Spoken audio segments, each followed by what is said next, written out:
Good evening, ladies and gentlemen. Welcome to Super Bowl Game Saturday, back on Saturday. It's been a while since we've had a Saturday show for your weekly stop for classic gaming goodness, whether it's Friday, Saturday, or really when the long weekend has arrived before you start the next week. Yeah, we got you covered for your classic gaming goodness tonight. We've got a very special game I've been looking forward to getting to, and also one that chat asked for. As far as, I guess, when I'm thinking about this, I guess this is the second viewer request we're going to have this month as it's turning out. Seeing on the screen what it is, we are going back to the Wario Land trilogy on the Game Boy.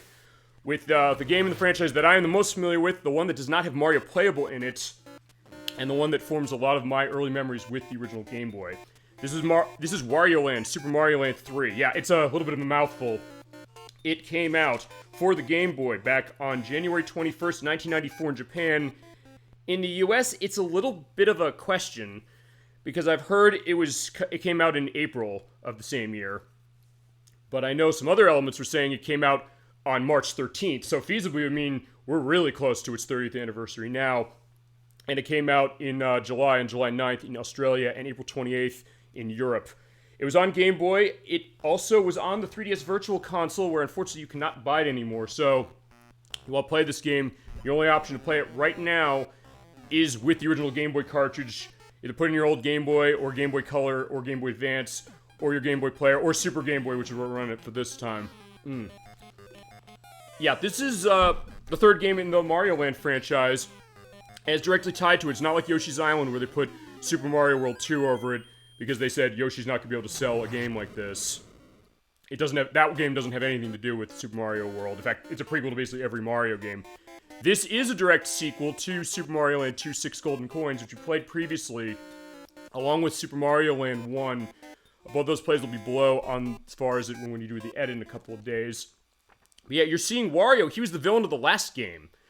And as the story of the last game goes, according to the instruction manual of this one, which I do have, because when I got Game Boy Color in 1998, I grew up with Game Gear for most of my childhood, and then I eventually got Game Boy Color. One of the games I played was actually this, while I had Game Gear. In the case of, what was going on with Nintendo? Well, I had the Sega stuff going on myself, as far as ownership. My memory specifically with this one was, I remember my family was on a vacation in South Carolina in 1997, and when we were over there, they had an option like, hey, you can rent Game Boy. I was like, well, you'd think I have Game Gear, I just want to stick with that. Yeah, maybe, but also, maybe I was always curious about what did Nintendo have to offer when it came to their portable offerings. So I rented it, and I rented this game along with it. And I remember that I was totally smitten with this. I said, man, this game is awesome. Here's this Wario, who was the villain of the last game. We'll go into the story of the last game a little bit, how it ties to this one. And I said, okay, fine, here he is. He's kind of like the bad Mario. In fact, that was the idea of what Wario was about specifically for this. As the plot of this goes, in the instruction manual, which I do have on me, because unlike Super Mario Land 1 and 2, I did go and buy this game myself, brand new, for $19.99 at Kmart. I remember that back in 1999. It was the first Game Boy game I ever bought with my own money, after I got the Game Boy Color as a birthday gift in 1998. And I was ecstatic to have this, and it's a great game, and we're going to give it a full play. I guess we'll only need one part, I think, but if we need 2 parts, we'll do the rest of it in 3 weeks. If not, I got a show planned for 3 weeks in its stead. Yeah, but the plot of this game, which the game doesn't really tell you much, based on what we just saw as far as, there's a duck on a ship that looks like a teacup, and then Wario's coming around, rolling towards him, and he's like, oh shit, I better get moving because he's gonna kick my ass or something. And look at Wario, he looks really angry because, Wario. Yeah, he's like the bad Mario. That was the idea. We'll go on that in a little bit. But according to the story, I'll quote the instruction manual for this, which I do have in my hands, and I'll have a PDF version of this if I can find one online for the purpose of it, or just the picture of what I'm showing you here. We're going to be reading off. Remember Super Mario Land 2 6 Golden Coins? Wario tried to take over Mario's castle, but didn't have much luck. Wario, being the persistent guy he is, though, has not given up. Now he wants a castle more than ever, and he's willing to ram into with that duck in order to get it. One day, Wario was practicing being mean, and he thought to himself, rumor has it that the pirates of Kitchen Island have stolen the giant golden statue of Princess Toadstool. Because remember, she was not Princess Peach in the US at this time. Mario is looking for it, but if I find it first, I can cash it in for a princess's ransom. With that cash and the pirates' other treasures and coins, I could buy a palace that's way bigger than Mario's pathetic excuse for a castle. Gah ha ha! What am I waiting for? So, full of confidence, Wario took off. He didn't even stop to think how tough the brown sugar pirates were. And the leader, Catherine Syrup, was known over the world for being a really rotten and ruthless guy. Can Wario find the coins and treasure hidden on Kitchen Island? What will his new palace look like? Will he keep being so mean and ugly? Well, let's find out. Alright, so yeah, that does take me back to when I played this in 1997 and then owned it in 1999. So yeah, after the last game, you're playing as the bad guy of the last game, it's worth pointing out. I did take some notes down about that because this game was co-directed by the person who designed Wario as a character. That was Hiroji Kiyotake, who did design him specifically as a bad take on Mario, who when we played Super Mario Land 2 6 Golden Coins, that was the game he was introduced in, and then we played Wario's Woods on Super Nintendo and very briefly on NES about a couple years ago. I have the links to all those plays that we did before because they do tangentially tie to this one, especially Mario Land 2 because there's a direct sequel to it for the reference of that. But yeah, you're controlling the bad guy, but it's always that case, and this was the first rodeo, I guess, of Wario as far as being playable in anything. And it would start a pretty long franchise that then kind of twisted off on its own and became quite a bit different than even the game you're looking at right now, of which there were 5 other ones, which were Wario Land 2, which was on Game Boy Color and Game Boy Original, which turned into a puzzle platformer game. Then there was Wario Land 3, which was also on Game Boy Color. There was Wario Land 4 on Game Boy Advance. Wario Land on the Virtual Boy, which is the best game on the Virtual Boy, if you ask me. It's terrific.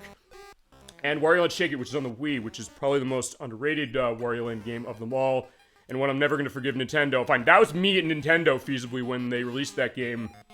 They barely marketed it when it came out in 2008, saying, yeah, for the Wii this year, you're going to want to buy Wii Music and Animal Crossing City Folk, even though this game absolutely kicks the crap out of both of those. But anyway, yeah, it's good to be mean as the aspect of Wario is concerned, so maybe I'm getting that idea. As far as where Wario came from, we'll get into this as we see the demo go.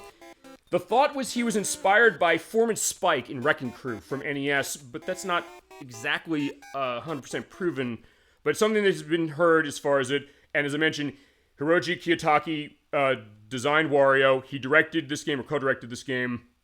His other credits include directing the Wario Land game on Virtual Boy, this game's predecessor of Super Mario Land 2 6 Golden Coins, as well as Tetris DX. He did character designs in the Mario Party games, Mario Parties 1, 2, 3, 4, 5, 6, 7, and 8, and Mario Party E, the e-reader version of Mario Party, and the original Metroid. And it was co-directed by him and Takahiko Hosokawa, who directed Super Mario Land 2 6 Golden Coins as well, Metroid 2, its remake, Metroid Samus Returns on 3DS, Wario Land 2 and 3, and was game designer on Metroid Fusion, did graphic design on this game, the Game Boy version of Tetris Attack, which showed off at one point, and was assistant director on Metroid Dread. Yeah, so that's where we're going as far as Wario, who's not voiced in this because, yeah, there's a Game Boy, and we weren't really having the voice acting going on Game Boy much of it all right now. I'm going to stuff about that later, but yeah, with that, I think we're going to be ready to go. Just to give you an idea how this play is going to work, we're going to try and get all of the treasures. In fact, I'm going to promise that. We're getting all the treasures, because as much as I liked Mario Land 1 and 2, and I had to kind of come to those backwards, or I did come to those backwards myself, I said specifically, okay, those games are good, I learned to love them, especially Mario Land 1, which I initially did not like when I played it, but when I played it more, we played it for the show, I had a great time doing that, and I really did kind of understand how unique and fun it is, and same with Super Mario Land 2 6 Golden Coins. But this is the one I have the experience with, so we're 100% in this. If we do need more than one part, we'll have another part for in a couple of weeks. If not, this is going to be part 1 as it is. But yeah, let's get going on this one, which, by the way, this game was published by Nintendo, of course, and developed by Nintendo R&D 1, who made their first game, Computer Othello, which was in 1978 in the arcades, as well as Sheriff, which is also an arcade game, Radar Scope, Donkey Kong, Balloon Fight, which I mentioned a couple weeks ago, Devil World, which is the Famicom game that got a Switch Online version a couple months ago. Actually, the first US release of that in like 30-something years. I mean, ever, basically. He also directed Excite Bike, the last 2 games of this franchise, and co-developed Super Metroid, F-Zero GP Legend on Game Boy Advance, and developed Mario Artist Polygon Studio for the 64DD, the disc drive. And then this company merged with Nintendo R&D 2 in 2004. And was produced, of course, by the late, great Gunpei Yokoi, as it was, who also produced the last one and the game prior to that. Before we get started, though, I'm going to get myself set up with Super Game Boy, because we're on Super Game Boy for this. If we do need another part for this, we'll come back with the Game Boy player on GameCube for the purpose of it. This game does default to Palette 1B because the Super Game Boy took into account games that came out from Nintendo that were not compatible with this. They came out way before the Super Game Boy released a little later in 1994 than this.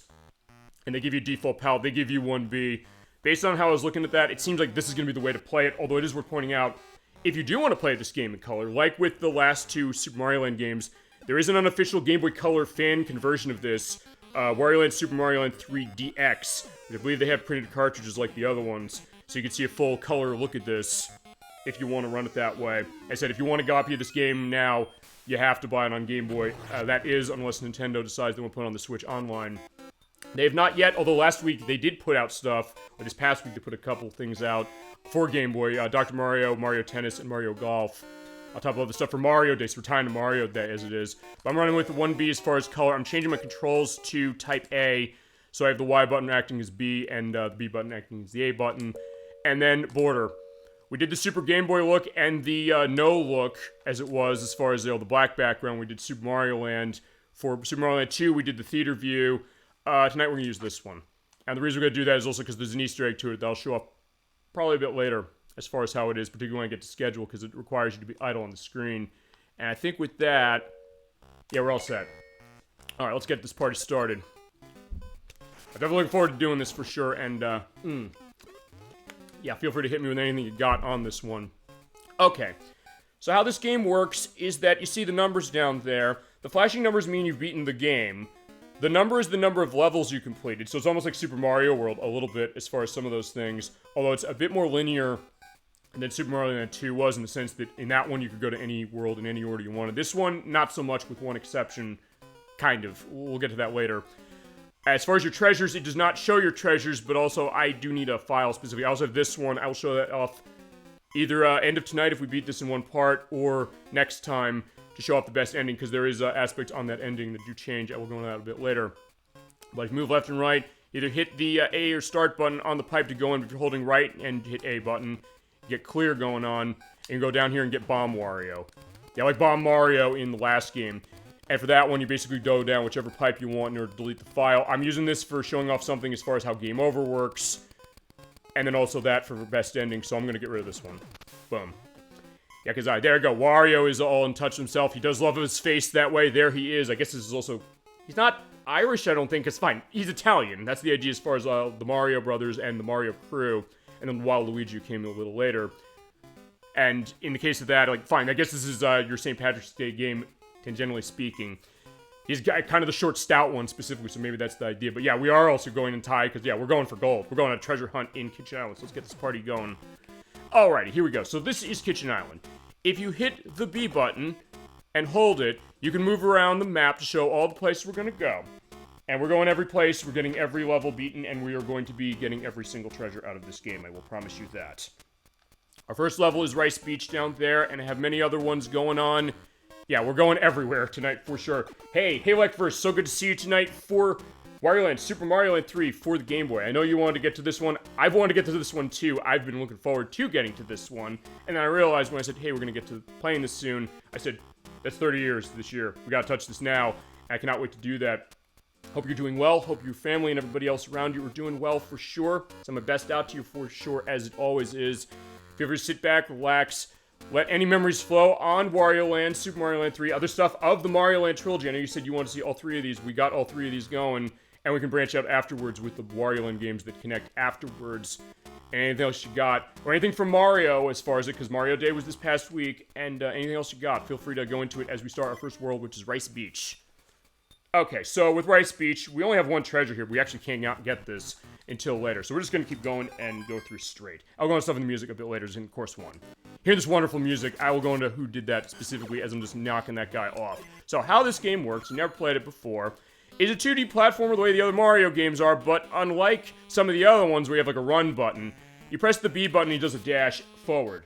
Mom had surgery, she's doing okay. Yeah, I remember you mentioned that a couple weeks ago, like, first. I've been thinking about her and thinking of you this week. I hope you're all doing really well and that she's doing okay for sure. We definitely send her best out. Yeah, because as I said, this is definitely a show that is more than just, game. We're playing game for sure, but hey, we have lives as far as that, so we definitely reflect that for sure. And thank you for stopping by. Send them the best for sure as it is. Okay, so to go more as far as the game is concerned, you have a dash. That is on B button. He has that arm thrust he does. It goes for a short distance, but if you're at a end of a platform and you run off and you jump, you can kind of go upwards in a bit of a diagonal. If you want B is your jump, or fine, A is your jump on Game Boy. If you hold up and the B button, you jump higher. Fine, up in the A button. I gotta get out of that mentality because I'm using the Super Game Boy swap controls running this specific. And also, when you get enough coins, you can hold up and the B button to pull 10 coins out and toss it at enemies. You can kill them with the coins, and yeah, that should kill them feasibly, because yeah, if you're gonna hit with coins, it hurts. And we hit the blocks, sometimes coins will come out of it, sometimes you get jars like this, which, in certain cases, actually will stay on the screen even if you do a screen transition. Other cases they won't. I don't completely know what causes that. But if you see the garlic pot here like this, get that, you become Bull Wario. Now, how Bull Wario works is that you have a longer dash when you hit the B button, which means you can do stuff like that. If you hit down while you're jumping, you can basically slam your ass down them. But if you hit on the ground before that happens, they get stunned. They go boop boop. And then in that case, you make them free for picking, or you can bust blocks down, and also when you hit with Bull power-up, you do have blocks going off in one shot as opposed to hitting them twice. Also, if you hit up in the B button and hit into a ceiling, yeah, you get that great sound, and you basically stick your horn to the ceiling, and you can hold that and let go when you're ready to go. Hello, everyone. Hello, Dolly Finn. So good to see you tonight for Wario Land, Super Mario Land 3 for the Game Boy. I don't know what your experience might be with this one. We have played the other Super Mario Land games already from the program, and yeah, we're playing one of this one. I'm looking forward to getting into this one because it's the one I have the most memories with myself, but definitely had a great time playing the other ones as it was. Glad your mom was okay, ElecVerse. Yeah, exactly. That's the other thing I'm saying. We do have a great chat. We have the best chat on Twitch, and Dolly Finn and ElecVerse are definitely two of the best of Chad. Or, fine, the best of the best chat on Twitch. I always have to get that perspective set. But as I said, yeah, that's the idea. We definitely are very happy to have everybody tonight. If you ever sit back, relax, enjoy the weekend, and enjoy, the shot of more Game Boy goodness. We have not really touched much on Game Boy recently, so I said, okay, fine. We gotta get to this one in 30 years. I love this game, and I'm very happy to play it with this wonderful music. I'll go on that in a sec. After I knock out we also get the manual out, because I do want to get the names of some of these enemies running, because they do name most of them in the instruction manual, but the things the instruction manual does not tell you. Fine, the Wandering Goom was the Goomba that literally says he's literally harmless. He doesn't hurt you. In fact, you can't die to him whatsoever. But the one with the spear, which is the Pirate Goom, he can hurt you if you get hit by the spike on the end, so be careful of that. Yeah, thank you. Oh, no problem, ElecVerse, absolutely. Like, that's the idea.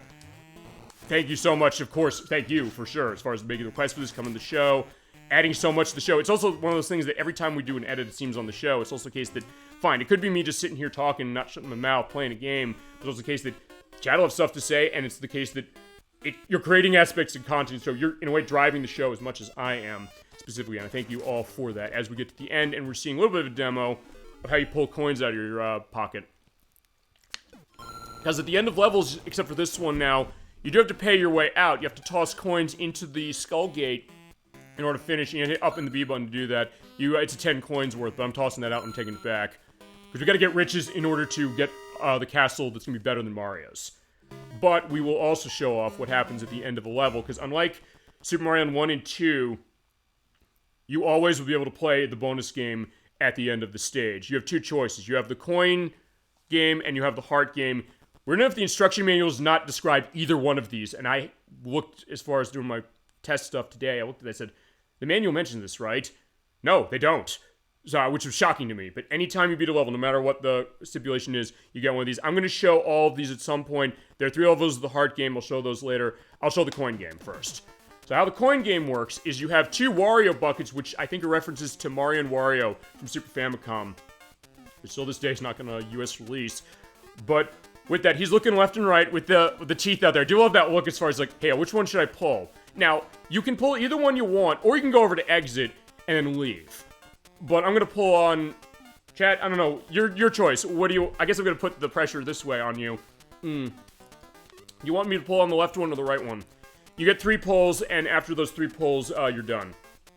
As far as it, feel free to go into that and make a choice. While you're doing that, this also is a good pretext to talk about the music of this game, which was done by Kazuo Ishikawa, who did the sound composing on Legend of Zelda: Link's Awakening on Game Boy, sound staff on Earthbound, which we finished last week, as well as the music for Wario Land 2, this game's sequel, the Nintendo 64 version of Mario Tennis, And also the music on the Super Nintendo Classic Edition unit. You know that music that here, the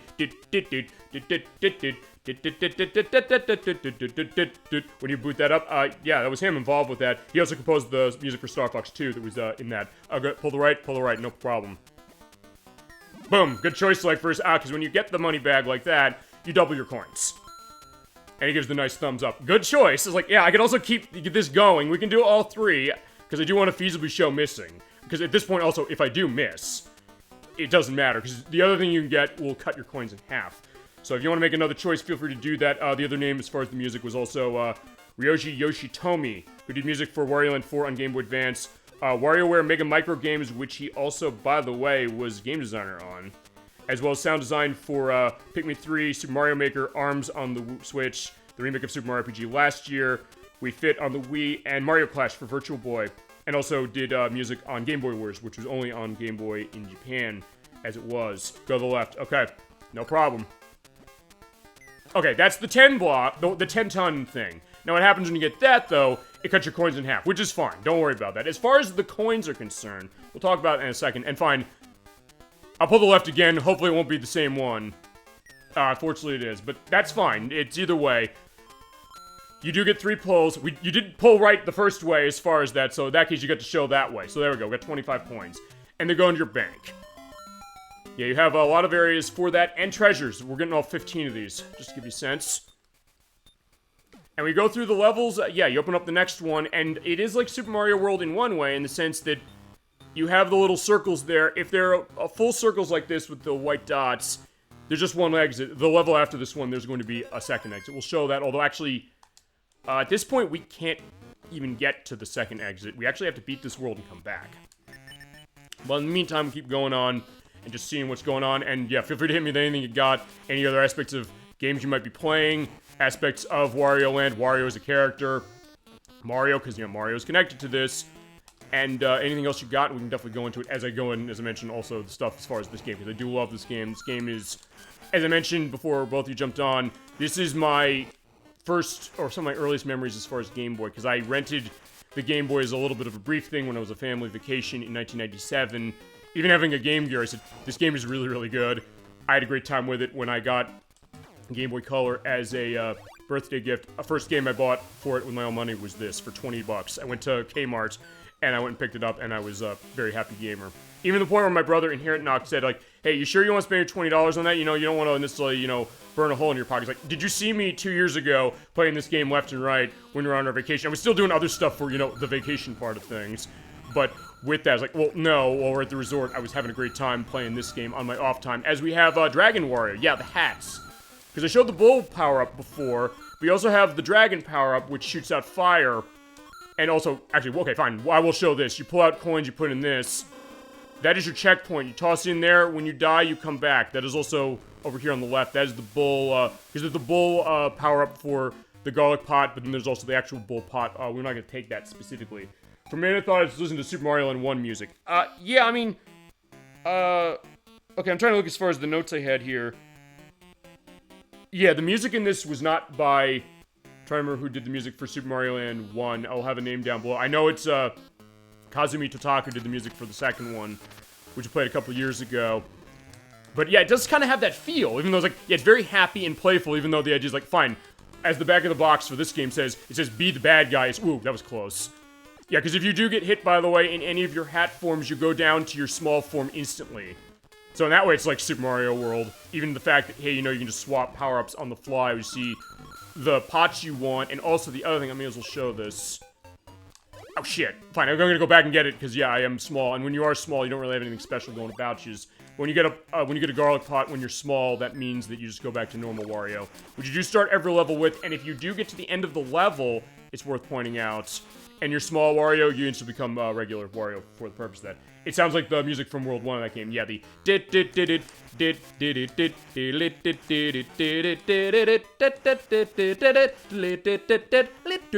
definitely has some of the same motifing of it. This idea, this very playful kind of sound of it, and it definitely feels in line with this, even though, as I said, this is one of those games you're playing as the villain, or the idea of, like, who is it specifically, you know? And that's the interesting thing to think about with, I guess, this franchising, because we can also, this is also another point of discussion, I think. The idea of when you've had games that franchise have been around a while, and then they give you the option to play as a villain for whatever reason. I mean, sometimes you have those stuff like, I guess the thing I'm thinking, like, as I shoot Dangerous Duck with the fire, I'll show him off later, as far as other stuff, as I pay my way out.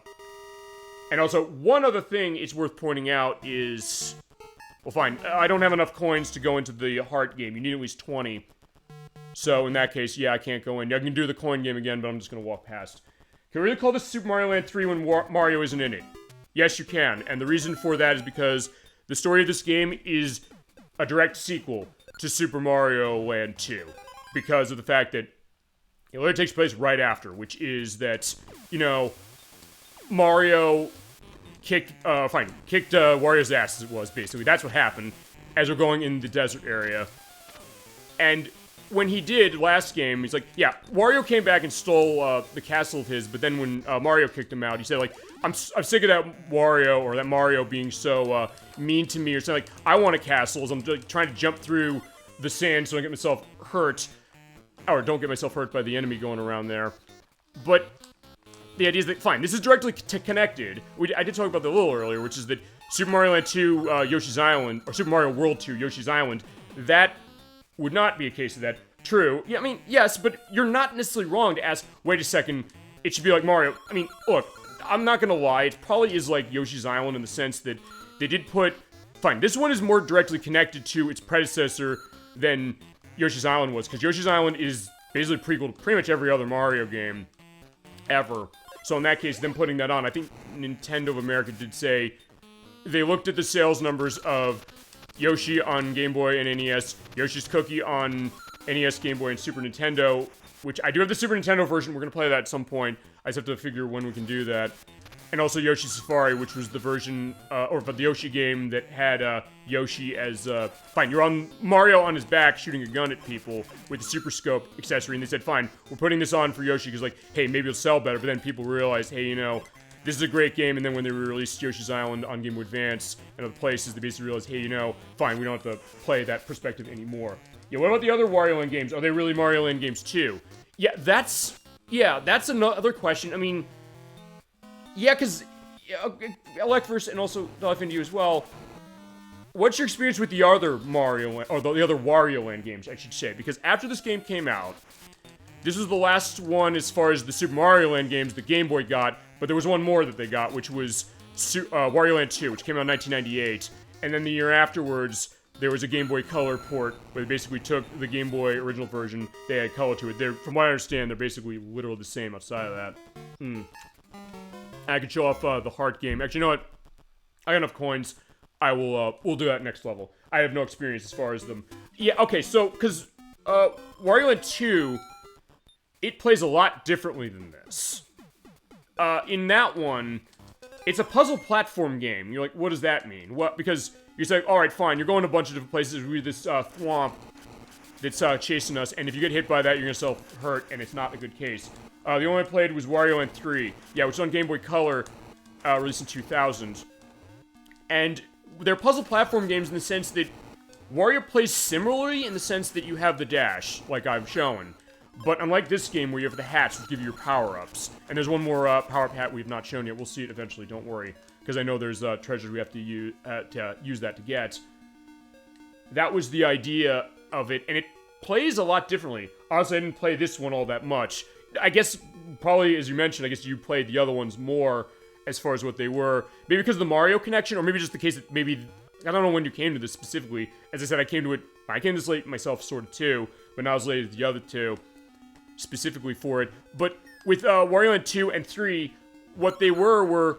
They're puzzle platform games. You're basically trying to collect as much treasure, but you have to kind of go through areas to kind of clear them. But unlike this game, look, I fall in that lava, I die. If I get hit by an enemy... I get reduced to a small version of myself, and get hit again, I'm dead. Wario Land 2 and 3 also did this as well. You don't die. You only lose coins. So basically, it's like the Lego games. You can't die, you just get a coin penalty, or a money penalty, specifically. And what happens then is that you basically have to get hit by enemies a certain way, and Wario will transform. So I know it is in 2... Because I have 2 I downloaded on 3DS Virtual Console, I downloaded 2 on Virtual Console and 3DS as well. I should say, not Wii U. And for those, and for Wario Land 3, as I'm gonna crush him to death. If you crush the enemy underneath the thwomp, he gives you 10 coins, so you might want to use that.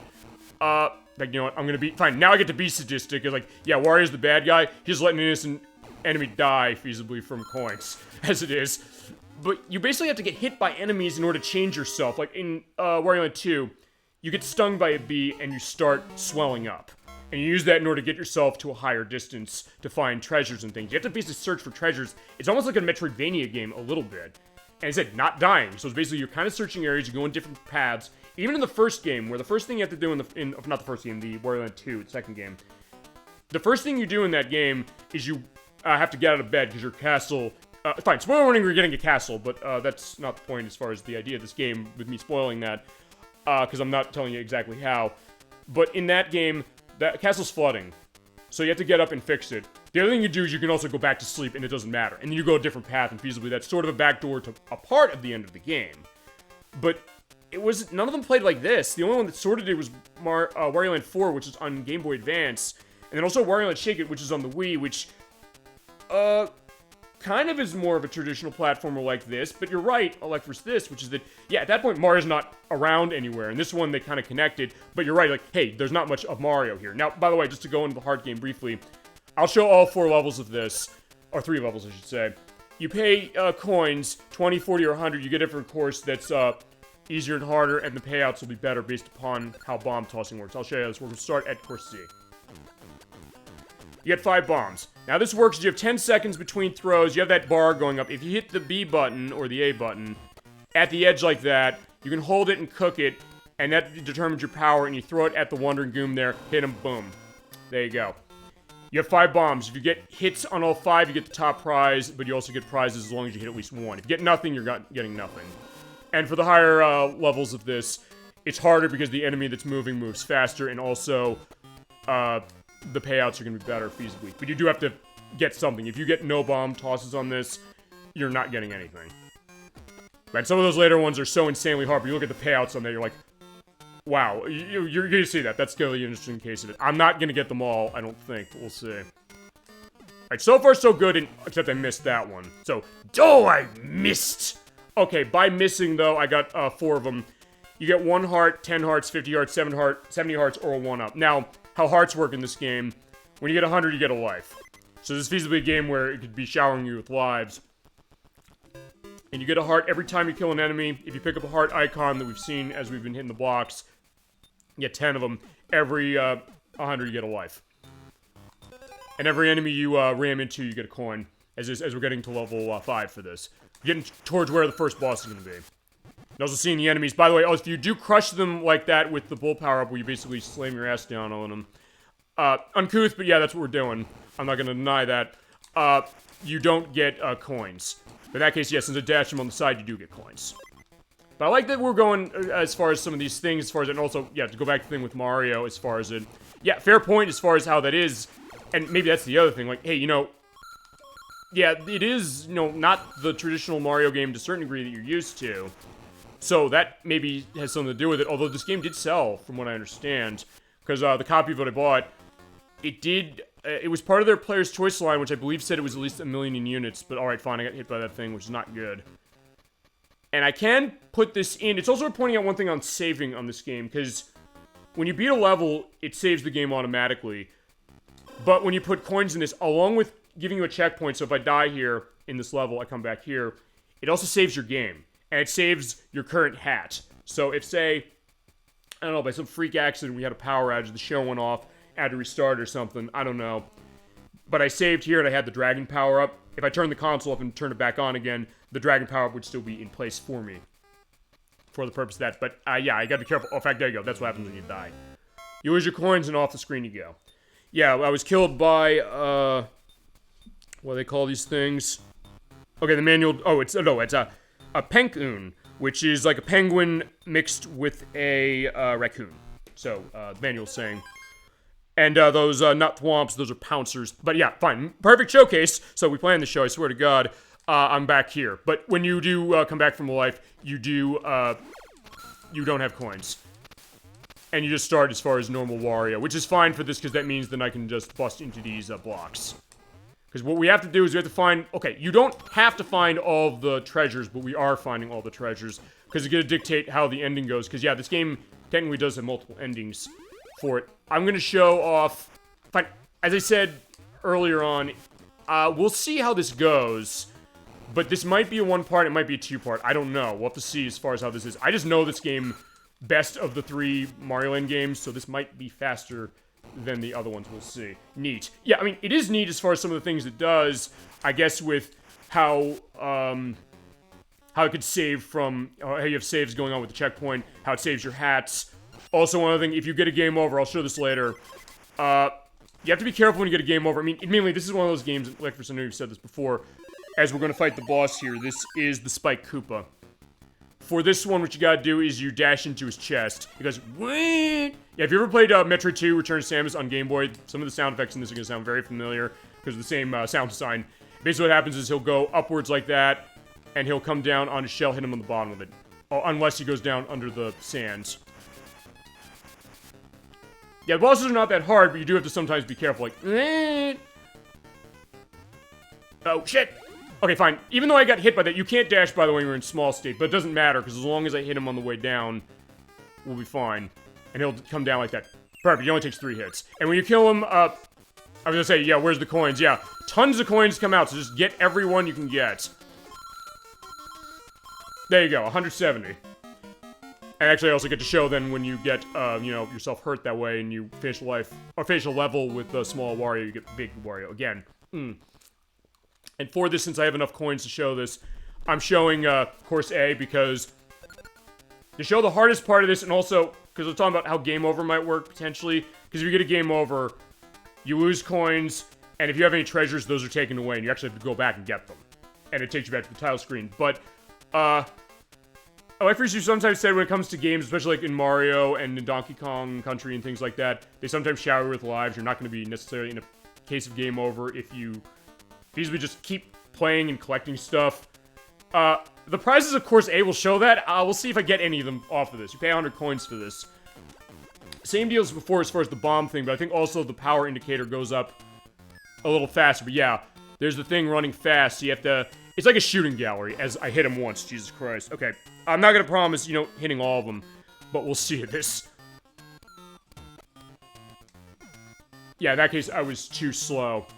And then he does, I love how he does, like, the little, like, looking down. So, yeah, for game on Game Boy, and I know, the other Mario Land games did this, they definitely show interesting stuff as far as how the animations are going, but yeah, alright, I'm not doing that great. Yeah, when you think about it, Wario's the biggest capitalist in gaming. Yeah, especially when WarioWare came around. Yeah, he only cares about money, specifically, and then he opens the software company as far as, WarioWare.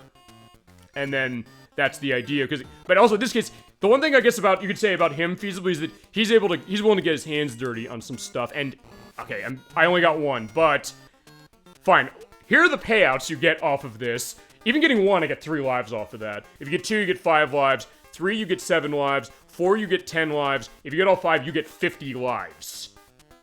Also, there is a code, I will show this later, that feasibly makes lives a non-issue if you want to use it. I will show it later as a demonstration. We'll play the game without it.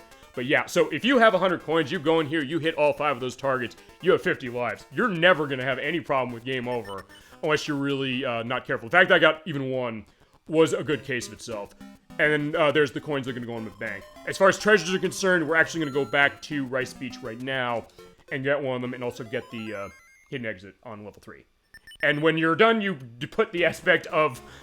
Okay, fine, we're going to Mount Teapot, but you can walk out, specifically, because we're going back to Rice Beach for it. Jesus. Yeah, I don't know, I mean, I know Super Mario Land 2 had this. If you remember, like, the 100 coin game, it also could give you tons of lives, as far as if it stopped on the right thing. Same kind of with this one. But yeah, because I beat that level, I planted my flag down as far as Wario, so here is Wario, ready to go.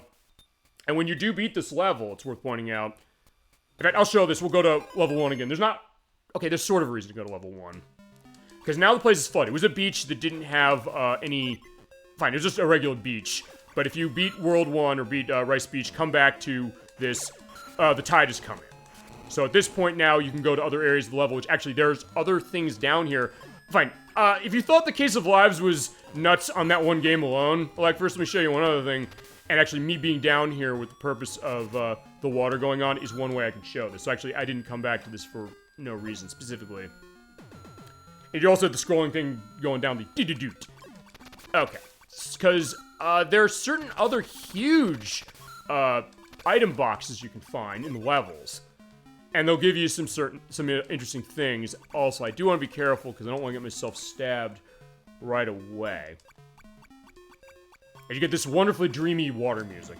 Yeah, so they do change the music also on this level. So the level does change a little dynamically for this, although it is something that it did take me a while to kind of learn to myself, okay, how are they changing this and what's necessarily causing it? But that's kind of interesting as far as what it's doing. But yeah, you're right as far as some of the neat touches this game has, but also the idea of how it's going. And fine, what, I guess some ideas that maybe some stuff Mario would do a little later. Okay, one thing I do need to get eventually, I need to get the dragon. Actually, for this, I don't need the dragon power for this. Yeah, the only thing you do need the dragon power for specifically is if you have blocks that are in the water or something, because you can't charge when you're underwater. But if you go over here, fine, the dragon power up is here, so we'll take that.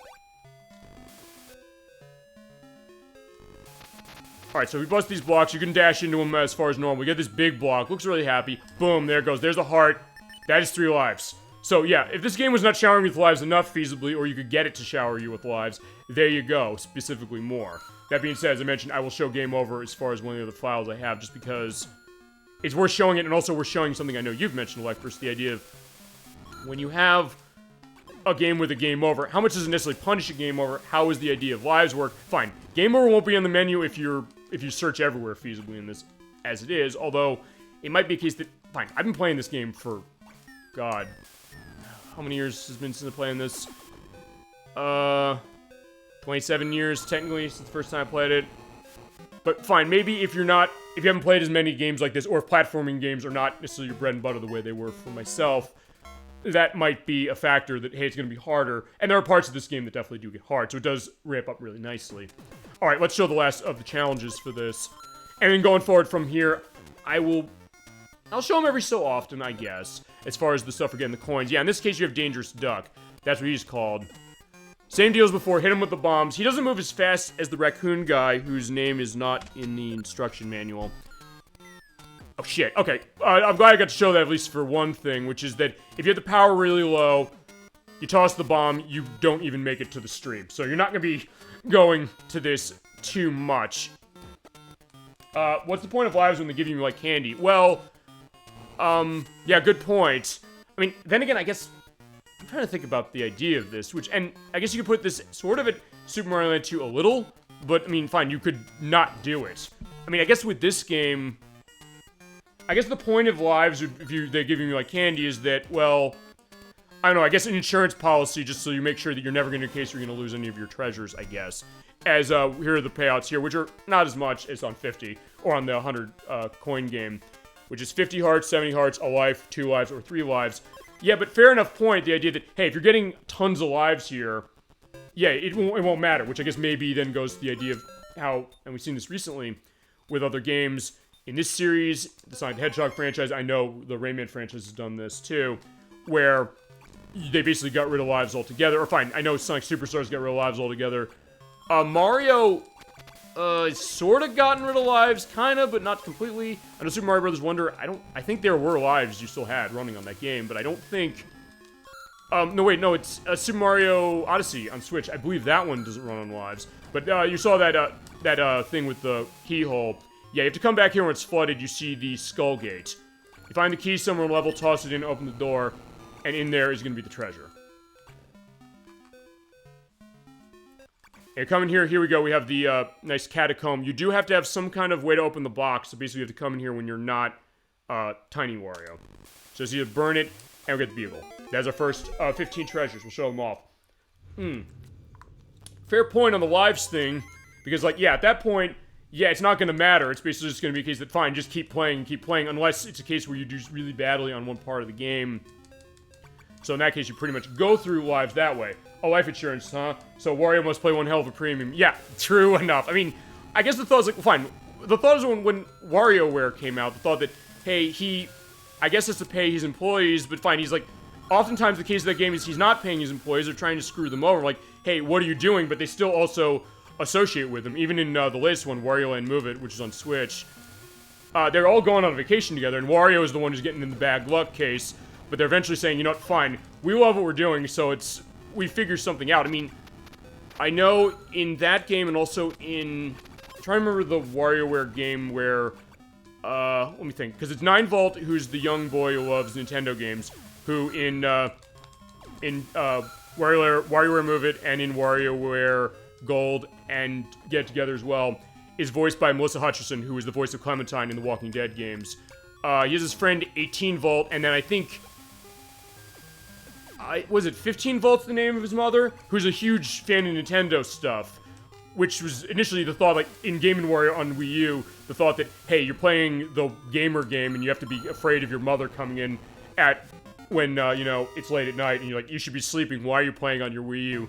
You have to press in the triggers, or basically press in the left and right, the L and R buttons, to put the covers over your head, but then people realize, but then they found out, like, no, you're a big fan of this too.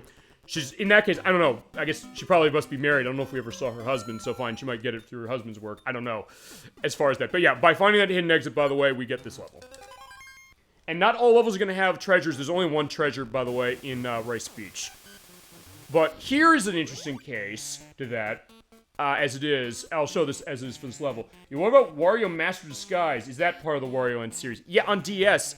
I never played that, have you? Yeah, by the way, what you do here is if you do have the bull power-up, do the pound on the ground and the crabs come out, and then dash them before they run away, and they give you tons of coins. That's really the only point of this level. To answer your question on that one, I think, yeah, thank you for reminding me of that one. I forgot about that one, and from what I understand, people say it's not very good. I've never played it, so I don't know. I think it might be, but I don't know. I mean, I guess then it must be, I guess. Although I don't know if maybe they've non-canonized it the same way that Koji Igarashi did with Castlevania Legends on Game Boy. But that was years later. No, I have not played it. That was another one that, fine, it is like this one, you're right about this, which is that, from what I've understood of it, you do have, well, fine, you have costumes in that one. Kind of like this, sorta, as far as the hats, but in that one, it's not exactly a puzzle case the way that Wario Land 2 and 3 were. Wario Land 4, from what I understand, plays more like this, but also kind of with the explorative function of Wario Lands 2 and 3. And then Shake It is its own thing, which doesn't have the hats to it as well. And since we got everything out of that, we can go to the next world. I don't know. I mean, from what I've heard that game is not very good. But I don't know. And it was on Wii U's Virtual Console.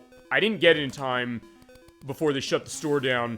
So if I'd have to figure the 3DS thing out as far as showing for the program, or DS capture thing, or I'd have to emulate it. I think it might be to a certain extent, although I know it was a different company that made it. It was not Nintendo themselves who developed it.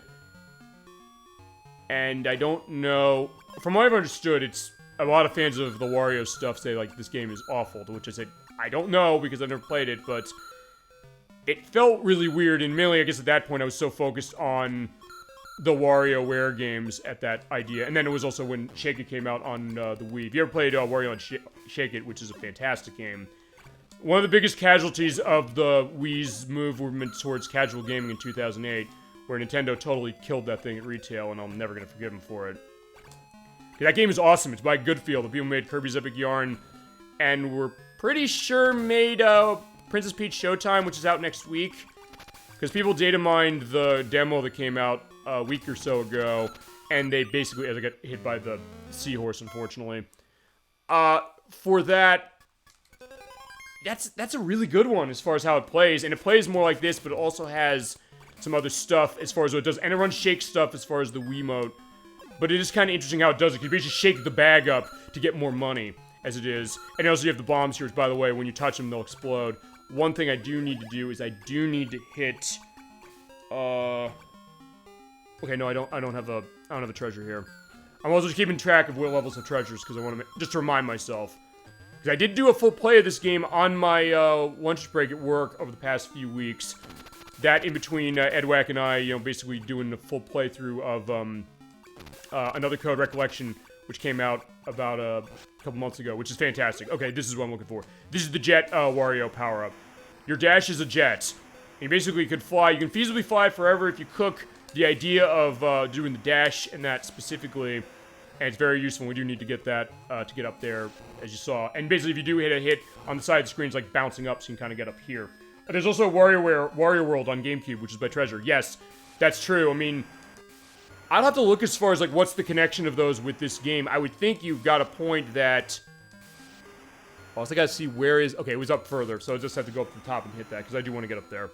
And time's not going to usually be a factor on this, because the timer goes down at a pretty leisurely pace. Yeah, I never played that one. You ever play that? From what I understand with Wario World, it's kind of a beat-em-up, actually. And when I learned years later that was by Treasure, I said, wait, it is? And it's kind of like a 3D platformer, a little in the sense that you're kind of enclosed, but it's also something that you basically just do combos and things like that as far as combat. And it looked really, really cool. I'd like to play it. I'm trying to remember if anyone in my circle, like Edwack, has it. Oh, okay, fine. Okay, let me show that. I went in there and I came back in. Why? Because that door there, it's behind blocks, and the game is not programmed to... that. No, I want to play it, though. Okay, I'll look into that. That game is not really expensive. By the way, that's where the door is. If you have the blocks there, it's obstructed, you can't go in there. Or you can go the upper way. I've always been curious about that, too. The treasure case, but also I guess the idea that... I like the idea of, like, Wario as it is. And another case where, you know, he's trying to get money a little bit. Fine, that's Wario's MO. He's usually about trying to get money, or he's, like, just wants to show up Mario a little bit. I mean, even in the Super Mario Adventures comics that Nintendo Power put out... Oh, shit! Okay, I was lucky. Also, the bomb will not blow up the seahorse, unfortunately. So in this case, yeah, I gotta be careful, but at least I am smaller, so it makes it easier to go. They all kind of move like bloopers, honestly, of Mario. So there's that similarity, too. Yeah, it's an interesting one as far as that, and go back to that Super Mario Adventures comic, the idea of Mario and Wario, like, they used to be children playing together, like, they'd always, like, be cowboys and, like, cow rustlers, and he was like, I never got to be the cowboy, and then I was able to do it once, and then Mario... No, it's cowboys and sheriff is what they're playing. And the idea is that, yeah, Mario was always the sheriff, I never got to be the sheriff. He was always making fun of me whenever the one time I got to do it, and I want to, you know, screw him up specifically for it. So the idea that Mario is kind of an asshole to Wario when you really think about it as far as that element to it, although I don't know if it's canonical to the games.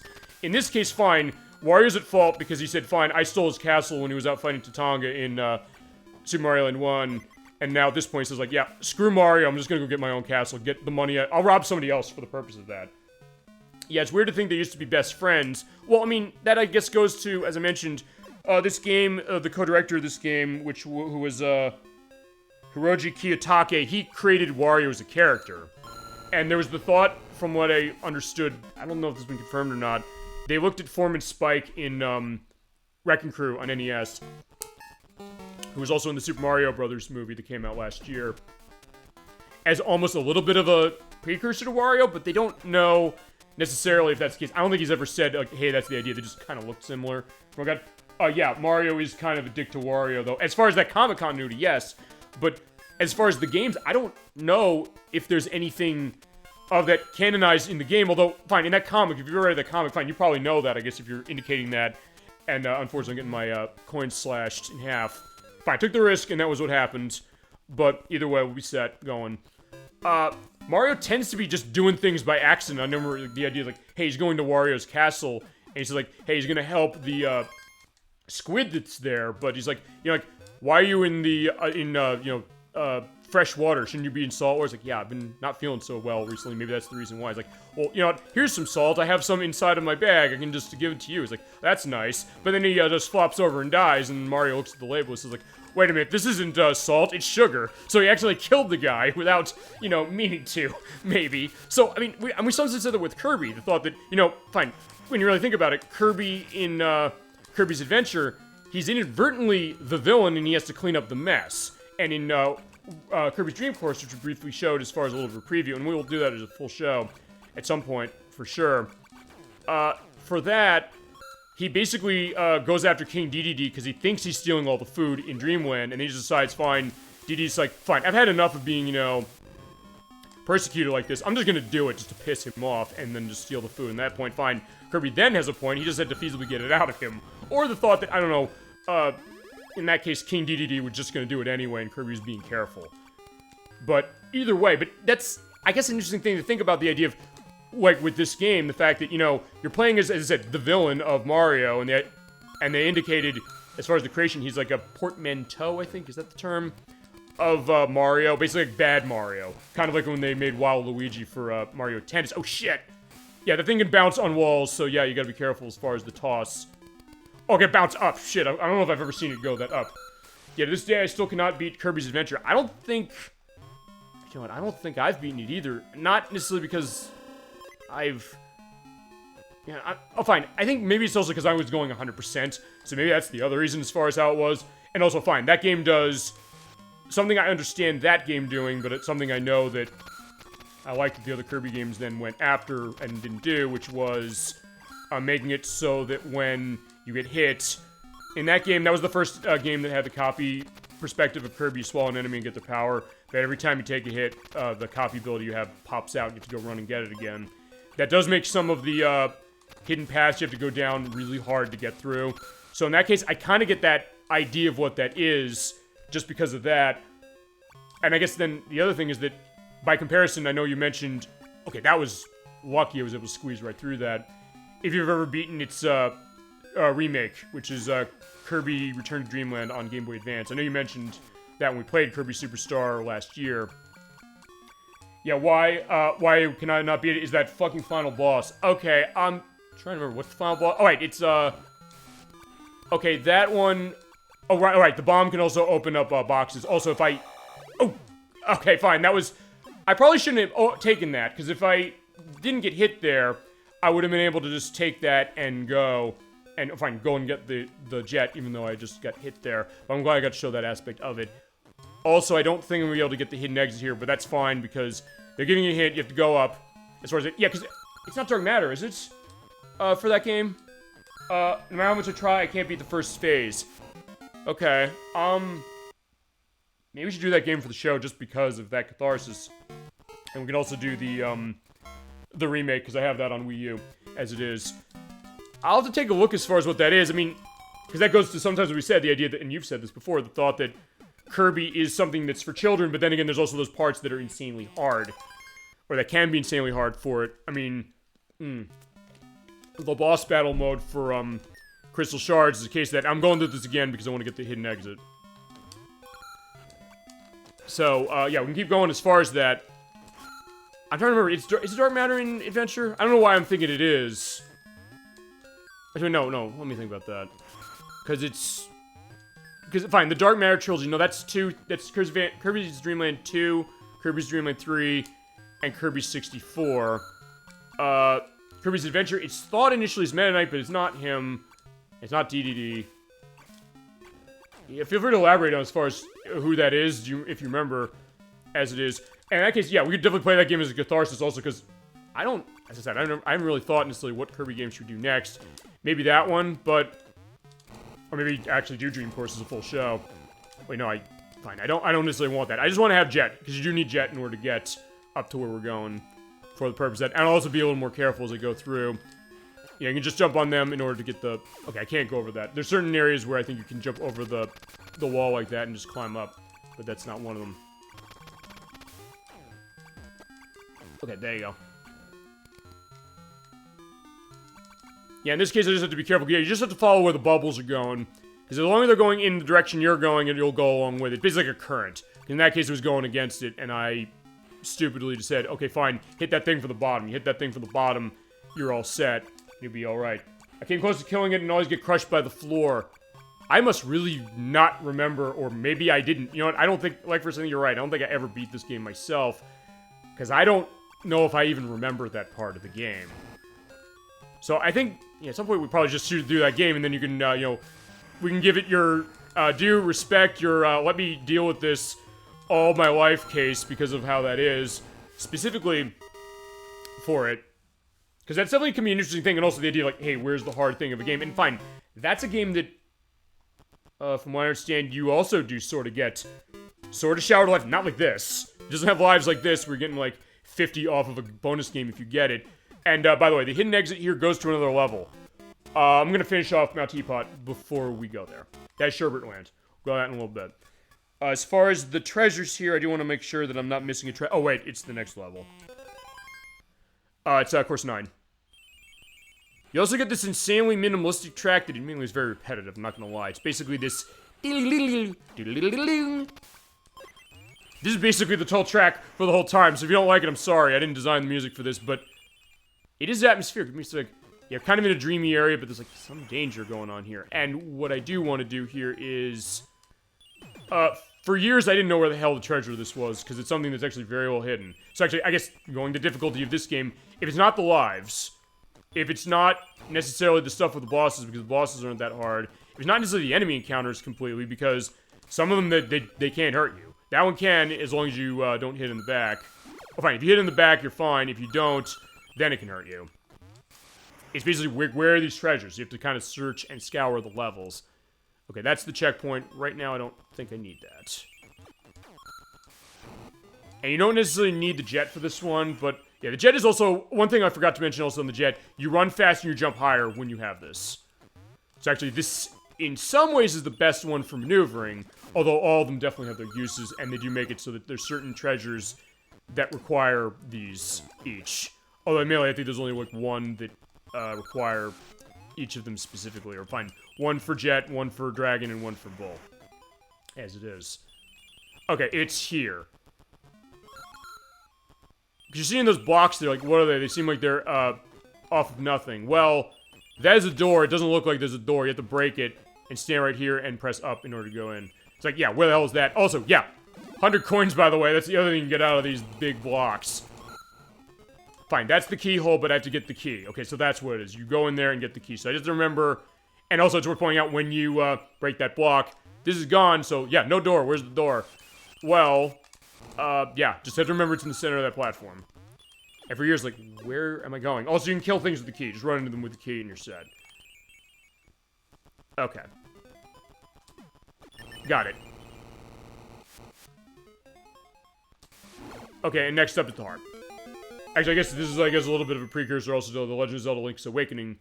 The 8 instruments that'll feasibly wake the windfish. We gotta do that game eventually, and I'll do the Switch version. But I will also show off selected aspects of the Game Boy Color version, especially since it is on Switch Online to play.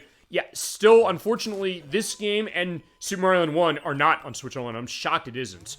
I mean, last week we did get new games as far as Game Boy. We got Dr. Mario, we got Mario Golf, and we got Mario Tennis. Great picks for sure on all of them. But yeah, the other Mario Land games are not on there. The only one that is the second one, interesting enough. And I got my 134 I'm going. And the coins are not for lives either. It's the hearts that are. So that's the other thing. Although there is a purpose for the coins. Which actually, I'm not going to say it yet, but it does go back to a game that we played in the sort of early days of the show. I'll leave you in suspense on that one as we go. And we hear more of this minimalistic track as we go. Yeah, we're going up the Mount Teapot. Yeah, they do have their food aspect specifically as you go. Also, fine, with the jet, you can also feasibly just go totally nuts. Go over the level if you want.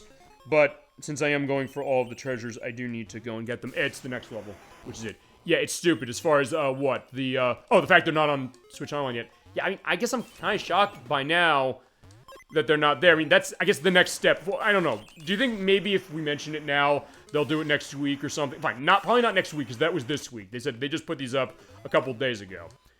But, yeah, I mean, because it's not a licensed thing.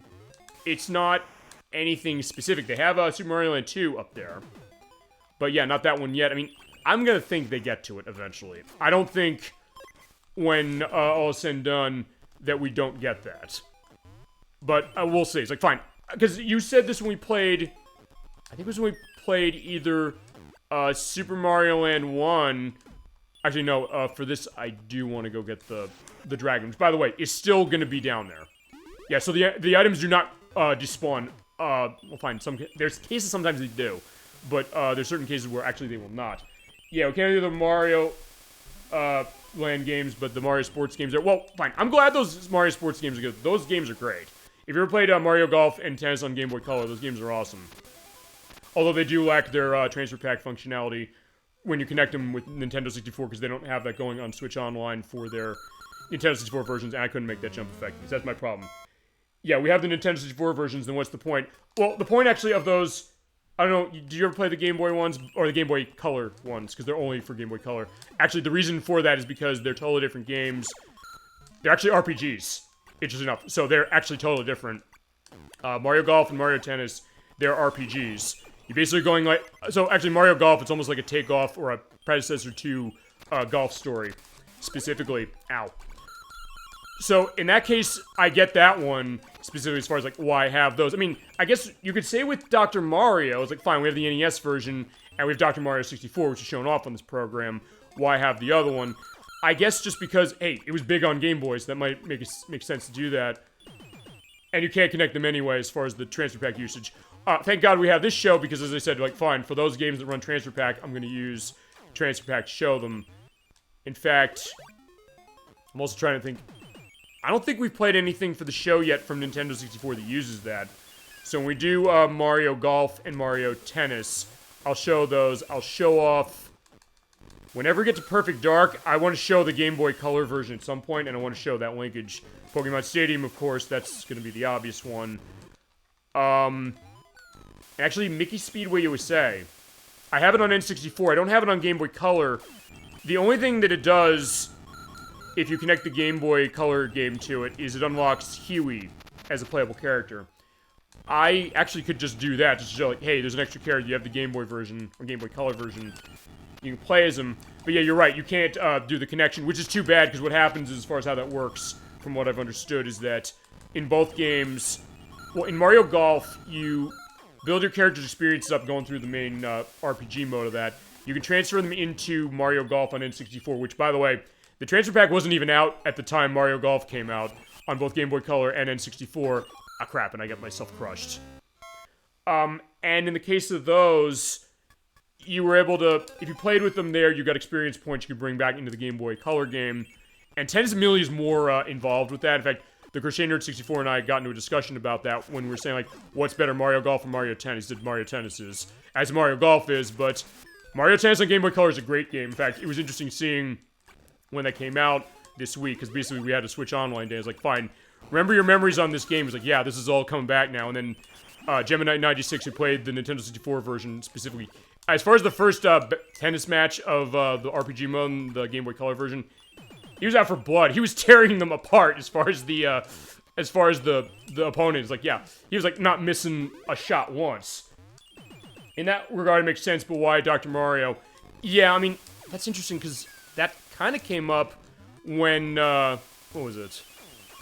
When the Game Boy Advance Mario games, the Mario Advance games, Mario Advances 1, 2.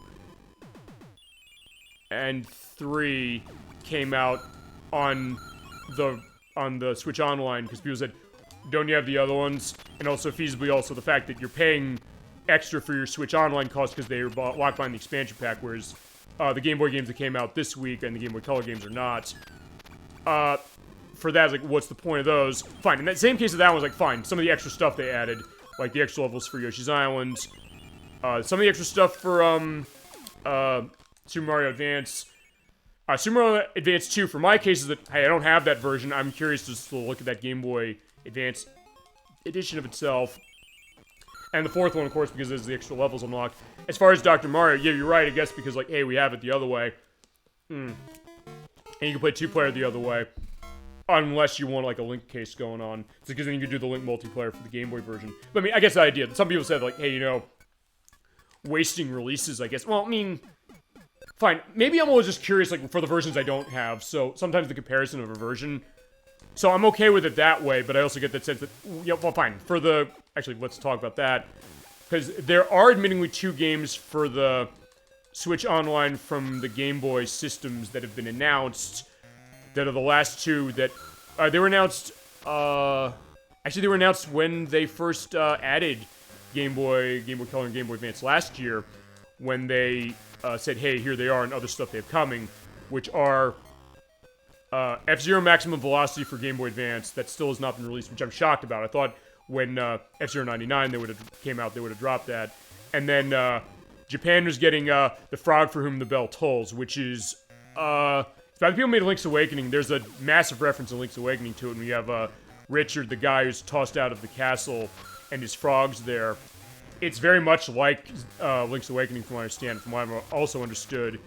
It's supposed to be one of the best Game Boy games that the US never got. That and X being another one, from what I've understood, which is by the people who made Star Fox. Yeah, those still haven't come out yet, which is shocking, I guess. So the case of, like, I don't know, wanting something new as far as, like, instead of taking a game that we'd already have. And in that case, it's less of a... Fine, it's not as much of an easy thing with that one because, hey, fine, RPG mode in the Game Boy Color editions of Mario Golf and Tennis, but Dr. Mario, we have 2 other versions already, and fine, there's one other version that is not there, although... Yeah, I mean, this sort of would be a license thing, but sort of wouldn't, because they already have the license, I think, for it, for the Game Boy side of this, which is Tetris and Dr. Mario for the Super Nintendo, which I know, Dolly Finn, you're a big one on that one. That is not up there, I think, for that very reason. So, fine, in that case, the idea that, hey, you know, doubling on releases, which is fair enough. I mean, fine, in my case, if I don't have some of these versions, my curiosity is going to be piqued by, hey, this is one we didn't get, was just like, also, by the way, the key is right here.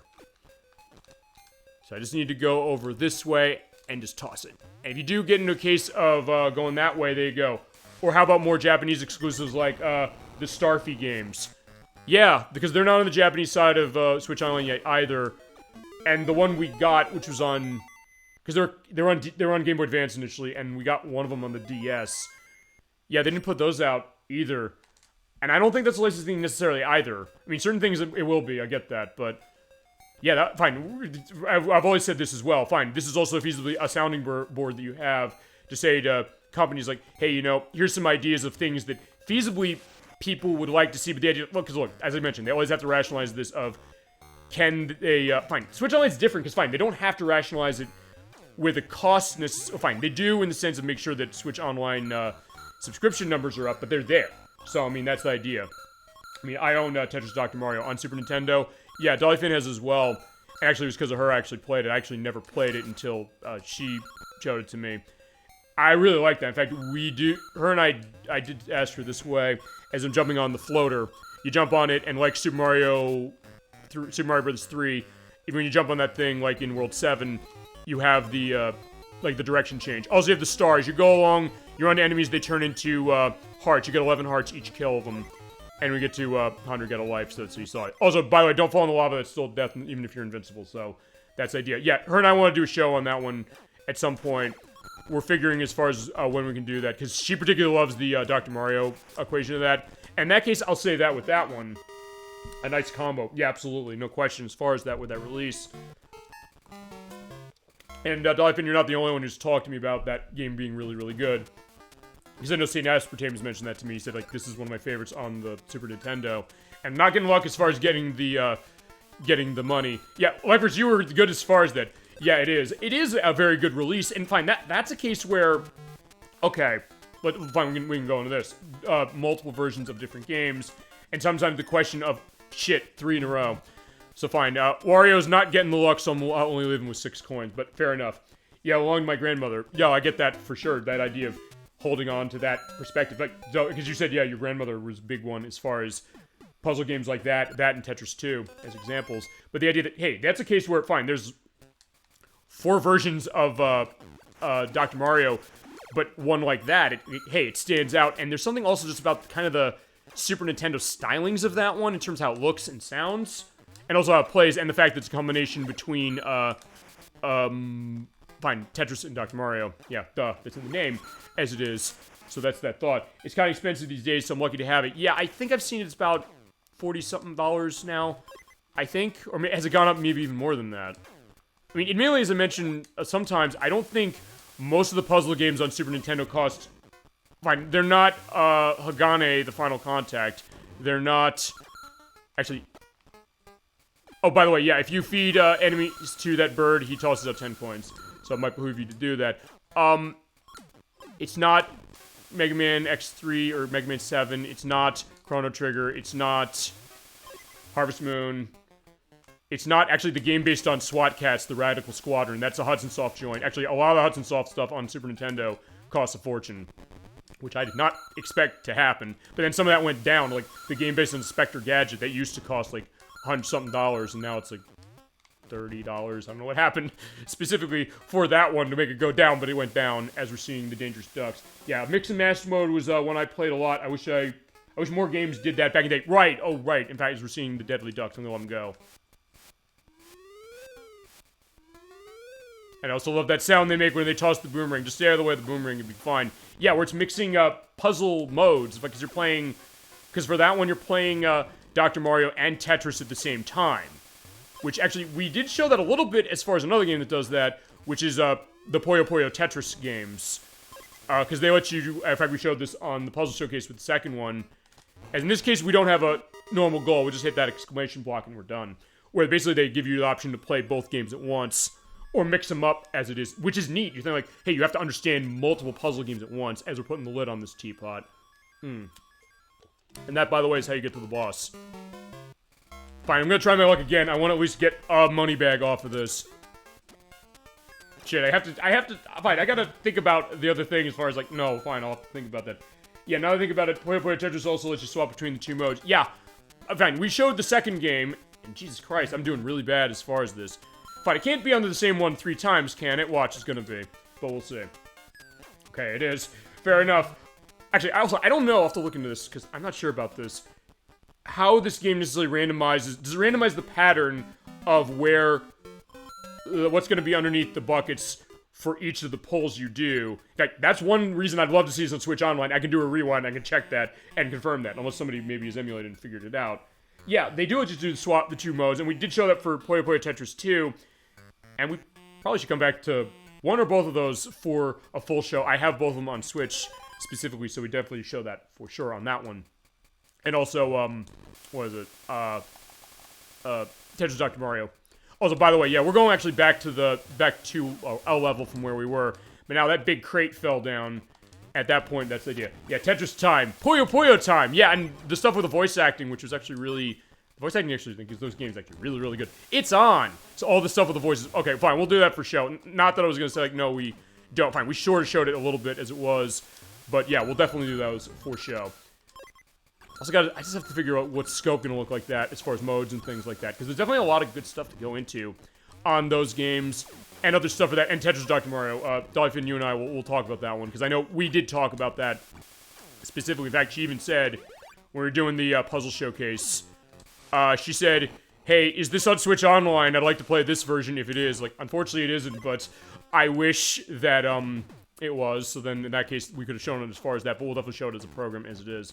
I own both of the Puyo Puyo Tetris games as well. What console do you have them on? I have them on Switch.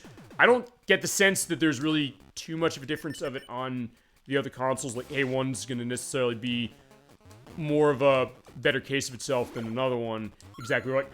Fine, the Switch is gonna be fine. Fine, it launched with the Switch. So it's not it was designed feasibly for that console to start. So in that case, they definitely did that really well as far as making sure it's going good on that console. And a lot of fun as far as what they both are. Oh, right, I forgot. Shit. Whoa.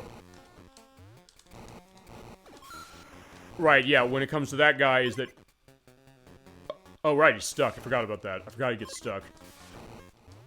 Now, in this case, it's just like a treasure trove, so yeah, just get all the items. Yeah, Wario, just like, he loves all the items, all the money. Feasibly, that's what we're doing, and... Oh, right, it's dead end. I had the first one on the PC, I had the second one on PlayStation 4. Okay. Yeah, because, and from what I understood, it's pretty comparable on all of them, as is. And good news also, it's on a bunch of things, as we were fighting, the Minotaur. He picks you up and throws you, knock him out, and, toss, oh, fine. Yeah, he picks you up, and you're stuck, feasibly. If he throws you in the lava, you're in trouble, but what you do is ram into him, or hit him somehow, pick him up, toss him, and he's dead. Yeah, so fine, Wario's gonna be killing... Fine, add murder to his aspect as far as what he's doing for this castle. He'll kill things if he has to. So yeah, Wario's hardcore, so you are playing as the bad guy, as it is. Honestly, though, the second one didn't grab my attention the same way the first one did. I mean, yeah, I can kind of see that. I guess what specifically was, like, the story mode, perhaps, or other stuff that they did. Or, I don't know, maybe they're also kind of similar. Look, also level with you. The reason I picked, the second one to show for the puzzle showcase over the first one was because Okay, 2 is basically just 1.5. So the thought that with a 2 on it, you'd think like, hey, you know, they'll up it a little more as far as what is. As this is the Stove Canyon. We're not going to Stove Canyon because I opened up Sherbert Land. The thought that, hey, if you're gonna have a sequel, actually, wait a second. No, I have to go into Mount Teapot again and then go to the left here, and then I can get here. But the story is weaker as far as my opinion's going. Okay, so story mode wasn't as good as far as it, and feels like they didn't enhance it enough off of the first. As I said, the only reason I picked the first, or the second instead of the first of that showcase is because, fine, the Sonic thing. That was the only reason I did it, but that being said, we definitely can come back as far as it. But welcome to Sherbert Land, which is definitely a very nice, snowy mountain area. There are 2 treasures here. And, we have to go to levels... Oh, no, there's 3. Never mind. And, you actually do have to find the hidden exits for a couple of these in order to get to where they are. Yeah, we'll definitely go on that. We'll start fully with, Puyo Puyo Tetris 2. Oh, Puyo Puyo Tetris 1, sorry. We technically did start with 2 for that showcase, but we'll start with that one. Because always one I was curious about when I got Switch, as far as it... I didn't even finish it. Well, actually, in all honesty, I haven't finished either one's story, but it's also something that... They're not really that long games, so it's one of those things that I'll sit down probably at some point just because and go into it. And there's other people I know, I'm pretty sure there are other people I know who played those. I'm trying to remember if Edwax played it. I think he has, but I don't remember specifically. I can ask him as far as it... In fact, yeah, it's also because we're in the snowy area, let's get the dragon. Yeah, what the hell, let's also toss in here.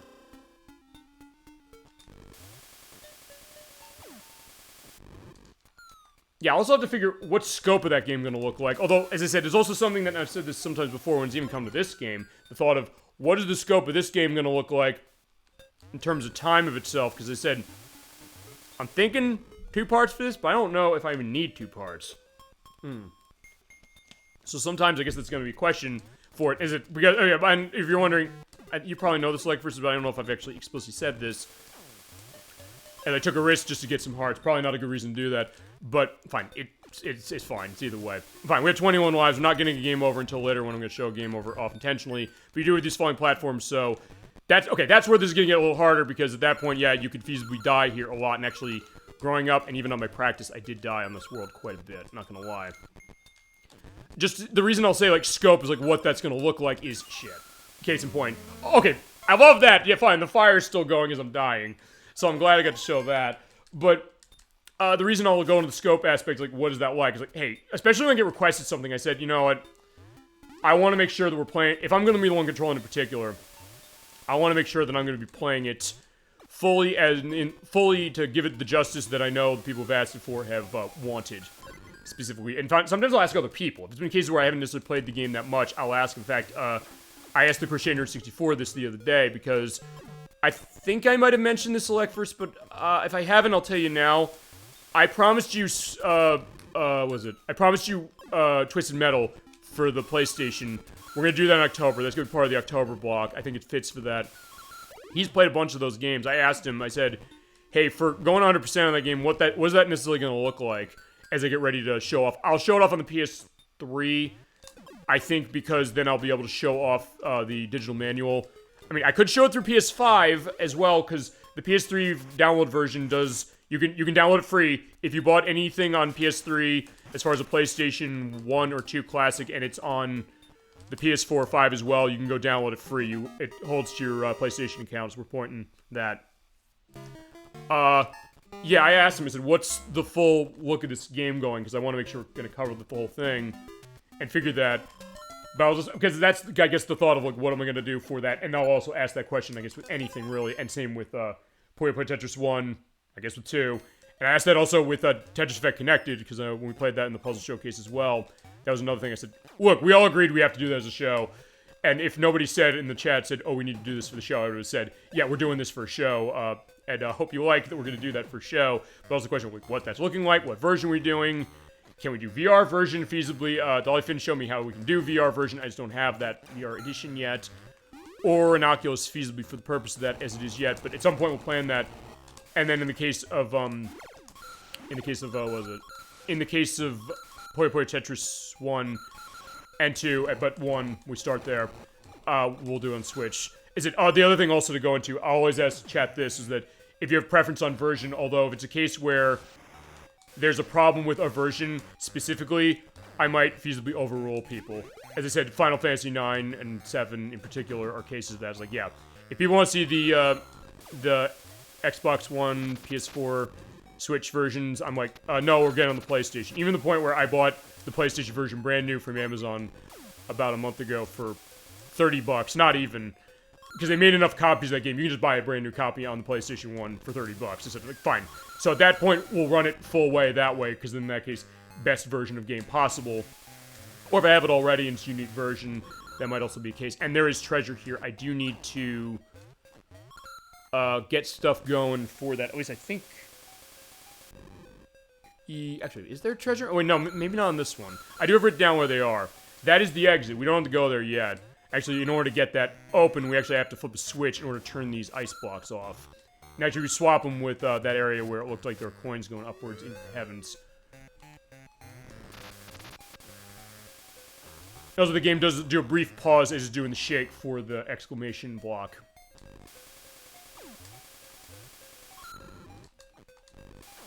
Whoa. And in particular, as I said, also the scope thing, I'll also especially do that when it's, when I'm going to control it, but I'll also ask guests, as I mentioned, like, hey, when a guest is going to play a game because they want to show it, I'll say, like, how do you want to show this? What do you want to see as far as how it's being demonstrated? Especially if it's something they love. Like, yeah, you want to run this game this way? Yeah, run it this way, no question. Actually, I'm trying to remember if there actually is the treasure on here. I don't think there is. But either way, I'll show it off later. And also, since this is an ice world, you do have ice physics on some of the areas here on the little glaciers, which is nice as far as a touch. Okay, no, this is an alternate exit. Never mind. Fine, I'm also gonna go do this level twice. I'll handle the alternate exit levels the same way. I'll go through them twice just to make sure that we beat them all.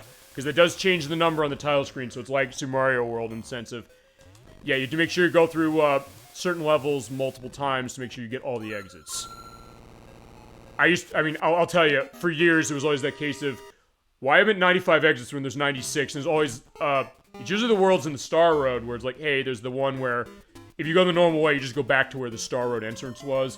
There's a couple of those I just forgot to do them all. So it's also that case when we play that game, I'll make sure that we have that set. But alright, there's a hidden level.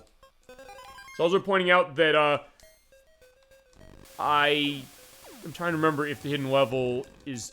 if the boss is behind one of the hidden levels, but we'll see the boss. We'll definitely see the boss as we go. Also do what I should have done last time, which is basically just climb down the ladder. Just don't jump on the pirate gooms there, because otherwise they'll stab you on the way down. Because this is the transition down, they'll basically be in place where they're gonna hurt you. Also, yeah, there's the deadly duck that's frozen in ice, so it's like, alright, cry out, I'm trapped here. No, cry out, I'm trapped under ice. The Metallica song, as it is. So it's like, I was trying to think about that. Alright. Yeah, so far going well, as I said, I guessed...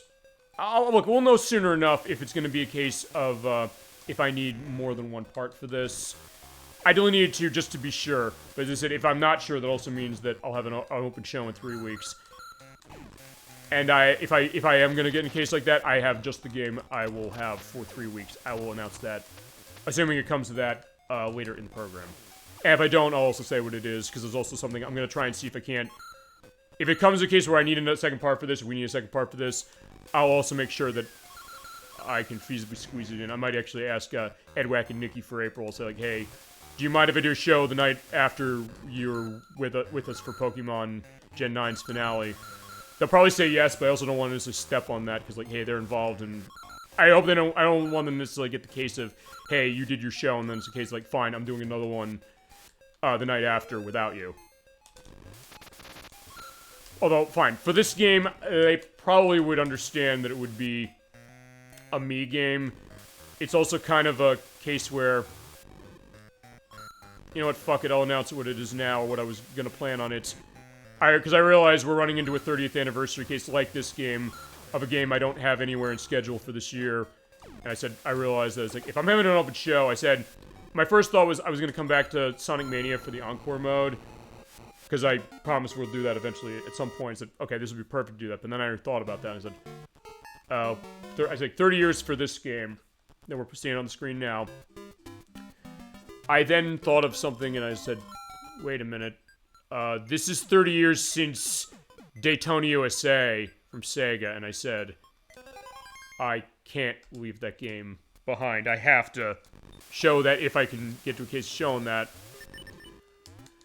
I want to try, and for the purpose of that, we're going to show the Xbox 360 version, because there's also something that, that is actually not going to fit into, we can talk about this, and talk about other things we're going to be doing for show, and other stuff we got going. Anything else, chat, you want to go into? It's like, I love that. I love the idea that, hey, we're talking about the game that's going on the screen, and we're also going into other stuff that goes into what your elements are, and also planning other shows as it is, or giving ideas for other shows and good recommendations. Any recommendation that you have, that's why I always say, asking you shall receive, and why I'll take those seriously and say we're going to do them, because you're making those shows. Those shows would not happen without you saying, hey, I want to see this, but also saying that, hey, you're coming to the show, you're taking the time out of your life to say, like, I want to come see this, I'll talk about this, but also the case that maybe the surprise maybe came on this to some degree, think like, hey, you know, when you say, like, oh, we'll do a request, some people are like, yeah, fine, sure, whatever. Of course, they'll say that, but will they actually back it up? It's like, I always back up whatever I say, so when you say, like, hey, we got something coming to this, I'll adhere to that. So the thing, like, yeah, we're going to show it specifically. But we're going to show that 360 version because it's not going to be part of the delisted element of the delisted Xbox Live Arcade game showcase we're doing in November. Surprising. Well, okay, it is and it isn't, because they released that for the Xbox 360 and PlayStation 3, which is a straight port of the arcade game that they enhanced a bit with certain things. It came out in 2011. Despite the licensing for Daytona, it hasn't run out yet. I guess maybe because Sega relicensed it for a new Daytona USA game in the arcades. But it got delisted off Xbox 360 last year, but it's backwards compatible on Xbox One, Series S, and X. So you can go and buy it on Xbox One, Series S, or X. Download it for $10 if you want to. It's still up there on PS3 from when I last checked. So, it's one of those, and even when the Xbox Live store, the Xbox 360 store closes in July, you'll still be able to buy that on, on the later Xbox consoles for a little bit of time, at least. So, at that point, yeah, I mean, it'll still be there, feasibly, for some time. And there's also the unlicensed version that is in, I think it's, I'm trying to remember which of the Like a Dragon games it's in.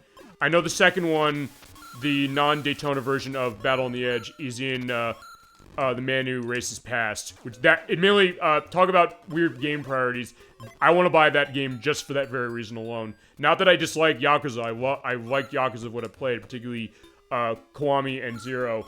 But it's also something that when they said they're porting Daytona USA 2 Battle on the Edge after 25 years of it never getting home port, and its only other aspect of sort of being acknowledged at home being one of the paths you can find in Outrun 2 on Xbox, I said, okay, they're finally doing this, I want to get this. I have not yet, unfortunately it's not a physical release in the US on anything, including the PlayStation systems. I thought it would at least be that way on that system, but it isn't. But they have cut the price, I know it's on Steam, and it's actually part of the Steam Spring Sale, which is going on now. I think they cut the price like $35 with that one. And if it looks like I got one out of order, that's fine. I need to go back to level 16 to get the other one. Yeah, because you'll feasibly fill these in, maybe not in the order you think, but as long as you go through and get all of them, you'll be fine. Although, the thing is, you don't necessarily have to get them all to beat the game. It's just for purpose of ending, and we'll show that because, yeah, there's definitely some interesting stuff going on in the ending, at least. Yeah, but so far, having a great time as far as going into this. Uh-oh. Yes, waiting on those things. Yeah, there are like the bloopers in... Yeah, the bloopers. No, bloopers, not bloopers. Bloopers in the other Mario games. Also, these things, I think this is the only places they appear. They're not named in the manual either, but they are, I don't know, they're like... Actually, he's gone. Okay, he didn't even want to stay here. Okay, fine, now he's back. He's like the... I don't know, he's like a mole or something. Like with the harpoon. It's like, okay, I don't want to get in the way of that. So, yeah, we're leaving. And also, it's worth pointing out, as you do beat more levels on Mario, or Wario does go faster when it comes to the clear game thing. Yeah, you know what, let's go to the goal. Maybe I should just try again at some point, just going for the 100 game and see if we get 50 lives. It'd be amazing if I did, but I'll give it a shot at some point. Alright, because I do... Okay, that was level 17. This is level 19. Actually, the boss is behind here. And you can usually tell that when you hear that, like, the percussion going on, the more messing, the like, oh yeah, that's where the boss is. Actually, the boss of this is very interesting, because you can beat it without even fighting it. And actually, if you come in there without a hat of any kind, or if you get hit, you have to do that, otherwise you have to die. And also, some of the boss levels, not this one, at least I don't think this one, have treasures in them. This is not one of them, but we'll show the one that does as we go. Alright, there is the big item there. Yeah, so 100 coins. Boom. Yes, you are going to be getting rich running this game. Or fine, I guess, I don't know, you were mentioning earlier as far as, like, Wario's case, as far as, like, how does he feasibly handle insurance, how he starts his company as far as software in, WarioWare. All the things he's done. I guess he's a Renaissance man, when we really think about that. But the idea of, I don't know, is this how to succeed in business without really trying? No, that's, okay, that's WarioWare. But in this case, like, fine, how to get a castle and, you know, do it through robbery. Fine, okay, okay, fine, this may be another question to put out. Is he necessarily robbing this island, or is like, hey, the stuff's already here? Or fine, it's like, I don't know, the pirate case, which, fine, that goes, later into this game, as far as how the story is, and also goes into, especially, Wario Land Shake It. And I will mention that feasibly at the end of this. Yeah, seagulls spitting depth charges, now I've seen everything, oh yeah, you're right. Oh, right, you're right, the seagulls dropping the bombs down, the depth charges, the bomb up. Yeah, I mean, there's some interesting stuff as far as the enemies. In fact, you said this when we played, the last game, in this franchise, Super Mario Land 2. You said, hey, these are some really weird designs, which is interesting when you think about the idea that, hey, usually with Mario, sometimes the question of would they go weird or strange, and honestly, the Mario Land games tended to do that the most. And even when Mario's not in the picture as far as being playable, it's still kind of doing that. I guess then with Wario, really, when you think about it, with the Wario Land games and all that, they really took that ball and ran with it, because then you get other cases of all these weird creatures you're seeing as far as what the look is, and I guess it goes to the idea of maybe the imaginative perspective, and I guess the thought also that the surprise that after this game, as we're seeing Buckethead, yeah, that is what he's named, so I guess it's a reference to the, I guess, the metal band, or the guitar-based band. It's Buckethead with 2 words here, not one word like that band. I'll have a picture of Buckethead here. We're gonna play Guitar Hero 2, Jordan. Okay, here's the penguin. Here's the deal. You have to jump on his head. And when you do, he comes out, he has a helmet, so you have to dash him in the back. If you get hit, there's the door to the exit. You can leave, and that's the end of the level. If you dash into him in the back, you get that. If you're small, though, you have to walk into the water and die, or you have to go out the exit. So the game is like, fine, you know, you gotta go. In this case, fine, I'm killing him. Oh, right. Okay, fine. As if this game was not showering you with lives enough already. I forgot you had 12 lives off of the back of doing that one boss. Shit. Okay, fine. You're right. ElecVerse, you're right. You're absolutely right. The lives don't matter in this game. We're already at 38 lives. Jesus Christ. I forgot it does this. And I should remember this because I did this a couple weeks ago. And we were done with this world, which means that I can now go back to the map and go here directly. But since there are levels I didn't finish, I had to go actually to that hidden area in order to finish the stage. I'm gonna go back up. So we're gonna get all the treasures that are here and finish all the levels that are here. So this was the exit. It was right in the middle. So that's interesting. You have to go down the hidden path, which is right here, in order to get this.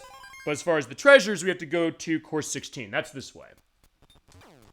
In fact, okay, fine. They're not even hiding the fact there's a treasure here because, like, here's the key, so go get him, Tiger. That's the idea of what it is. They're not even getting an aspect of that specifically. I'm getting more active as far as Twitter these days, as far as, ow, shit. Okay, me getting hit, sorry. Yeah, how so, I guess, I don't know, building up connections, building up other stuff you might be doing. Ow.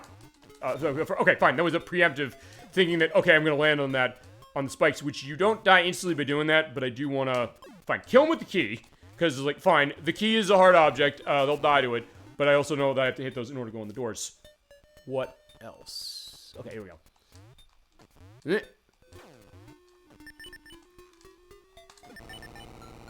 Okay, yeah, because it's in here. That's why I want to get that. I just want to make sure that I can get the treasure that's in here. I'll get the shield. Yeah, feel free to go into that, because it's worth pointing out one thing, because We are coming up to the point as I get Treasure D. I guess the bell was the other one. Was the bell? Yeah, the bell was the other one we got in the other order. I did say, hey, the Super Bowl Game Saturday Discord, I'm getting that set. I'm pushing that back admittedly by a couple of months. I'm going to tie it to the 4th anniversary of the show in the summer, and the reason for that is because I realized there was maybe more to it that I was able to finally sit down and do stuff with it recently. But I'm also putting out what the Master List specifically, to what that's going to look like. So that's the idea. I mean, I've been more on it in general. No, I get that. Because I'm trying to, like, hey, expand out on the program eventually. Because, fine, the Discord site will be part of that to start. That'll probably be the first wave. But it's also something that, yeah, I could do something as far as the other social media stuff, just to get a sense of, hey, get the show out there. I mean, not that I'm like, hey, not getting it out there as it is specifically as I think. This level, I think, has a second exit, so I have to go back and get the other exit. Which is fine, just wanted to remind myself. Yeah, it does. Okay, good. So at that point, we can expand out that way as well, but I get that idea. Alright, and when you do get the treasure, by the way, yeah, there's nothing in the box. So it's empty. Unless, as I mentioned, you die and get a game over. Oh, fine, you get a game over. You don't die. If you get a game over, you lose a treasure. I think they randomize which one it is. I think if you have any, you lose a couple. Also, they can just go through blocks that way as far as when they're in a stun state. Ow! Okay, fine. That was, me getting stabbed, I guess, right as it was dropping out the orb there. Alright, let's try this as far as how it is again. Actually, admittedly, Sherbert Land is kind of one of the harder worlds in its way, only because, fine, it's optional. You don't have to come here. If you don't want to do Sherbert Land, you don't have to. But, yeah, because it kind of twists around as far as how the level is, and also where all the treasures are. I mean, fine, we saw it before, the idea that, hey, you are... Yeah, we went to the hidden areas, and that's where the boss was. It was not in the normal direction as far as it. Boom. Okay, also, I get to show one thing, which is, yeah, if you have the bull power-up and you use it on a conveyor belt, and he'll keep holding up on D-pad, you go across. So you're like, how do I get those coins? If you have jet, you can jet across. If you don't, you can do it this way. Okay, that was the hidden path. You basically hit that and you go over the ceiling. So I did it early. So fine, the other path is going down this way. Yeah, Twitch Reaver's getting eaten alive there because, I won't say specifically why, I've been seeing a negative light there in the sense that I'm not supporting him. Right, the Replayed Revo channel. I don't know what's... Actually, in all honesty, I've not necessarily... Fine, I've been sorta, I guess, in my element with that, out of loop of a lot of things. What's been going on, why, as far as certain things. What a waste, I guess. I guess so. I was like, I don't know what it necessarily is. Actually... Maybe Nocturne knows. I can ask her. Fine, I'll ask her specifically because she's going to be on the show next week when we finish Lunar. So, I'll have to... Shit. Fine, bounce off. Oh, it's worth pointing out also this, which is... Fine, I'm doing this the hard way. Actually, you know what? Can I do it the hard way? Because what you're supposed to do is... Supposed to go in the door and hit that in order to swap... No, fine, I'll show it this way. And then I'm going to try and do it the hard way. Yeah, because you do that and it puts the ladder up there and you're able to climb across... just take a look at Twitter as far as what it is. Okay. I will, just to get a sense of, like, what that idea is. But I guess it's... I don't know how horrific it is specifically. But, I mean... Okay, can I make that jump? Okay, I can't make the jump. Fine, that's not how you're supposed to do it. But, alright, fine. You can do it that way, you do the thing with the bridge. The bridge, I guess, is how they intended to do it, but fine, I had to look fancy. I guess. Feasibly. No, I get that idea, specifically. Like, hey...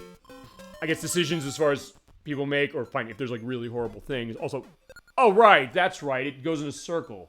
Okay, first it's like, why was I missing the one, number on the practice file I was doing? That's why, because, okay, fine, all roads are gonna lead to the boss, because fine, the boss is right here. So, fine, that's what the, allegations in particular, multiple allegations, bad, to the point where even Shadow Rock made a statement against him. Honestly, I'm out of the loop enough as far as that I'm not familiar as far as who Shadow Rock is, I think, from what I understand, which is the case where it broke the camel's back. So that case of, oops. Okay, I just want to make sure I said it that way. The case of, hey, if there's a case where even someone supportive that way is not in a line of it anymore, that's the thought. I get that, for sure. It's weird, I don't necessarily get a sense of that, and I guess if nothing else, it's probably...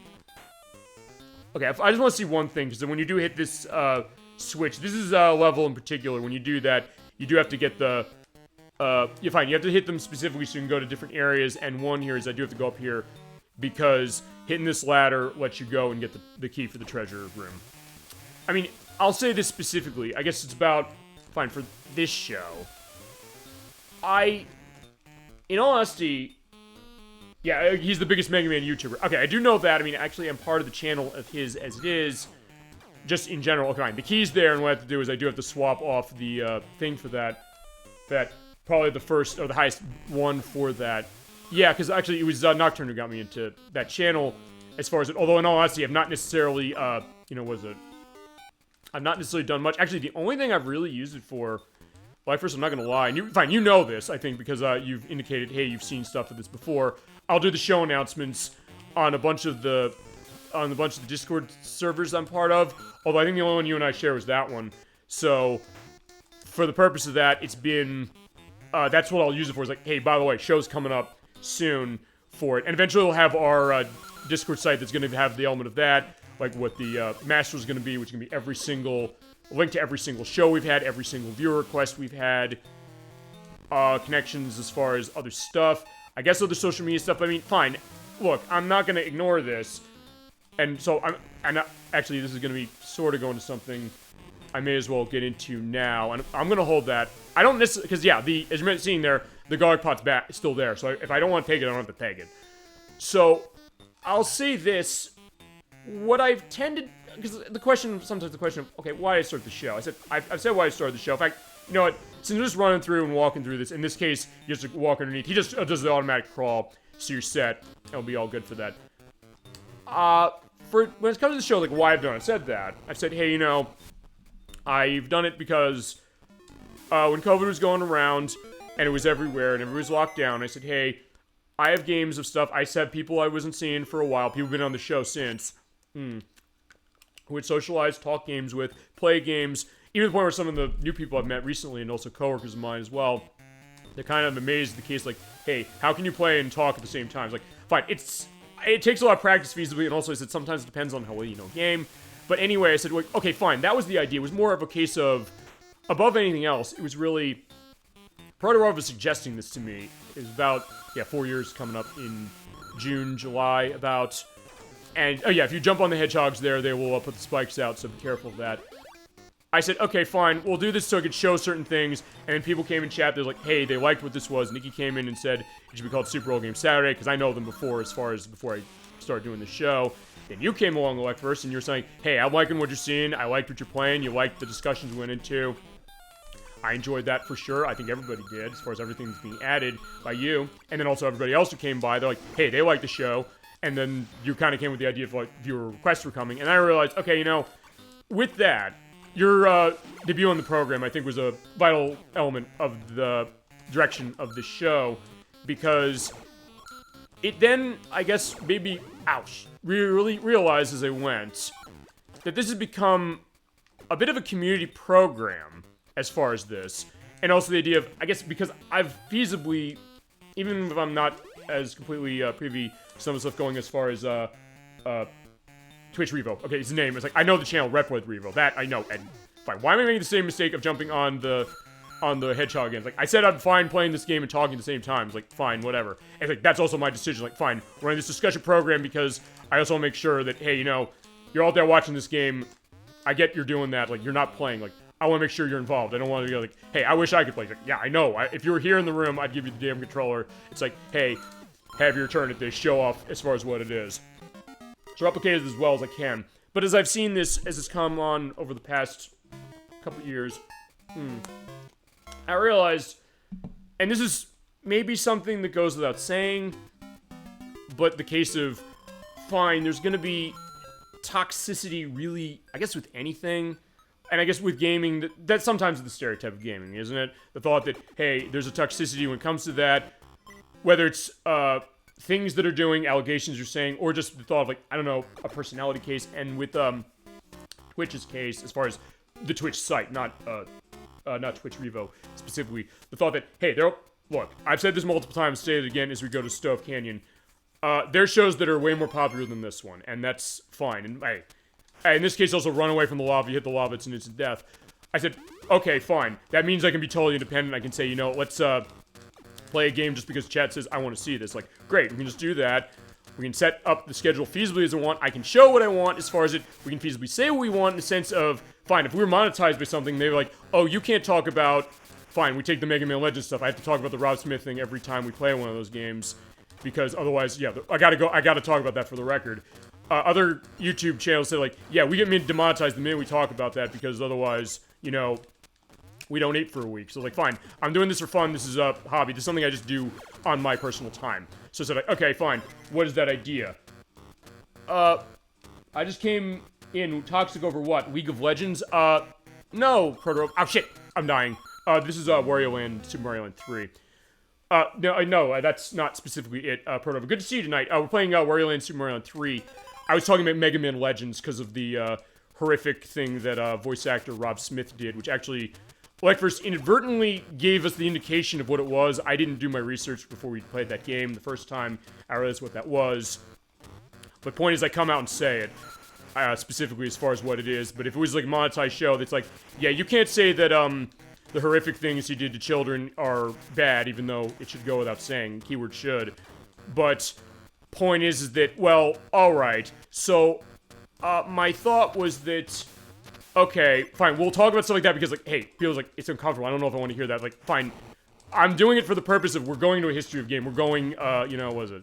In the guts of gaming. I always say that.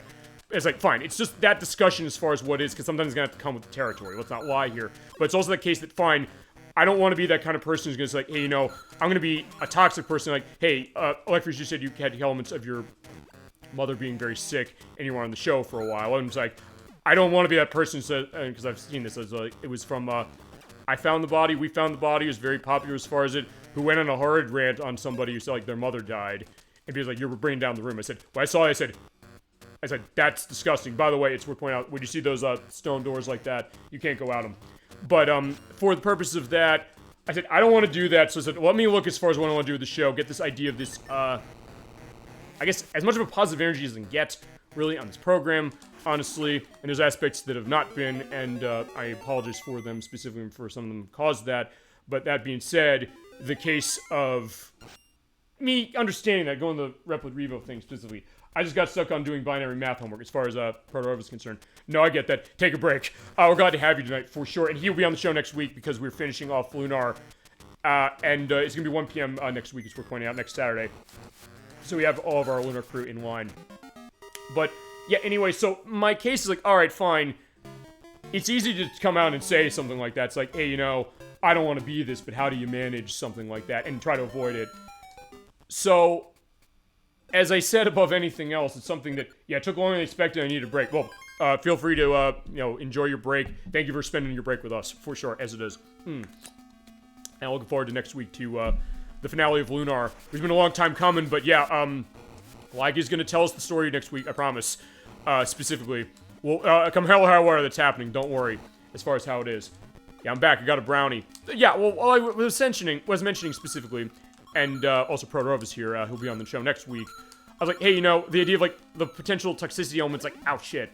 As far as gaming, I want to bust that stereotype above anything else. That's, I think, where I kind of want to go. So I said, alright, I can at least go into kind of a discussion on stuff with game, even about aspects of that. It's like, okay, fine, it's easy for me to say, you know, I won't be this, but it's also the case that, fine, sometimes that you don't realize something like that until maybe it happens. The case of, like, what does that go? How do you manage it? And look, as I said, this is your show as much as it's mine, but it's also the case I'll make executive decisions for stuff like that to avoid that if I have to. But also, so, I mean, the question of, okay, what can I do for that? But also the case that, fine. So it's kind of a balancing act, really. And if nothing else, that's, I guess, what I hope I'm getting off on the show, is that, hey, an element of a trust in the case that, fine, I know that the one thing I've always learned in a lot of radio personalities and people as far as you do this will have often tells you this, and you can also throw up higher if you hold up and the B button when you do a toss. I think. Or no, maybe not. Maybe that was just a weird thing, because the enemies sometimes bounce. Yeah, in that case, fine, they're going in the lava, they're dying, so I'm being bloodthirsty that way. But it's something that I've sometimes thought, like, okay, fine, I'll make a sense as far as like what's going on, as well as again the pleasantries as far as everybody being happy to see each other. Because yeah, we're all happy to see each other. Is the Super Bowl Game Saturday family for a reason, as far as what that is, the community, the idea. So like, okay, manage stuff for the community, and also make it so it's a case of, yeah, being able to kind of go into stuff like this, but also the case of not necessarily, I guess, a toxic aspect really, or try to avoid that as far as how it is. Even because look, as I said, sometimes it comes with games.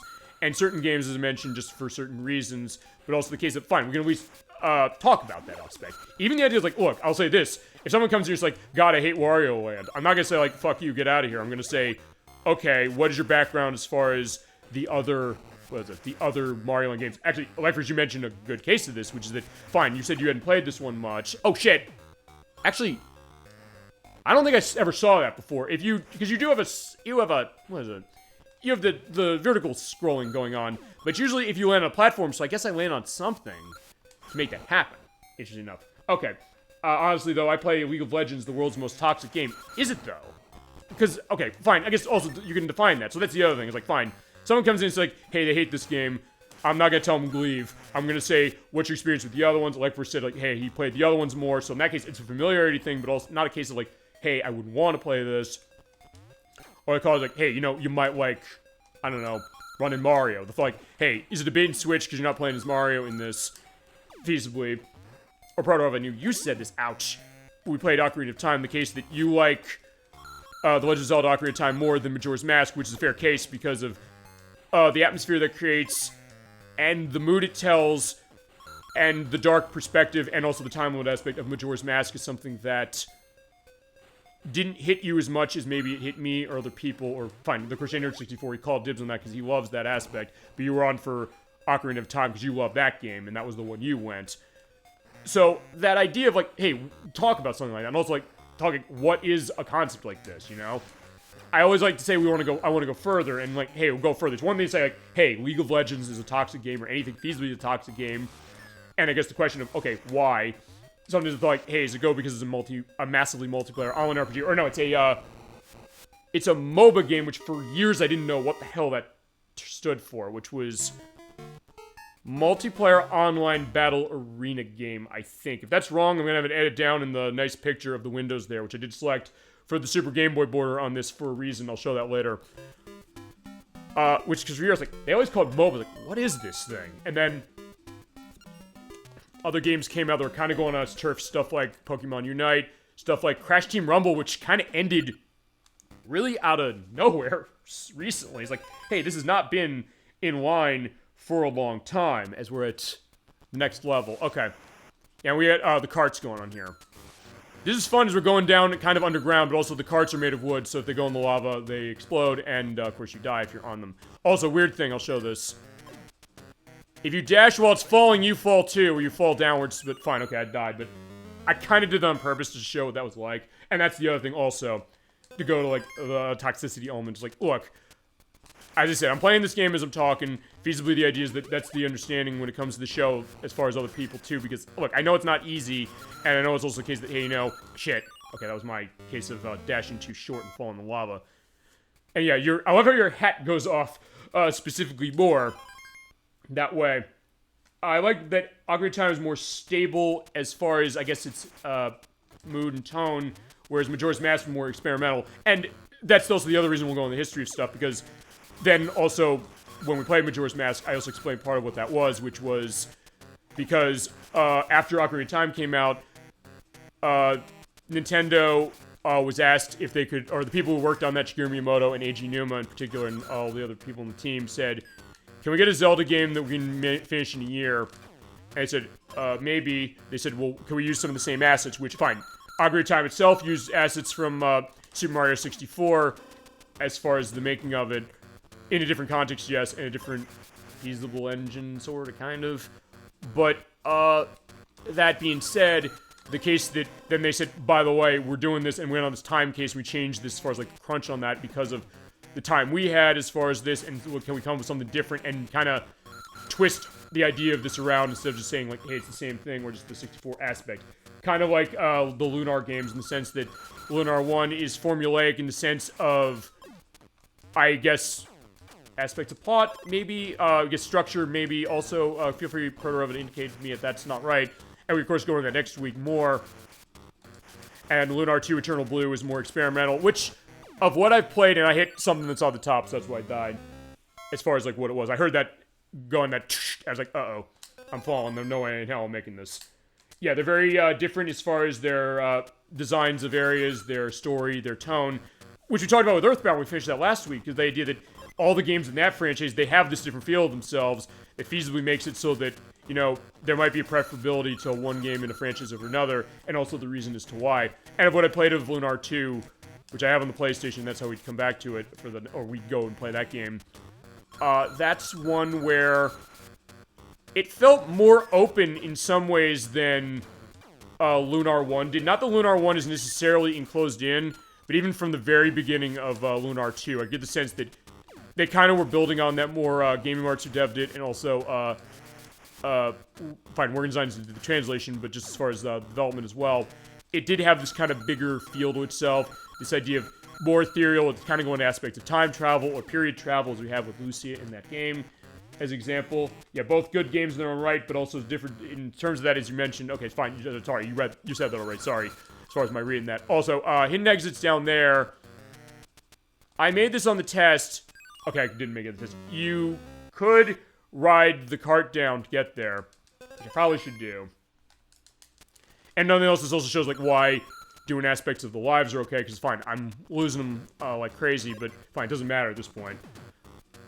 Yeah, the thought that that's going to be something that you might go to something a little more than another, but also the curiosity when it comes to something like that. Yeah, maybe we'll do that at some point. Yeah, I mean, yeah, definitely that's going to be a ways down the road, I think, just in general, but yeah, I'd be curious to go into that one more as it is, because honestly, my experience with Lunar 2 is not as much, although, in that case, that game has not necessarily been, actually, it has not been re-released at all. Except for, I think there's a PC version in Japan. There's the Sega CD version, that's the only one outside of it. But they've, unlike Lunar 1, where they've re-released it a lot, they haven't re-released Lunar 2 that much. So in that case, that's kind of a bit of a different one, as far as that being, I guess, in direction a little bit. So, as I said, I'm not as familiar with that one, and also it's a longer game, so that's the case of going back to scope. I mean, above anything else, I guess this is going into, as we're going on our great treasure hunt on Kitchen Island. I don't know if I mentioned that's where we are. We're on Kitchen Island as far as where Wario is concerned. And, Proto, feel free to go into memories you have on the Wario Land games. If you played these, or fine, if you played the Wario Land games, or you played the Super Mario Land games, which is the third in this, so basically, this is the third game in a series that then branches off into another series of games, of which there are 5 others confirmed, a 6th possible with Wario Master Disguise on DS, and the other ones being Wario Land 2, Wario Land 3, Wario Land Shake It, Wario Land 4, and Wario Land on Virtual Boy, which is a great game. If you never played Wario Land on Virtual Boy, if you have a Virtual Boy, you need to own that as far as if you actually own the unit. If you don't, and you emulate it via, I guess, an Oculus or something, I know ElecVerse, you said you've done that, and nowadays it's probably the way to go. And if you ever want to see some of that stuff on the show, we'd have to stream it or emulate it. We don't have a choice as far as actually using the unit, I don't think. I don't know if there's ever been cases where people have streamed directly from the unit unless they've modded it, perhaps, for the purpose of something like that. That's a fantastic one. Actually, it plays more 3D as far as, like, stuff with backgrounds. Actually, I have briefly played it on the unit itself, and it was very, very good. I mean, fine. There's a reason with the Nintendo Power Magazine why it was the #1 game on Virtual Boy for basically ever when it came out. Like, every month was like #1. The year's like, yeah, by the way, Wario Land is #1 on Virtual Boy's charts as far as our readers voting. What's best of the top 5 what's the top 5 Virtual Boy games this month? Like, it's this again. It's never fucking changing. Even to the point where eventually they then scrapped it specifically, and they even kind of took a shot at it when their 100th issue, saying, like, we went through the 100 best games of all time, but Virtual Boy completely struck out. Go figure. It's like, okay, fine. Even they're saying, all right, we're not going to do that. But fine, we talked this about before on the show. Virtual Boy is not a bad system. It's just a case that, hey, it feasibly had some ideas about itself that were interesting, but also some of the things that went against it, like with the visual look, the case of the price, the idea that it was thought as a portable unit, but it wasn't. There wasn't much support for it. Not many games available to play. Only about, I don't even think there were 20 counting the Japanese releases to the console. Fine, this is the exit. I don't have enough coins to get to the exit, which is fine. I gotta go get the treasure here anyway. Because we're going full on treasure as it is. If fine, to proto over to you since you jumped on something recently. Just to indicate that we're 100%ing this. We'll see if we need 2 parts. If this is any indication, maybe we don't. But I also put 2 parts just to say, like, okay, I just want to be set this. Also, I'm going to be... Okay, I can't crawl. By the way, if you hit down on the D-pad and move left and right, you can do, like, this walking strut. And it does go underneath that. Or if you're small, you can get through that. In fact, you know what? You know what? Stab me. I'll tell you. That's fine. Because any hit you take makes you small. So in this case, fine. I'll be able to go through the hole a little easier. In this case, you drop him in the water. Because, yeah, as soon as he hits the water, he dies. Not every enemy will die in the water, but the ones that usually don't go in the water is like, yeah, fine. It's like Kirby. We're talking Kirby earlier as well. Hit that switch and then get more coins. Boom. All right, we are rich. Fine, there is the jet. Perfect. Okay. Yeah, when you're a jet, you're a jet. Going to West Side Story. That's the other thing. Because this is all off the cuff to a certain extent as far as myself, yes, I'll have notes as far as game and going to stuff as far as that, but it's also the case, like, fine, if I see something and it just reminds me of something else and I just say something as far as a comment, like, hey, what Wario Land play is going to mention West Side Story? None. Which I guess is a good thing because it means that, hey, we're kind of all off the cuff and, hey, chat's understood that and been in the touch on that as well, specifically, which like that. So that's the idea. It's like, hey, the idea of the community thing out. Yeah, it's like, wait for that bomb to explode a little bit or get close to exploding and toss it out. You hear that, and then you toss it off a little bit. And you have this kind of great mystery music. Okay, that was lucky. Because, yeah, that's going down the lava. If you touch the lava when you're in that form, you will die. But I think... I'm trying to remember. Oh, wait. If you get hit by something else... and you're on that, and you're on the platform and it goes in the lava, you won't die immediately from it. But in other cases, you normally will die as soon as you hit it. Basically, it's like, yeah, the one-hit kill. And it's not like Super Mario Brothers, or actually a lot of the Mario games, where, fine, in Mario Brothers 1, and the Japanese version of the second one, it's red water. It's not actually something you swim in. Okay. Can I get up there? Yeah, fine. I'm trying to do the other thing, which is... yeah, if I can just knock into the wall, that's feasibly something you can do as an advanced strategy. Although what I'm going to do is I'm just going to switch the, I'm going to turn off the... okay, I can't turn off here. Yeah, because basically you hit the switches to turn the water on and the off, so then you can get... what is it? Oh, wait, no, I did that with that. I don't want to have this hit. Oh, shit, no. You know what? I might have screwed myself. You know what? I'll tell you what we're going to do. I'm gonna finish this level now, and then I'm gonna come back in. I'm gonna get the treasure. Yeah, because I'm paying my way out specifically. Okay. So there we go. Okay. And you know what? Fine. Yeah, let's try the A course again. Let's see how I do. Can I get 50 lives off this thing? I highly doubt it, but let's give it a shot. Yeah, because it moves so fast. Ah, crap.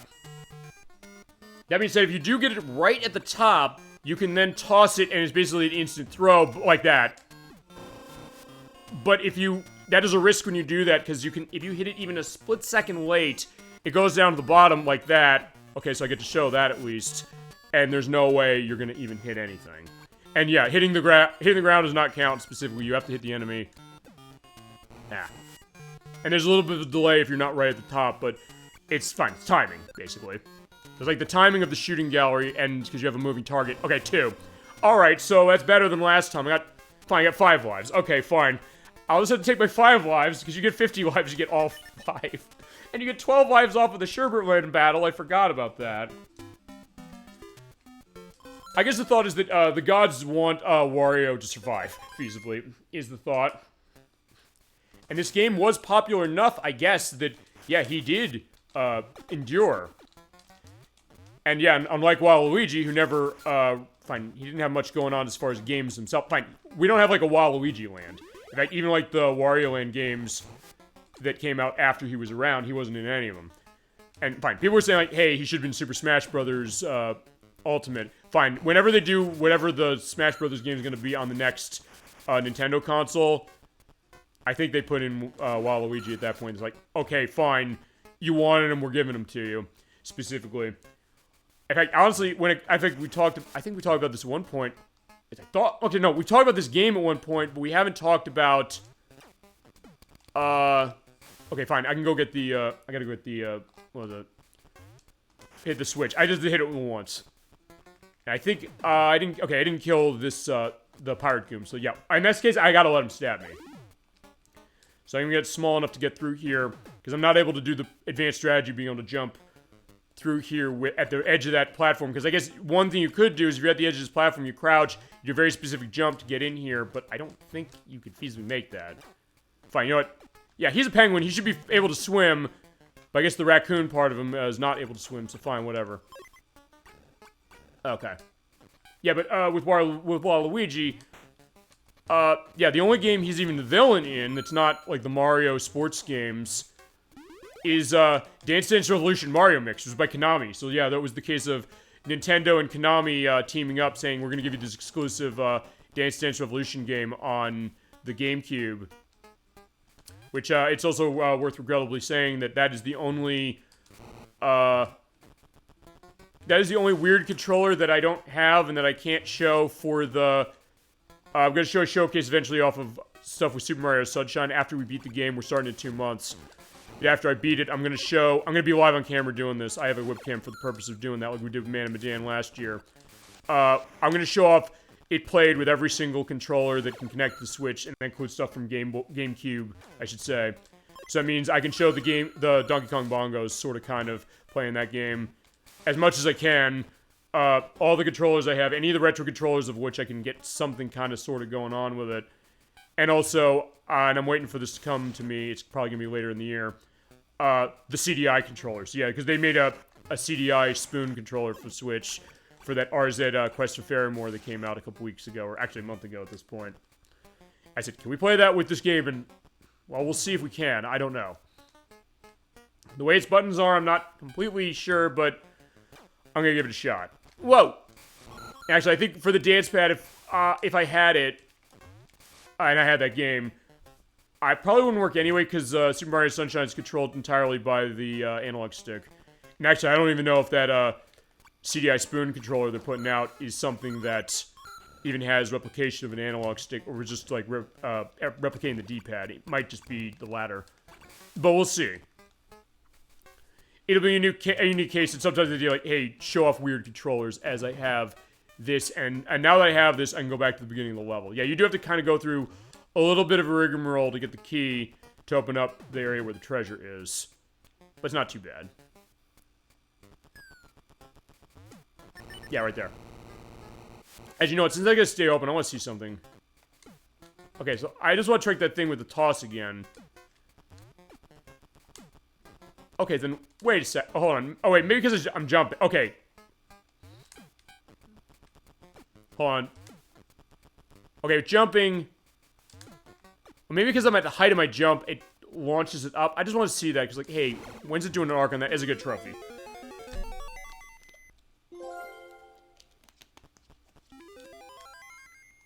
Alright, so that's Treasure H. Yeah, we're going through these pretty well. Okay, fine. We're probably only going to need one part for this game. I didn't know. And as I said, sometimes that's also the other thing. Is that the question of, like, how much of game streaming and game playing is a science, and also if you know a game really well, can you feasibly finish it quickly, even if you're just doing a showcase of, hey, what the game is all about.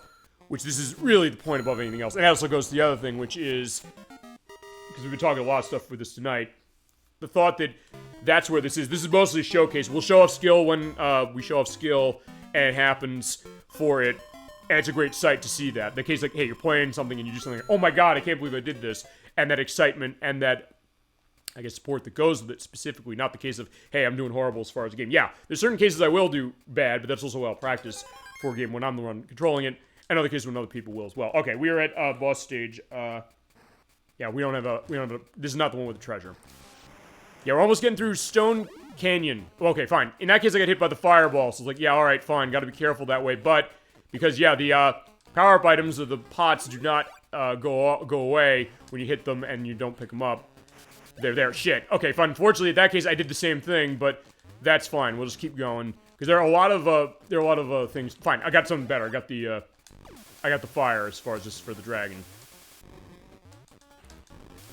which is really cool as far as being able to, you know, burn the enemies and also burn bosses. Well, actually, this boss we're gonna fight, I don't think you can really use this, because actually, I think there was the, I'm trying to remember what this was. I think it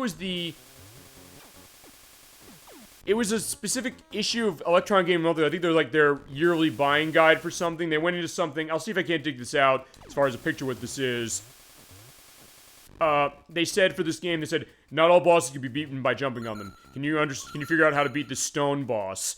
And actually, that was my first time seeing this game when I was reading that magazine back in 1994, 5 about. And then it was 2 years later, I played it, and then I bought my copy specifically. It was like, yeah. Took me 20 bucks to Kmart to pick this game up, after, shit. Oh yeah, I was lucky. Also, this is where you're using that up on D-pad and jumping thing to make your jumps go higher, and be careful of the collapsing bridge. Alright. Yeah, this way, yeah, fine, I guess he's mad, but also the great attention shit. Fine, the great attention to detail that it's still shooting off as I'm dying, but also the great attention to detail that it's actually shooting out the fire out of the snout, or out of the nose. So it's the little things, really, as far as this game. And that's one thing I do really like about it, on top of how it looks, how it controls, how much fun it is, how good the music, generally speaking, is, and also some of the creativity behind it, is that there are all these little things you think, like, do they necessarily have to do this? But they do, and you do appreciate it. And it gives it a great identity that stands out against the Mario games that were on the NES and the Super Nintendo at the time. Which I guess when you think about that, that is an interesting as far as portable gaming, which we've talked about that as it's gone across all of the games of the series. We can also continue that with this one now, the thought of, like, what did it necessarily look like when it came to portable gaming? Back then, the thought was like, hey, you know, you'd play a game on the road, you're like, hey, you can't be at home to play something like Super Mario World, so you get Game Boy and play something on the road, but it's not the same game, and some people thinking, like, hey, does that mean it's a lesser game because it's not the big console game you'd be playing at home? Well, not necessarily. And you have games like this, games like Tails Adventure, as far as one that I played like crazy. We played that for the show for sure, as it's been. And other ones where, yeah, you realize, well, no, that's not the case as far as them necessarily being downgraded. Some cases they were, like, yeah, you know what, fine, the Game Gear version of Sonic Spinball, it's not the Genesis version. The Genesis version is insanely hard, yes, and that can be a contentious one for that reason, but then you play the Game Gear version, and, well, I think Gemini96 said it best. He said, I'm still recovering from you showing us that one. To which I then said, I don't know, what are you recovering from more, that one or Jammerlami? Well, fine, Jammerlami is just weird and freaky with the, you know, the baby store level, and the weird march that they have going on about expecting parents saying, like, oh my god, I'm ecstatic about the fact we're gonna have a child. Okay, yeah, so here is the stone boss. What he does is he tosses out snot out of his nose, he sticks his tongue out to bust the platforms down. You have to wait until he drops something out of his nose, and then when it goes off of, he's just doing the thing with the tongue. Also, don't hit the tongue. Shit, he's not doing much as far as tossing the stuff out. Alright, there you go. So it bounces once, pick it up. And then when he has his mouth open, toss it. But if you miss, that's the idea. Okay, probably was saying this. Indie games tend to be better these days anyway. Okay, what games have you been playing recently? As far as, I guess, because this has sometimes come up, the case that, hey, what's modern gaming looking like as far as what people wanting. Also, fine, we might see one thing for this, which is, oh shit, I threw it over. If you don't have enough platform space, you're gonna fall in the lava and die, which honestly might happen. Ah, shit, I keep overshooting it. Okay, this is gonna be interesting. Yeah, feel free to go into that specifically as far as it, because yeah, there's definitely independent games we played for the program. We just suffer the... Oh, shit. Alright, this is gonna be interesting. Okay, fine. If you look at, yeah, what happened there. He shot that out. I fell in the lava. I was probably gonna have that happen anyway. If you hit him when he has his mouth open, toss him one of those things back in his mouth, he gets hurt. Do that 3 times, he's dead. Yeah, feel free to go into that, because sometimes that idea of, like, where's the creativity of games going in when it comes to independent stuff, because I know...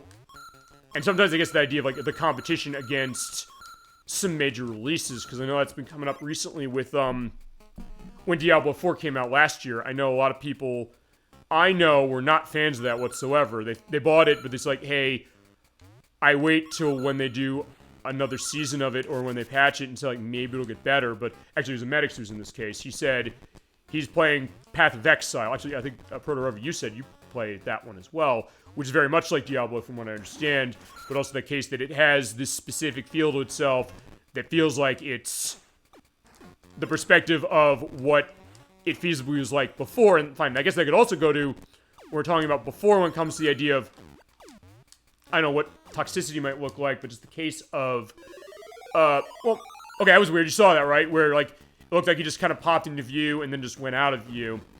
Yeah, my roommate is not a big fan of, or doesn't like Diablo 4 that much either. Yeah, because it seems like it's been a little bit of a contentious one to certain degrees, especially compared to, because, fine, that's the other thing we talk about sometimes, the idea that, hey, when there's a game that was such a landmark in a series, the question of chasing the dragon again on it when it comes to, you know, replicating that success. Okay, that's way better, because, like, yeah, none of the elements on the lava were busted.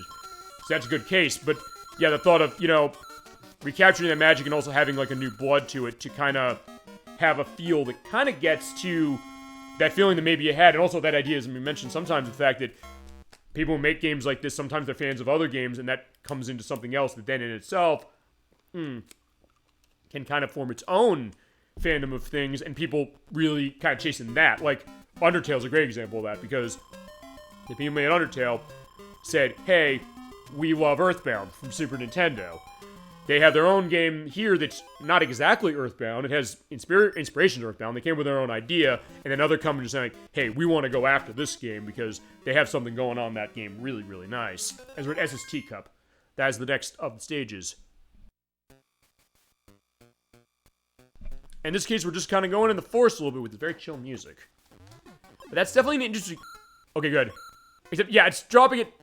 Oh, right, it charges like 3 of them on there, so fine.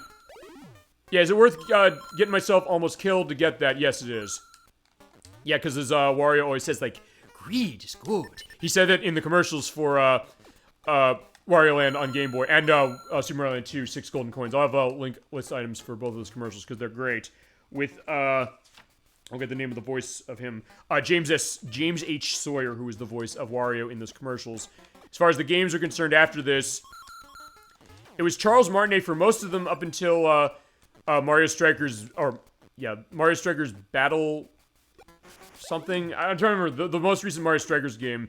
He was Wario in all of them until then. It's Kevin F. Ganny now, who was first him in Wario Land Move It. He does a great Wario. In fact, he might even be better as Wario than even is already as Mario and Luigi in particular with Super Mario Bros. Wonder. And then it was also Thomas Spindler who voiced Wario in the Japanese version of Mario Kart 64. It was Martinet in the US one, and also in Mario Party 1 and 2, and in Mario Kart Super Circuit on Game Boy Advance, where he goes that, "Wahahaha," and "DohIMissed!" And of course, Wario, I gotta win! And in the European version of Mario Party 1 and 2, oh my god! Yes, he does actually say that, and it's hilarious. Or, Wario, #1. It's like, oh yeah, absolutely. The aspect of the Wario thing, in fact, earlier on the show, I was kind of reading the story out of the instruction manual in, like, the Wario voice. Like, the Wario Scapelli thing, which I know tends to be going on. I know the Super Game Brothers goes into that as far as, like, the idea of Matt Mattelli always like, yeah, I'm like, Wario, just to do that, wah. It's like, there you go, that's the thing as far as how Wario tends to be, you know? Like, he's kind of the goofy guy, but it's also kind of the thing that, in some ways... He can kind of get stuff done a little bit when it comes to some of the things, but it's also the case that sometimes it will explode in his face eventually. Actually, you know what? We're leaving because I forgot I didn't get the treasure in this level. By the way, if you do have a door, you can just go out the door and leave. I forgot about that. I was like, I want to make sure I'm getting all the treasures. I mean, I'll have time to go get them. It's not like, hey, you know, you're going to necessarily be locked out. In fact, you're not going to be locked out. I mean, actually, with the next world, it's going to look like you are... for a little bit of time, but you're not. You will have an opportunity to kind of go towards other things.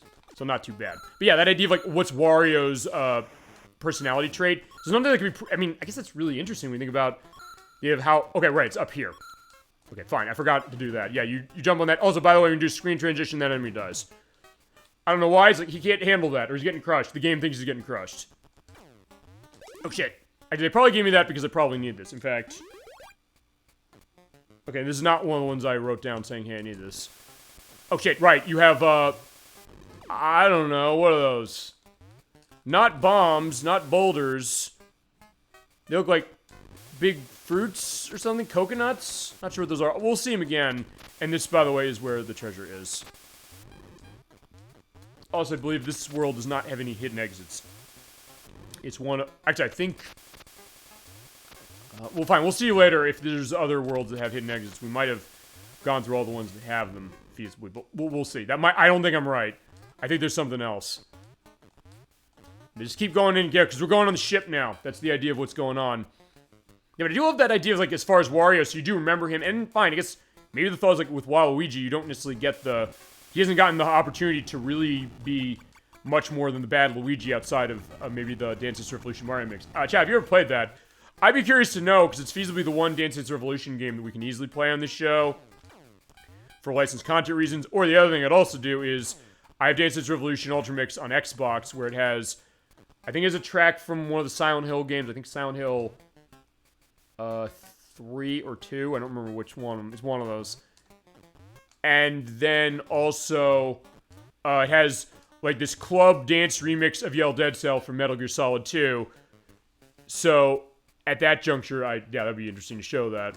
Also, in that case, I'd have to have a, face cam run on for that. Although, how do I show the dance panel on the ground? I'll have to figure that specifically. Yeah, he really does say, oh my god, per this link. Thank you, ElecVerse, appreciate that. For sure, yeah. Take a look at that link for sure that is in the link list below in an edit or now, as far as Twitch's case. If you get the sword or the scimitar or the... Oh, it's a knife. Okay, fine. The game calls it a knife, specifically. There you go. That is our treasure eye. Thank you for that. Yeah, he does say that as far as it's the case that, you know, he's really excited. Well, fine. We had that with Sonic Heroes a little bit. In fact, I showed that when we went back to that for the super hard mode at the beginning of the year, where I said, hey... And this is in the US version, and I made sure that the last shot of that video we did, when I edited, I put in when Amy says, oh my god! And that was in our version, so I was like, okay, they kept it there. So maybe that surprised us, like, yeah, Wario is a man of faith. I mean, I said this at the beginning of the show, I guess I'll say this again. Fine, they're Italian, I don't know. Is the thought that Mario and the gang are Catholic? Oh, actually, fine, the movie sort of goes into that. Kind of from Brooklyn. The movie, fine, both movies going. The one from 1993, especially the one last year. That one, his family is from Brooklyn. Brooklyn, not Brooklyn. Yeah, from Brooklyn. And I think it's the thought that, hey, they're having dinner together. I think they're supposed to be Catholic, is the thought. Remind me of the movie Brooklyn, which was a great film from 2005, which is a different case of that specific.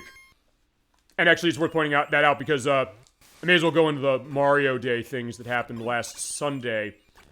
Yeah, because Mario Day is March 10th as far as what Nintendo does with it. They had a couple announcements. They had the Switch Online releases we talked about earlier, which were Mario Golf, Mario Tennis, and Dr. Mario, all from Game Boy. They announced... Oh, right, they announced the release dates of Paper Mario The Thousand Year Door HD and Luigi's Mansion 2 HD. Paper Mario The Thousand Year Door is out on May 23rd, and Luigi's Mansion 2 HD is out on June 27th, both on the Switch. And with both of those are actually going to be feasibly the easy ways to show for the program, especially Luigi's Mansion 2, because otherwise I'd have to I'd have to figure the connection stuff for 3DS in order to show that game, which I'd like to, but it's like, fine, since that's going to be an easier version to show, there's that. And then Paper Mario The Thousand Year Door is just in case I'll be able to own it easier because it's like $120, $130 on the GameCube. And from what I understand, the rumors that were potentially going around is saying they're only going to they're going to have a 30 frames per second frame rate were not true because the video they showed shows that it's at 60. There's apparently references in there, like I think the reference to the noose that the Crochet Nerd 64 picked out of the trailer that they showed, saying that, okay, they're not changing that either. As far as it goes, like, hey, they're gonna remove something like that, but apparently they're not. And, right, and right, the Super Mario Brothers movie 2. They announced that it's, being, animated now, and they're gonna start, setting that up. Actually, they just announced they're, starting the animation of that now. It's coming out on April 3rd, 2026. Hey, fitting, I guess, because the movie was, one of the most, profitable movies of last year as far as its box office is concerned. It was that and Barbie, and actually, depending on how you look at it, Barbie made more money than Super Mario Brothers movie did, but it also arguably made less because of marketing, which is something, actually, I'll put a link to this channel I watch, Mr. Sunday Movies, which is these two guys out of Australia who talk stuff in movies, particularly, I'm trying to remember the name of both of them. Mason is the one guy who, like, they always have some fun as far as him with certain things, but they always do their overview of, like, the biggest box office hits and misses of the year. It's good stuff. I'll definitely link to that for sure, because it also goes into aspects of Mario. Fine, that Mario movie, which they didn't like very much at all. And Chad, I don't know, you want to go on thoughts on Super Mario Bros. Movie if you saw it. We definitely go into that. I liked it quite a bit. I know there are a lot of people who really didn't like it, saying, hey, it's a glorified commercial, which is say, I don't know if I'd say that completely. Exactly. I mean, it is mostly, what it says on the box, nothing more, nothing less. So I'll say next time, maybe I'd like more stuff as far as going deeper as far as story, but I think for establishing the idea of making you feel in that world, the voice performance is really good, the animation's really good, and honestly, it is my favorite movie out of Illumination, who I have a mixed reception with. For me, it's really only Despicable Me 2, The Secret Life of Pets, that, and honestly, The Grinch. I don't love The Grinch they did, but I thought it was actually pretty good, considering other adaptations of Dr. Seuss's stuff. Those are the only movies of Illumination I like. So honestly, with this one, this is probably one of the better ones. And it definitely gives that feeling of Mario for sure, so I definitely like that. And really good stuff with the voice acting, and really good music as far as it. And Jack Black is terrific as Bowser, as it is. And maybe the thought that, hey, they do stuff with Wario. I don't know what they do with Wario, because, fine, it's going to be a little bit of a competition, I guess, between Mario and Sonic in the movie realm, too, because we have Sonic the Hedgehog 3 that's coming out this year. That's December. And then, I guess, I don't know how they're going to up that for this. I mean, hey, Wario might be in the movie, for all I know. Maybe that's the case. It's like, hey, you know, after what happened with the last films, like, then Wario and Waluigi come in, maybe. They haven't said necessarily, but maybe an idea. It's like, I don't know, maybe they do that. Then, fine, they're looking at... Okay, fine. At this point, I don't think it's a spoiler to say this, as far as who's in Sonic the Hedgehog 3. Shadow the Hedgehog is in it. That was the thing at the end of the second one, which I didn't mention for a while, but the marketing has basically said, yeah, Shadow's in this. They've shown him already. So, in that case, I think, fine. It's fine to mention the idea that he's there. So, I think in that case, they're probably going to want to up the ante a little bit. As far as, like, them kind of going head-to-head. Especially, I guess, because in the game realm, it's kind of a one... Fine, it's, trying to think what's the, Oh, right, it's, I'm thinking the WWE reference. It's like a one-legged man in an ass-kicking contest because, yeah, fine. Sonic Superstars, talking about games, I really don't like that one. And Super Mario Bros. Wonder, which is wonderful. Per its title, but is really, really good. Specifically, so that, like, hey, the stuff with the games, we'll see also what goes on with Sonic X Shadow Generations. Actually, I don't think I've talked about, in fact, they announced that, with their remaking Sonic Generations for all the new systems they are putting on the Switch. My heart sunk again. I was like, I don't know. I don't think they're gonna do it well. I don't think it's running at 60 FPS, which it should be if it's redoing a 360 and PS3 game from 2011.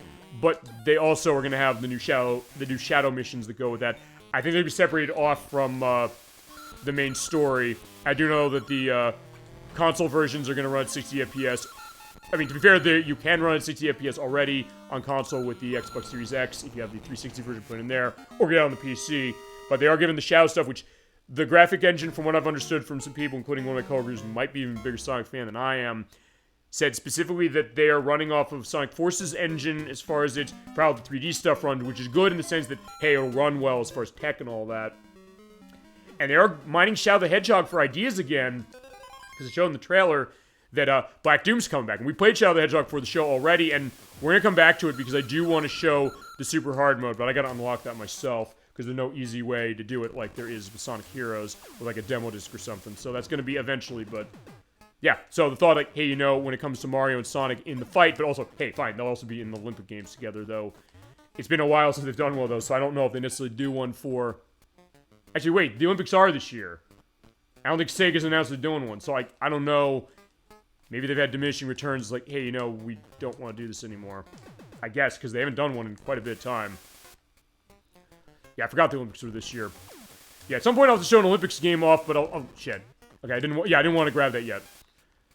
But we'll do that eventually, and I'll be curious also, case, because I know ElecVerse is not a big one as far as some of those, and I get that idea, but also in that case, I guess I want to show one also that's not just hitting A and B rapidly, left and right, left and right, left and right. Something different. I mean, if I can show Athens 2004 on PS2, I'd like to show that, because that's one where It's Eurocom who made that. And I gotta have my love of Eurocom going at some point more than we've already had on the show.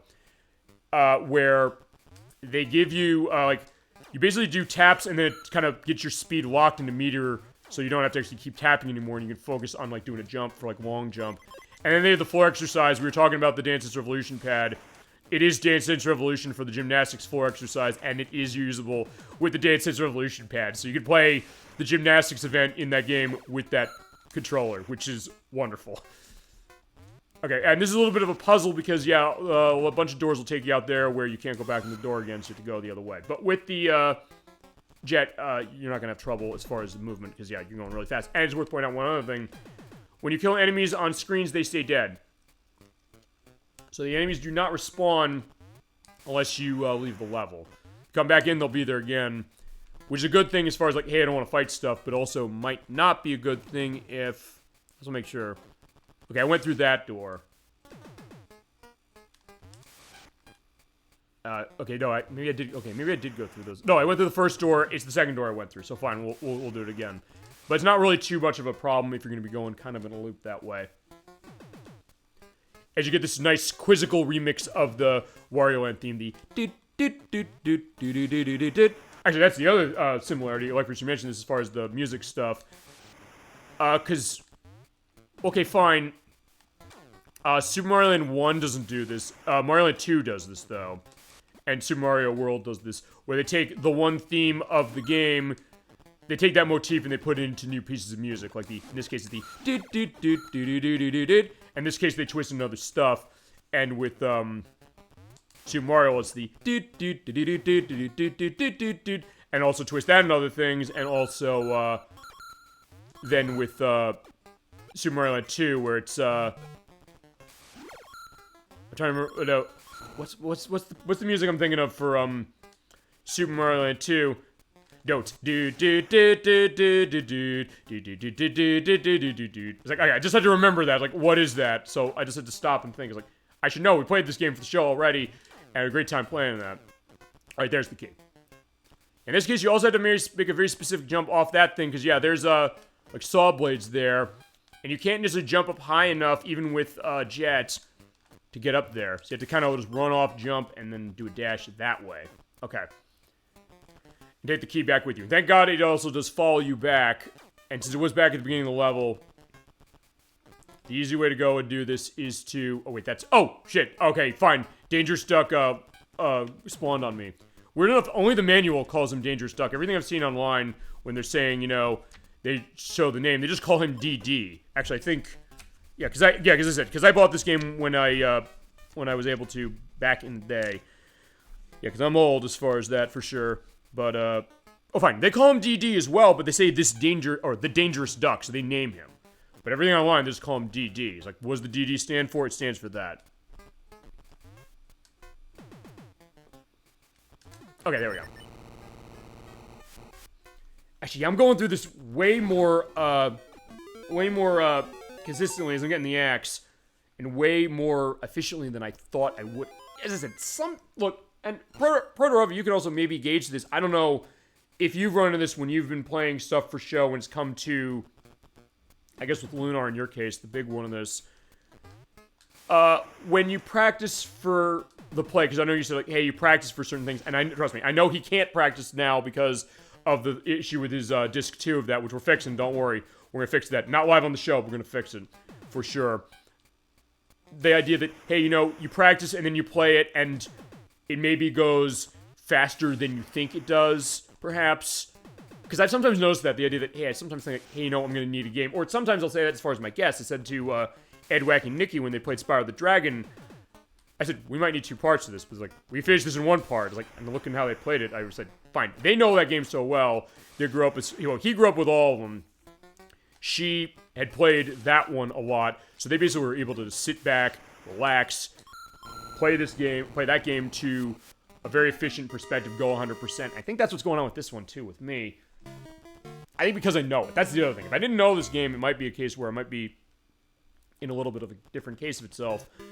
But either way, yeah, we're going well. Yeah, we have almost all the treasures. There's 15. And I think that's the last one that SST Cup gives. Oh, okay, no. No, the boss level actually has it. So actually, this is the area, this is the world that has, the, treasure in the boss world, or the boss stage. Yeah, in this case, Jet's gonna be the MVP. I don't know if I don't think I need that for, getting this. Oh! You also get that pew, pew. Also, in that case, yeah, there's so many of those on screen. There's some flicker, which I think is reduced when you put this in the Game Boy player. Because actually, I was testing. I said, you know what, before we did this, I said, like, hey, you know, if we need 2 parts, we're gonna have, what is it? We're gonna have, Super Game Boy for part 1 and Game Boy Player for part 2. I put it in this, how we're playing it.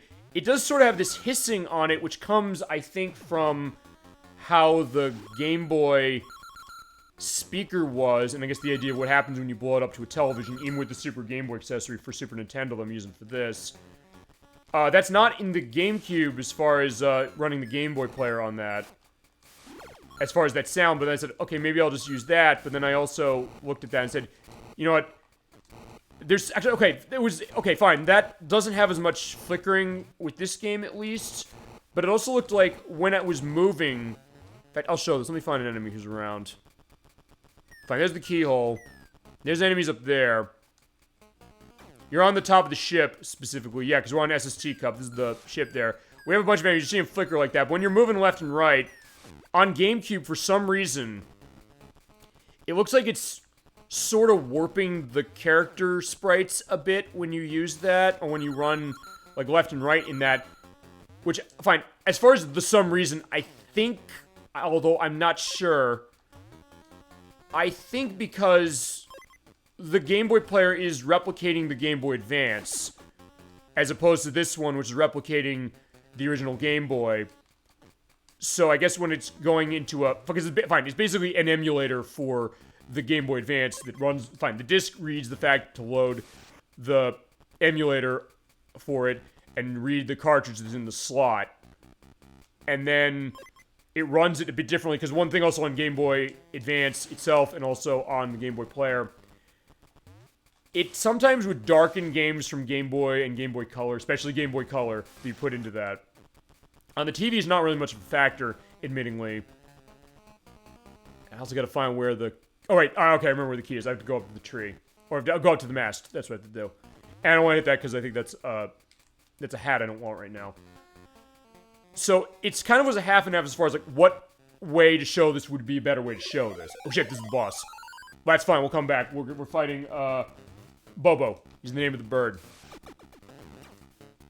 Yeah, just jump on him. Yeah, you can't dash into him, but if you bounce off his beak, you'll be fine. Even though I'm small, I can still do this. But he also can blow you off, so be careful as far as that. Honestly, the bosses are not really that hard in this game, although the last one is not hard, it's just that it's sorta luck-based. Okay. Ah, crap. I was close. I thought I was gonna die from that. Alright, bye-bye, Bobo. And I'll come back here to get the treasure. There was a box on the mast. I thought it was in here, but either way. And yeah, we're seeing that. I'm seeing that that coin glitch under the what was it? The heart icon. At some point, I'll look in the edit and show a picture of that happening. And yeah, let's go. I'm keeping the coins. Yeah, so you have a choice as far as do you want to play the bonus game for more coins or for lives or for hearts. I'll just show one other thing. Yeah, when you're on this and you have treasures, they will shine and sparkle. Oh shit, wait a minute. No, I can't go back, right. Because that shoots me up here. Actually, I'm stuck here for a little bit of time. Not long, but we're going to Parsley Woods. Okay, so I have to go back. I'll have to go back and get that from SST Cup.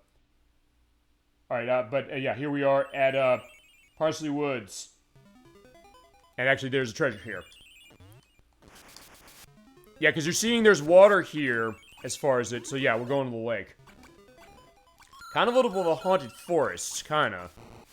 Fine. Oh, yeah, because there's ghosts. Yeah, like what you mentioned this when we played, Super Mario Land 2. Yeah, they're also like the boos in the sense that, hey, when you're looking away, they'll chase you. But you can also pick them up and toss them. Yeah, I haven't really even mentioned too much about that, as far as that being a factor in this game. Plus, you have to be careful where the spike blocks are coming.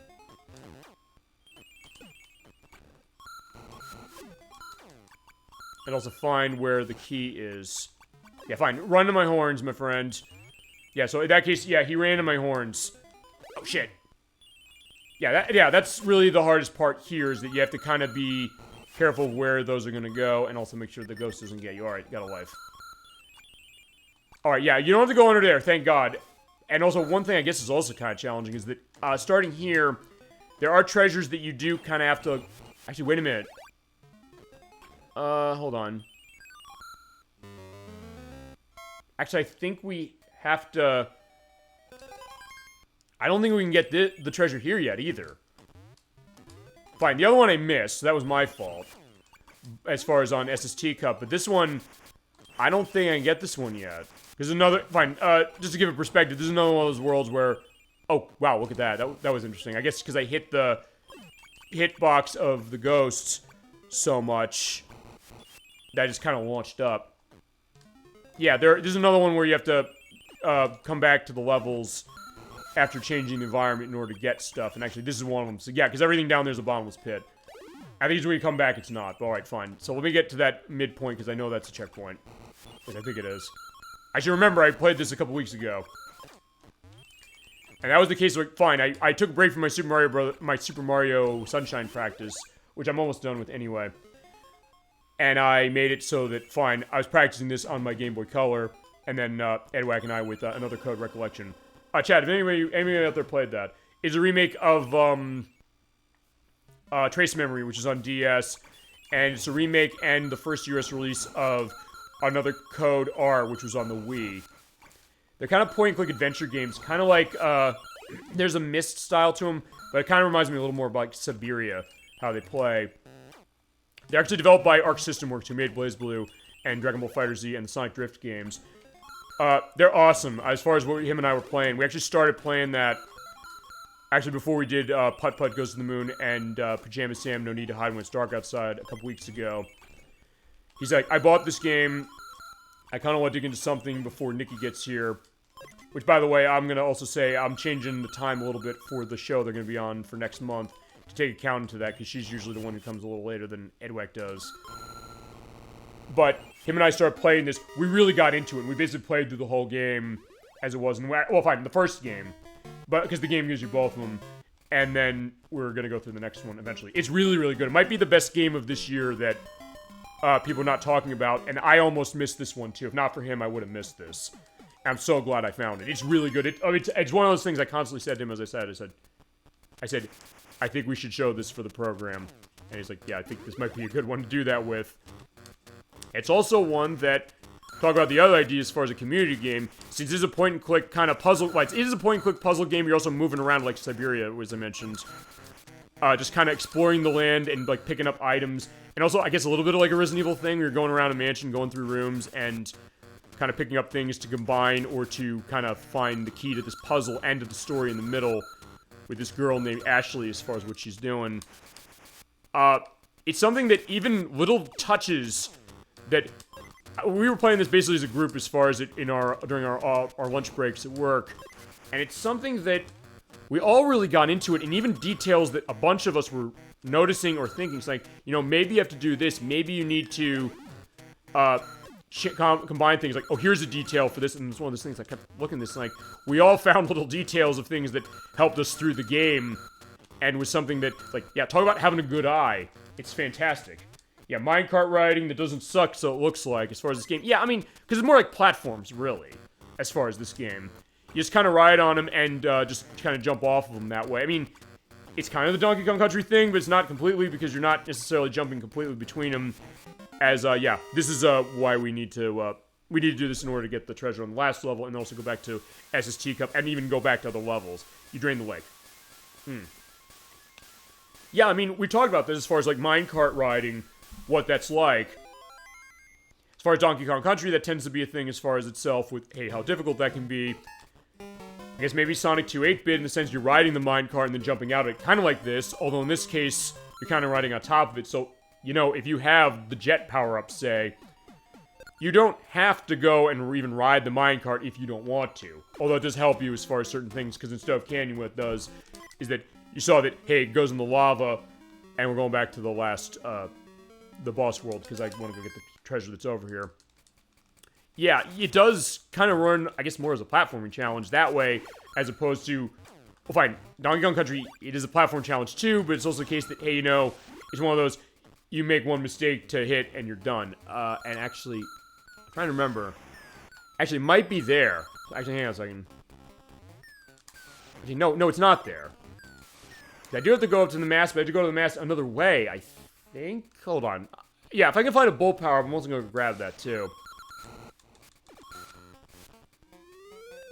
Also, yeah, Dangerous Duck's boomerang goes through walls, so, yeah, you can just get out of the way. That's fine. Yeah, if you're like, hey, I don't want to do that, just stay out of the way, you'll be fine. And I think also... Oh, fine, that's another jet. Also, if you get a hat that you already have, you get 10 hearts. So if you want to pick it up... Oh, wait, that is that way. Okay, so fine. I just went backwards, so never mind. Okay, so... Maybe going in the room in the back, and then coming back in the front. A little bit of a preview to Virtual Boy Wario Land, which I'd have to emulate. There's no way I feasibly show out the unit, because fine. I don't have the Virtual Boy, and I don't know how to connect it. As far as how it was. Okay, fine, I left just as he was tossing his boomerang. Okay, so, alright, now I remember... Oh, right, that's also the other thing. You can also feasibly get enemies stuck in walls, and when you do, they'll instantly die when they regain consciousness. Like, yeah, I'm stuck in the walls, like, what do I do? And then he's like, I don't know what to do, I'm dead. Alright. Oh, shit. Yeah, probably should have also gotten the checkpoint there, only because I don't have to go through the whole level. Although, honestly, it's not that long. It's either way. It's like, I just have to get back to the mast area. Oh, fine, in that case, I'll just use that, and actually, you can also use this just to kind of feasibly just rush through the level if you want. So that's, I guess, the other thing in this game. It feasibly has a speedrun appeal about itself for that very reason. Oh. Yeah, the raccoons with the sunglasses, that's the other thing as well. So you definitely get sights and things you're doing in this game that do make it kind of unique, even against other games where you say, hey, they have certain things like it in those as well. Of this franchise, the Mario Land stuff, and then the Wario Land stuff that came later, and other games that have stuff about, you know, minecarts and stuff like that. Okay. Yeah, because what I wanted to do is... Yeah, fine, knock you off. I'm basically just going to hit all of these, because I know there's a door underneath one of these. I could also feasibly use the dragon over there. But I also want the mobility of the jet. Alright, so there's the keyhole. By the way, it's also worth pointing out one other thing, which is that when you do the dash as far as that, you also go down kind of in a little bit of a arc that way. So if there's an enemy down there, you can kind of use that as a little bit of a opportunity to do a dash when you're not on the ground. Although there also are cases where you have to hit enemies specifically or have them in a certain state in order to make sure that you'll actually connect with the I guess the arm, what do they call it? The arm thrust. Actually, the manual also says that. It says, explicitly, it says, oh, fine, they call it a body slam. My body slam, with my body slam, I'm not afraid of pirates. Alright, and there's spiders. Ow. Fine. Yeah, sometimes you bounce off them and you hit them on the side, but in that case, no, you don't. Okay, so fine. In this case, just keep hitting the boxes. Actually, I think maybe the box is on the way here. The other thing to do, in fact, I won't do this now. There is a code you can also put in. If you hit, I'll tell you what it is now, but I'll show it full force later. If you pause the game and hit the select button 16 times, you get a little flashing icon on the bottom. In fact, there's the key right there. I just didn't go down there to get it. Yeah, if you do that, you actually can, you can get, you can basically max out your hearts, your lives, your coins for that level, or even your time, or you can put over Mario or Wario's head as you get the football, and you can change your hat if you want to. It's like, hey, I don't have the right hat, you can just hit that code in, do it as many times as you want, and you'll be able to get what you need. I'll show it later as far as just an extra. Fine, that's the other way. It's like, fine, you can bust the game even more if you want to use that. Admittedly, when I was growing up, I did use that a lot, but it's also something that I realized, fine, you know what? I don't necessarily need it as far as how to play the game, but it does also make it pretty handy, especially in cases where you have to get a treasure and you realize, wait a minute, I don't have the right, helmet for this. Okay, in that case, yeah, I'll leave the garlic pot there. Yeah, because that's the other thing, Wario loves his garlic. Although it was not, I don't know if it was necessarily... Okay, fine, yeah, when you come back here and the boss is dead, the boss is still dead, and you don't have to fight them again. In fact, I think they say... Oh yeah, they do call it garlic. They call it a garlic pot in the manual for this. So that's the idea. Okay, I just want to make sure, because yeah, in this case I do have the instruction manual for this one, as opposed to the other two. But okay, got it. So now that I got that, basically walk out the exit and then go back to Parsley Woods. We're going back to the first level on that. And the reason we're doing that is because there's treasure here, and you do have to have the water drain, because as you saw, it was fine. It's Contra Syndrome, sort of, in that, hey, down there is water. If you went into that, you'd die, but when you come back here when there's no water, yeah, if I have Bull, I should just do that to stun him, so that means that his, you know, his spike ball goes away. There is the key. Actually, for this, I'm gonna hold on to this. I don't necessarily need to have this, but I'm gonna keep this. Also, when you're holding key, you can't do dash, but it's also the kind of thing that if you toss the key and then you do a dash, in fact, I'll show that after I kill him with the key. Okay, I just have to give a good amount of space to do a run on this. Oh, fine. Right here.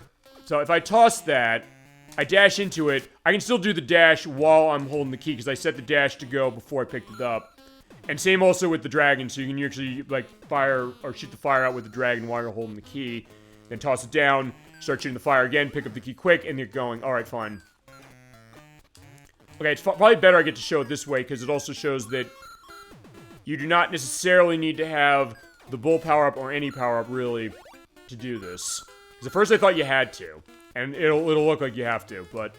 And honestly, it's one of those things that, especially because you came here without, you know, having, the ability to even come down here. And the key will not, despawn. Well, I haven't seen it despawn. It's not like, Donkey Kong, 94 on Game Boy. I want to show that. That game is awesome. Chad, if you've never played that one, that's another one I can't recommend highly enough. And another one, yeah, Switch Online, Game Boy, recommendations as far as what can be put on that. That, please. If there's any game from Game Boy I'd love to see on there, it's that one. Although at this point also, if you're liking that style, you can go. I would also suggest picking up the remake of Mario vs. Donkey Kong from Game Boy Advance that they released, which I played the demo of. It's quite good. And one of the last couple games that has Charles Martinet voicing Mario, because they are basically directly porting the. Fine, they're directly remaking the Game Boy Advance version, even with a lot of the same voices as far as how he says in the cutscenes. They're like, "No, you don't." No, you don't! It's like, yeah, it is still Charles Martinet doing it, as far as that game, and also with Paper Mario the Thousand Year Door, what little voice acting there is in that. And fine, that's a pit, so don't fall down that. And Luigi Mansion 2. Okay, yeah, you think like you need to have the Bull power to get there. If you do, you can like butt stomp that thing, and you'll be able to get through. But this is not a bottomless pit, just fall down here. You think maybe it is, but no, it isn't. Oh shit! Okay, I can't get this now. In fact, fine, I'll show this. Yeah, because here is the room. There is the chest. I hit that B button, nothing's happening because Small Wario does not have anything. But the door does stay open, so if I can go and find myself a way to get through that, I should be okay, although I might have hit everything. That's the other problem. I might have hit everything in the level. But I'll take a look. If I can... you need at least any hat, doesn't matter which one, to open the chest. The other thing I could do is I could use the code, but I'm not going to do that yet. Because, like, you know, no, I'm going to do this feasibly as legitimately as I can to start. Okay, unfortunately, I can't get there that way. Ooh, yeah, I was right on the edge of that. Let's see, okay. Okay, at least I'll make some money. Okay, that one. Actually, that does not have a, oh, that does have one, doesn't it? Yes, it does. No, no, no! I was like, yeah, don't hit me with that, please. I was like, I saw all that happening. I was like, yeah, I gotta get my ass out of the way. Also, fine, this is sort of a run, but he stops, short specifically, so it's not really. It's more of an attack. Although, you can kind of make the movement go faster by doing a dash. And if you're able to time at the end of it, just do the jump up. Yeah, just go here. It's like, I don't care. As long as I have something to hit this chest open, we got it. Okay, got it. Getting the Halloween mask. Or fine, it's like a... Yeah, it is a creepy little mask, but there you go. Actually, it looks like the boss from Stove Canyon. I actually never really recognized that or thought that until I looked at it right now. Alright, got it. Fantastic. Okay. Actually, okay, fine. I'll say this. Yeah, we are not getting near the part for this. It says part 1 as far as the Twitch site. You look on the YouTube site when we upload this, it's like, why are you talking part 1 case as far as this? Like I said, I thought I did too. But I don't think we're going to. At least I don't think we are. Because, yeah, this is the second to last worlds we're pointing out. So actually, yeah, I'm getting through this way faster than I thought I was going to. Although, that being said, this is the longest of the Super Mario Land games for sure. Because it was about... Fine, we beat Super Mario Land, it was like not even an hour. We made that into a 2.25 hour show. It was like 2.5 about for Super Mario Land 2. And for this one, it'll be probably 4:15, I think. Probably for that. Not too bad. Short but sweet game. That's the idea. This game is really, really good for that. Nice bite-sized thing, but also something that... Yeah, you get to come by and enjoy this. And yeah, we're going on the train. I love this. Even the aspect of the music where it goes like, beep, beep. It's almost like doing the horn on the soundtrack. It's awesome. This might be my favorite version of this music in the entire game. Also, this detail. Yeah, this is a moving train now, and you see that great attention to detail where the screen is shaking every so often. It's like hitting bumps on the track or something to show that, yeah, we're on a train. It's pretty cool, actually. And when you go on the outside of the train, yeah, you're basically going around, and there's parallax scrolling in the background. As we're pointing out one other thing, hit the start button, that's your pause. The parallax scrolling is still going in the background. The wheels are still spinning as well. Yeah, talk about really pushing Game Boy as far as some of its technical stuff. You usually see parallax scrolling like this on the 16-bit consoles, sometimes on the NES, depending on what you saw. But yeah, could Game Boy do this? The answer is, yeah, it can. Looks really nice. And it's auto-scrolling, because yeah, Mario is able to... Mario and Wario are able to manage the auto-scrolling thing, but you're scrolling to the left, so it's definitely a bit different. Usually, go to the right. Also, yeah, mine cart, but yeah, it's a train cart. You jump on that, and based on where you jump, the cart will start moving. In this case, now it becomes a little bit of a platform challenge this way. By the way, if you hit the tracks, you die, so don't do that. It basically counts as a bottomless pit, or it's electrified. I don't know. They don't show, like, electrification going on, like, hey, you know, Wario gets electrocuted or something. I mean, if it was, Wario Land 2 or 3, they probably would show that. And probably, fine, since you can't die in those games, it would basically be a case that, fine, use that for the purpose of something for a puzzle solve. I know Wario Land 2 lets you turn into a zombie, which is kind of hilarious for that. Yeah, we'll just go on a great train ride. Yeah, this is awesome. Also, as we're pointing out, yeah, you can feasibly be crushed by the blocks, so be careful there. Actually, in that case, if you have Bull or Dragon, it might feasibly be better here, because it means you'll be able to get the items. But there's not a key here, or a treasure, so you don't have to worry about that. Also, crouch underneath here, and yeah, I am not holding down there. He'll stay crouched specifically. Whoa. Yeah, he does flatten himself that way, and fine, he does literally flatten himself in Wario Land 2 as well.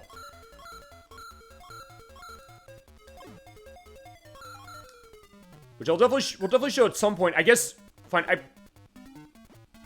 okay, that was weird. He's on the tracks and he's okay. I don't know how that happened.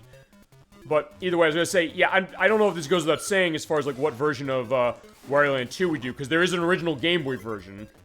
And it's on Game Boy Color. It's the same game, except one's in color, the one isn't. I'd assume probably Game Boy Color, unless you want to see the Super Game Boy palette that goes with that. Because it does have a Super Game Boy enhancement specifically to it. And it is also, I think, one of the few games that people were able to hack Pokemon Stadium, I think 2, I think 1 as well, for the transfer pack, so feasibly you could put Game Boy games into it and play them that way. That was the one they found that they could feasibly do something with it with a little bit of elbow grease. Right, there we go. So we're back as far as this. And next, we're at level 4 on this. We do want to get the treasure here. Okay, this is what I was thinking. I was thinking ahead. I said, hey, you have to go up the tree. This is where you have to get the that for the treasure. Now, also be careful of the clouds. They'll shoot... actually, I'll show one other thing. They'll shoot out the lightning. But here's the other thing. Yeah, shoot the lightning down on me, my friend. Okay, fine. Can I show this?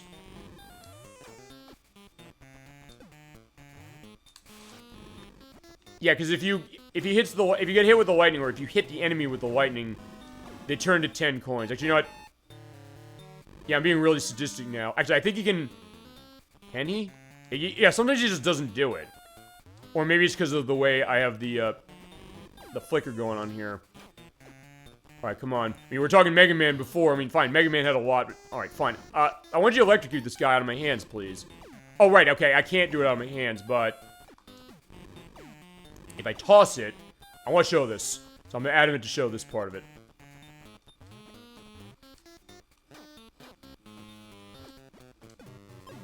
Ah, crap. Alright, I didn't mean to do that. If you do hit him with the lightning, you get 10 coins off him. Yeah, fine. Fine, one's alive. Yeah, he's... yeah, yeah, he's gonna be...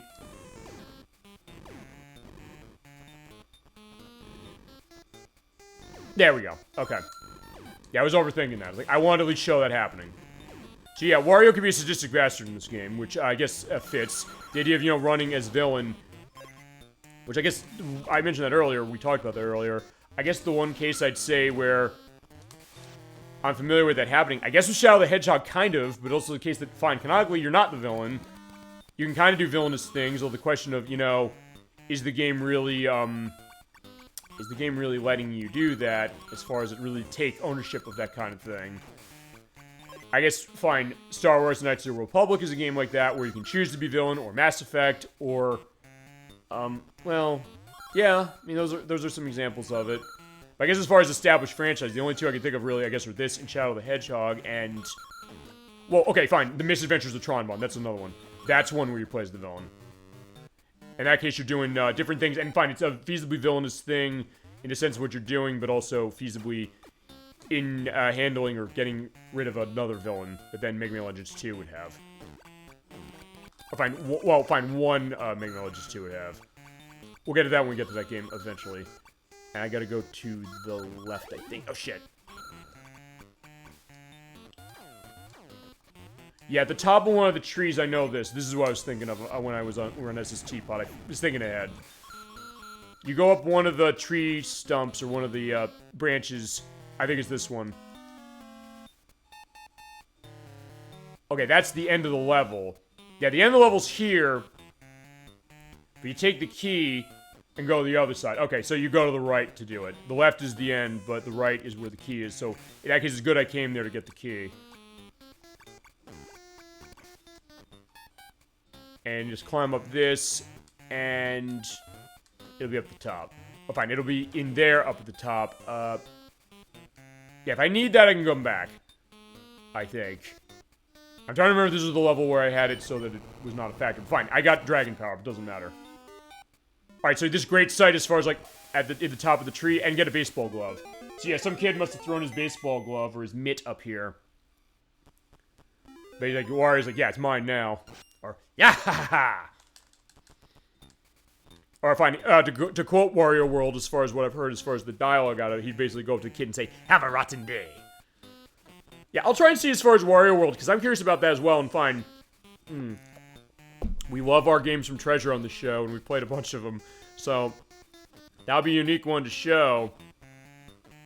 And find more aspects of GameCube and more stuff going on Wario. I guess next time we come back to Wario's stuff, what do you think you want to see, Chad? Do you want to see Wario Land 2, or do you want to go another direction? Maybe with Wario World, or with...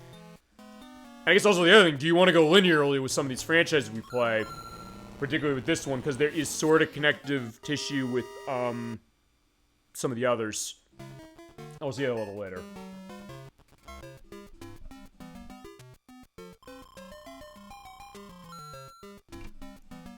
Okay. So next up, we are going to... yeah, another train level.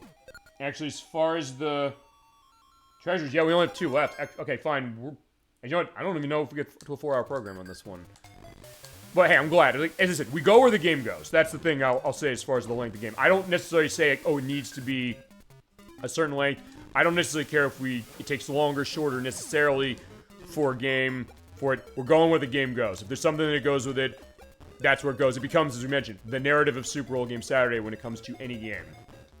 As far as what it goes with our playing it, as far as the people who are playing, myself, and of course all of you in chat that way. It's like, hey, you know, that's telling the story that way. And it's made for these really interesting things as far as me remembering some of the games we played, and even talking as far as other guests who've been on the show and other stuff they've got coming up soon enough. Like with the Crusader at 64, he has his next game we're going to start, I think, in August, as a thought.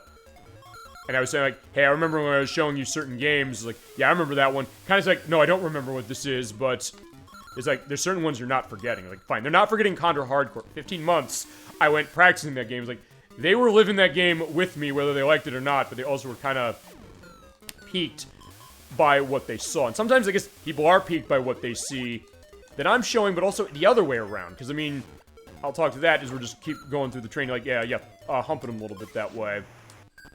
But the thought that, hey, you know, I've said this before, I haven't played everything, so when people say, hey, I played a game, I'm really liking this, I'm always like, hey, I want to see what it is. I don't even care as far as genre. People's like, oh, I don't like a certain genre. Like, I don't care what a genre is. I want to see what it is. I want to expand a horizon that way. Whereas, like, hey, there's people I've mentioned games that's like, oh, I want to play this because you've shown them, or I was really interested in what they were. Which I know Gemini96 said about Shining Force. He said, I saw you play this, and that's why I bought it. Because actually, I didn't know that until, like, actually yesterday when I talked to him about that. But I know one of my other coworkers is actually pretty new as far as our company. So, yeah, he's joined our circle as it is.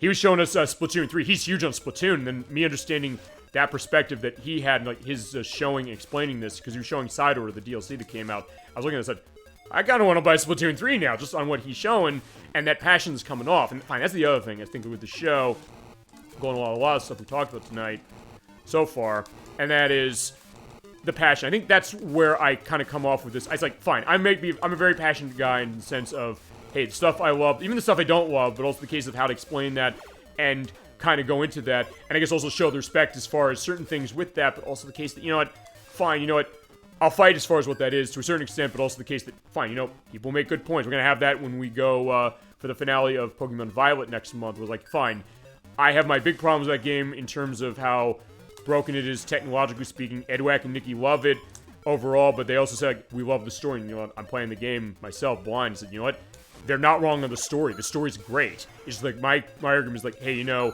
I wish this game didn't have the problems technologically speaking that you have to feasibly be in a qualifier. It's like, you have to defend against assholes like me who are going to say, this game doesn't work properly after 10 patches. Even though they're right, like, the story's fantastic of what I've played of it so far. I mean, the stuff with Arvin and Mabestiff, I said, that is very authentic. It feels very touching, very authentic as far as the emotions that are coming out of that. And it's something I didn't expect necessarily coming out of that. So I said, okay, that's where I'm getting that respect for something like that and realizing, yeah, there's value to that. And as I said, even, we've said this before, like, why play a bad game? Proto, you've asked this. And for the purpose of the show, it's like, hey, sometimes it's an interesting thing. We have the April Fool's Day show, and I'll have updates as far as that a little later because I came to a little bit of a discovery on Justice League Task Force, which we're doing in 2 weeks. But, oh, okay. Yeah, I gotta be careful this way. Now this is gonna get in my way. Oh. Okay. I'm gonna look back on the footage. Did I get the coin off of that or what? It doesn't look like I did. But fine, I'll see you later. Okay, I'm going in there as far as this now. Yeah, because there's a big chest. Which has... Yeah, more lives. 50 lives. Yeah, 50 lives we're not going to need feasibly for the purpose of this. As I said, it is like Donkey Kong Country in the sense that, yeah, you can get lives like candy, and then the game feasibly is going to be no problem. Although, to be fair, I'll say this. First time playing, I'll go back to that briefly. I got game overs on this game, first time I played. Same with Donkey Kong Country, all of them. So, in that case, yeah, for something like that, as you learn more and more, and then the idea that feasibly that mastery comes with you finding things you can avoid as far as being in trouble with lives, in the case of this game as an example, and sometimes other ones. Alright, so yeah, just wait as far as the spike balls. But sometimes it makes for interesting things, as mentioned for that, but also... I think he's like, wait, he's gonna strike now, right? No, I guess not. Okay. Yeah, go back to the thing also with bad games, like, hey, I'll sometimes just gonna learn a lot from a game that's not very good. It's like, why do I like certain games? And sometimes that question, ElecVerse said this too when we played Majora's Mask, going back to that too. It seems like everything's connecting, it seems like tonight. The fact that, hey, you know, the thought, okay, I'm trying to think of what that was specific. Alright, it was, can you necessarily call games that are called the worst games of all time the worst games of all time necessarily? And the answer is, to certain people, maybe not. Sometimes the games that people like or don't like are going to be, a lot in the case, the eye of the beholder, really. As we got our boss here, the Ghost. So, to fight the Ghost, he's spooky a little bit as far as that. So what you do is, when he hits you like that, he makes you shake. the way to beat him is... Okay, yeah. Fine, get stabbed by him. Yeah, if you get the ghosts that way that he shoots out, and will avoid getting stabbed by them, you'll be okay. You toss the ghost back at him, you do that thrice, and he's dead. Yeah, except for the last boss, 3 is your magic number when it comes to killing the bosses. But also, the hardest part of this is just... Okay, yeah, sometimes they can save you, because I got ran through, but because I got stunned by the ghost in time, I was able to live. Usually that's his grave, which has coins in it, so Wario's like, yeah, I'm gonna grave rob him, he's dead. Fine, he's, sent back to where he came. Yeah, sometimes it gets that answer out for, like, bad games. Like, yeah, what's a bad game to somebody, what's not a bad game to somebody specifically, and fine, sometimes it might not be a popular thing. It's like, I don't like this game, but also the case that, hey, if you're able to explain specifically why don't you like it, and why is it necessarily, it's the case, like, I don't have a problem with that. Like, you can come in and say that, and then it's also the case that sometimes like, hey, I tried, I want to like this. I always come back to the same example as far as ElecVerse is concerned, because it's the one that seems to pop up in my mind the most. Persona 5. I know people love Persona 5, but it's like, I don't like this game because I love 4 and 3 so much. In particular, I tried to like that game. I even bought this new version, the Royal version, when it came out. Is that eventually I felt like this game wasted my time. I tried, and it broke my heart. Like, hey, you know, I love this franchise, I love these other games, and that's the one that, I'm sorry, I can't go for it, even though other people's like, yeah, they're not in a big case of that. And honestly, even when I said that, I was like, some people are not liking that. It's like, usually thought like, hey, nobody can not like that. It's like, no, that's not necessarily true. Somebody could not like something, but then the idea, like, giving a reason for that. And it's really can be an interesting thing, and also especially a case like, maybe sometimes like a bitter disappointment. I mean, I've said on the show, the fact that I think that Sonic Superstars is the worst game than Sonic 06, which sounds like a weird statement to say on the back of itself, but it said, I felt more upset as far as Sonic Superstars than even I did at Sonic 06, even knowing the things that Sonic 06 was doing, just because I said, fine, this should be they should get this one as far as Superstars, as far as how that was set up, and other things, and maybe just the case that, fine, that was fresh and rawer in my mind than even Sonic 06 was. So something like that, like, okay, fine, if you have a perspective behind going into that, actually, it reminds me of one thing, I'll say this, that I know Roger Ebert once said. He always said, when it came to criticism or of anything really, or discussions really on anything, the best case of criticism really is not whether somebody agrees with what you say or doesn't say. And actually, like, example, for example, of what we were talking tonight, something like, fine, because Protorov is saying he's a big one on Path of Exile, but Diablo 2, but Diablo 4 is not doing it for him or other people he knows. The case that whether you like it or somebody else likes it is technically immaterial because, hey, you know, if you can explain to somebody why they would like it or not like it, that means you've done a good job as far as criticism is concerned. Also, as far as the treasure, it is right here as far as the key. You have to go through the wall. It is an invisible wall. Just keep walking. Or fine, it's an invisibly, you know, empty wall. And yeah, there's nothing out here. Just go right here and get the item. There you go, got the whale. And I guess that's a Roger Ebert thing too, because he always liked to pronounce the WHs as whale or like a why. I know they're talking about the Free Willy movie, saying like, why does Willy know how to speak English? Like, he learned that from Flipper. It's like, yeah, but Willy's a whale. It's like, yeah, he just always said that. So that idea too. But if you can explain something like that, yeah, sure. Like, and that's also why I'll also say like, final thoughts. Why do I always say final thoughts? And also a case of letting chat go into that, saying like, what do you think about this? If you played it or not, or what? And also the idea is like, feasibly, my job is done this way. If you look at this, like, just looking at the screen this way, am I giving enough of a perspective to you to say that whether you would like this game or not like this game based on what's showing? Fine, in my case, I'll play anything. That's where my aspect is, and at this point, even like bad games, I'll take it in stride, specifically as we are at Syrup Castle. Is up there at the top. Yeah, Jesus Christ. Okay, this is going way quicker than I thought it was going to. Okay, so fine. I'm just bailing through this damn game. Okay.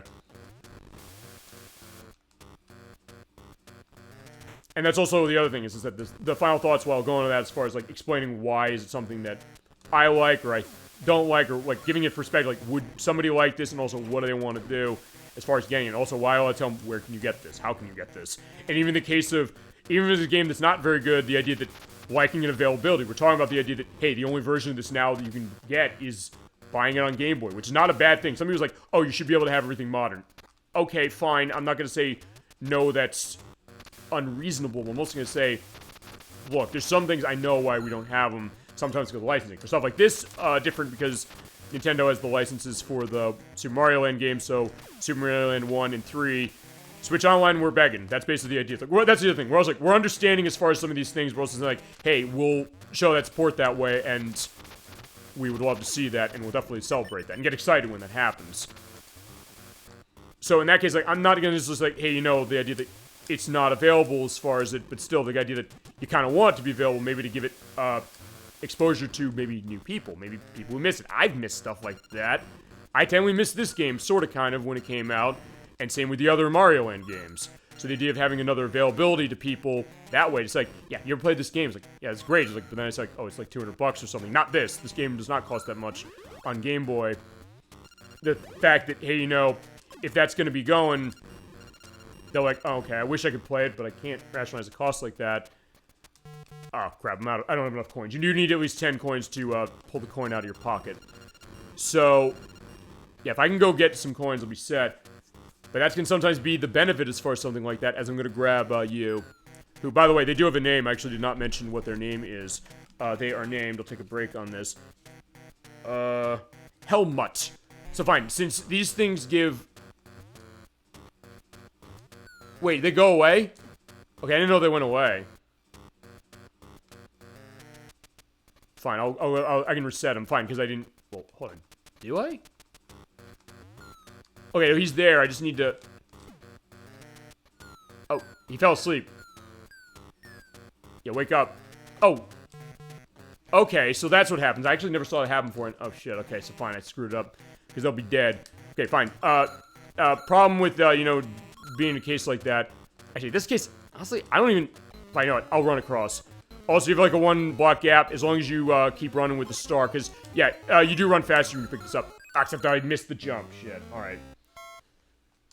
Okay, so fine, we'll have to do it again. It's not that long, though, so it should be fine. Except I didn't hit the checkpoint, so... Yeah, we'll have to do it this way. But either way, it's fine. Yeah, this is the hardest world, fitting because of the last one. But yeah, we'll keep going. And also enjoy the atmosphere, which this game also, I think... And honestly, I think all the Mario Land games really do this. Give a real atmosphere to the places that you were at. In fact, actually, at this point... I'm gonna flip this switch again so I can get the bull power up. And then I can come back and hit it again so I can go down the ladder. Yeah, benefit of it staying on screen. I love that. Although there is one case I saw, I don't remember exactly what the stipulation was, where it went off screen and I couldn't get it. Like, I don't know why that happened. Which is impressive from a memory perspective. You're like, hey, you know, as soon as you leave an area, it's just gonna despawn. But not in this game. Okay. In this case, yeah, just also feasibly abuse the bounce. Oh shit. Fine, in that case, yeah, kill him with the blocks. Yeah, so I guess, yeah, okay, that's the heart. I was like, wait, do I have, do I have... Okay, I gotta be careful there. I think, where is, power... Okay, that's one. And it's worth pointing out, it's like Super Mario World in the sense that even with small Wario, as long as you get the pot that has the specific power-up that goes with it, you get that instantly. So you don't have to be regular Wario to do that. At this point, yeah, the knife pigs, they're getting burned. There's also another case, like, yeah, that sounds like weird, like, I can imagine feasibly someone watching this is audio only or coming in on this game if they never saw it. It's like, what's this guy saying about, knife pigs? Like, this is a weird game. Maybe that's something that's like, oh, they'd like to play this game feasibly on the back of what they saw. Okay, since I am at the room and I do have coins, I'm going to go and put this in. Boom. Got it. Okay, so if nothing else, if I do die somehow, or do die again, I should say, at least I'll come back here. And feasibly saving the game at the same time, not that it matters really for this, but yeah, if you do ever want to come back, there's that. Oh, that is also one of the things I always did love on Game Boy, which Game Gear didn't do this much. The only case I really think of was Shining Force Sword of Haja, going back to Shining Force again, where it had a save feature on Game Gear. Most stuff was either no save whatsoever or password, although looking back, it's like, yeah, fine, it doesn't really matter, because some of those can be short, easily, although actually, fine. Sword of Haja, that being an example of that game is not, well, it's not super long, but it is pretty sizable, so it makes sense why there's a save on that one. Nintendo tend to also, fine, I'll say this also, Nintendo is kind of more about doing save games initially than Sega was. So that's worth pointing out as far as it.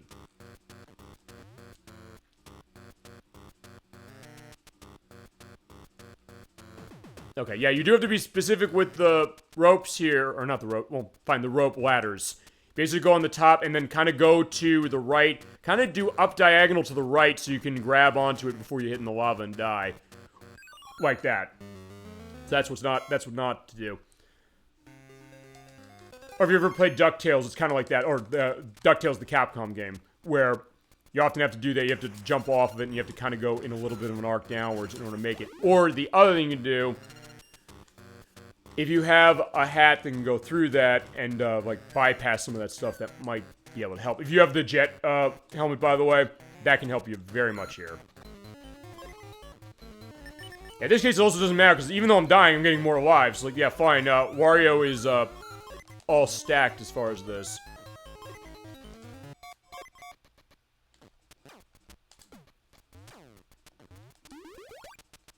Alright, so we're back to normal form that way. Okay. Yeah, unfortunately, there is not a, I don't think there's not a jet on this level, but, yeah, it doesn't matter, really. Fine, the other thing you do is you also do that trick I said, which is like, hey, you know, you do the dash, and at the end of the dash, you would jump, and you kind of go up in an arc. So you can sort of skip the first ladder if you want. In fact, I'll try that up here, just because I think that might help. Actually, it'd be better if I had the, what was it, the bull power-up. Ah, shit, again, I missed it.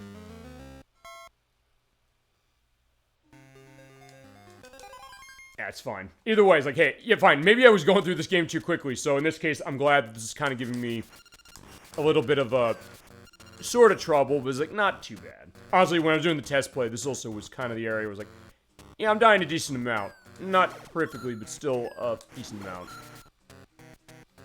And then when we're done with this, I will also show off, what was it? I'll show off what game over looks like on another file, not on this one. Well, I could cheat to show that happening on this file. Okay, fine. That was also me, I think, fine, missing the jump. But, okay, fine, because when I do jumps in this game, I will use that up and D-pad. So, honestly, I will use up and diagonal, or use, like, the diagonal between up and right or up and left to make a jump. So you can feasibly make it, because you do jump higher when you hold up. Or it's like Mystery Makers, because Mystery Makers does the same thing, as far as that higher jump when you hold up on D-pad. Alright, let's try this again. I think at the end of this jump, it's like, I did that and then I just stopped myself. It's like, not that, like, the game screwed me out. Here's the other thing. This game is not about screwing the player out. There's no case in this game where I get the sense that anything that happens bad in this game is the game's fault and not mine. Which is also the other thing of why this is a really good game, I would say. Because, yeah, it is fair that way.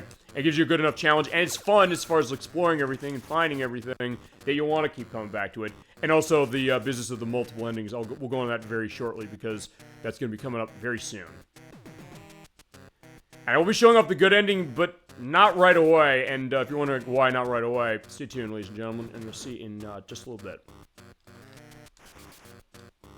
Alright, so, okay, fine. I did it that time wrong there on that ladder. So, I'm not going to cheat. I'm not going to use the... You know, fine. I'll tell you, I'm not going to cheat. But I'm going to go back here, I'm going to get the jet. Because I think the jet was on this level.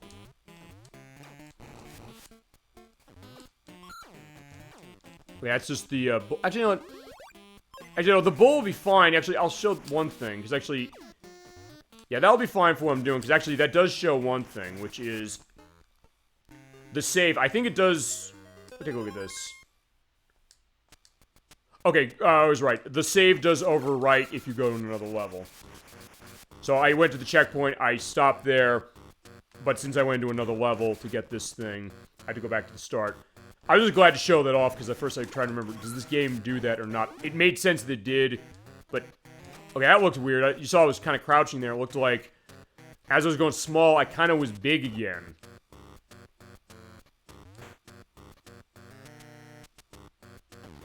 Okay, fine. That, yeah, that pirate goom's following me. So, yeah. Sorry, go away. You gotta die.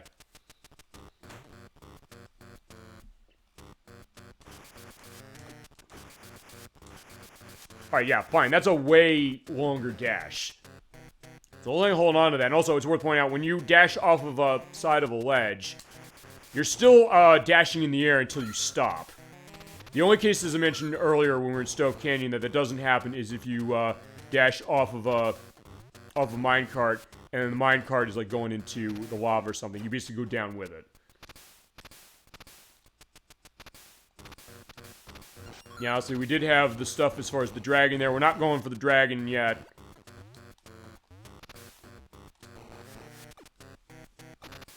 Yeah, the dragon's right there, but I don't want it.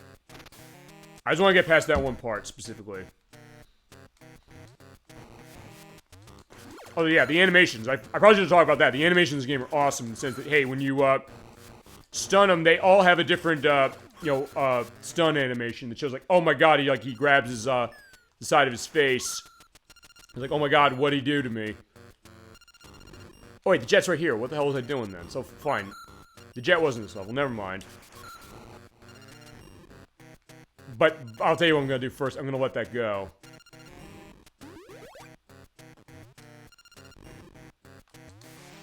So fine, in this case, I'll tell you what I'll do. I'll drop this here, and if I die again, I'm going to just go down there and get the jet. Because it's not a case where any of the items are random, it's worth pointing out. I probably should have mentioned that. Which is that if you hit stuff out of the box, what you get out of that box is always the same. It's not like they're gonna randomize the hats or anything.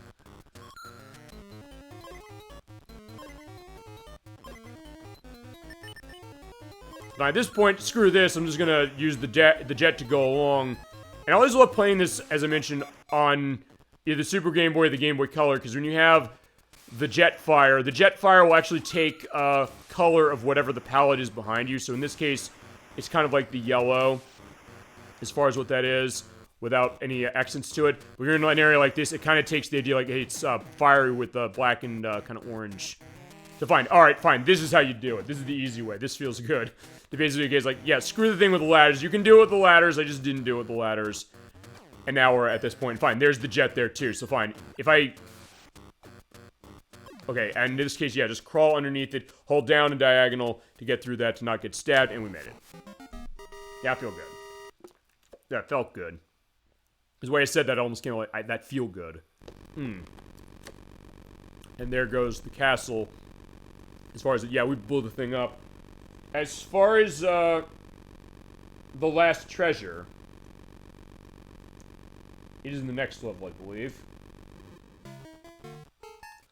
Alright, we don't have it. Okay, fine, we do have enough money to play this. We'll do another hurrah on this. There we go. Okay, awesome.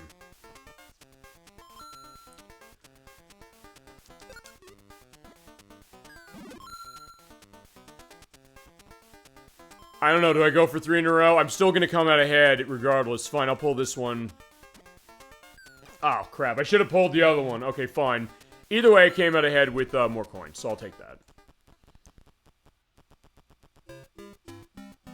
Alright, so yeah, that last treasure over there for... Oh, and also the total on the treasures. That's gonna come into play not too long from now. Alright, level 39. Yeah, this is where the treasure is. This is also the second to last level. For this...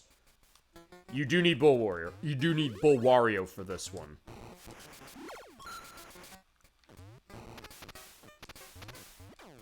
Yeah, so basically just keep going, and... There you go.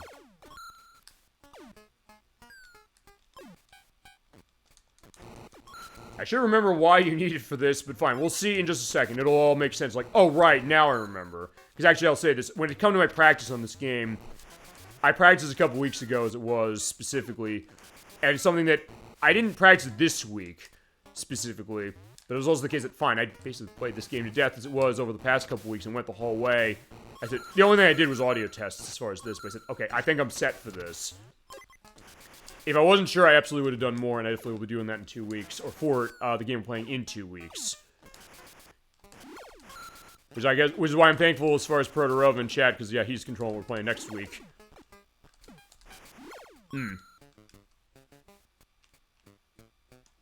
Alright, so yeah, for this, also be careful, because there's enemies that are going to come by here like this. So sometimes you want to wait in the center. Yeah, bounce him off. Okay, yep. Oh, he's coming after me. Yeah, can Wario outrun him? Yeah, he can.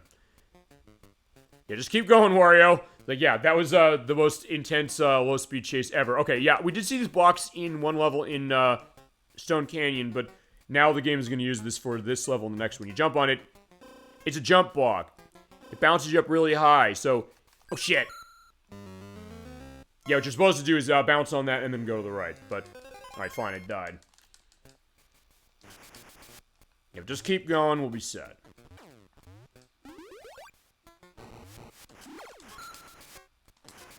This is a very relaxed and fun game. That's the idea, I think, above anything else with this one. It's relaxing. And something that I had a lot of memories as far as running this, and also it's like, yeah, let's complete the trilogy as far as this, and feasibly start the next,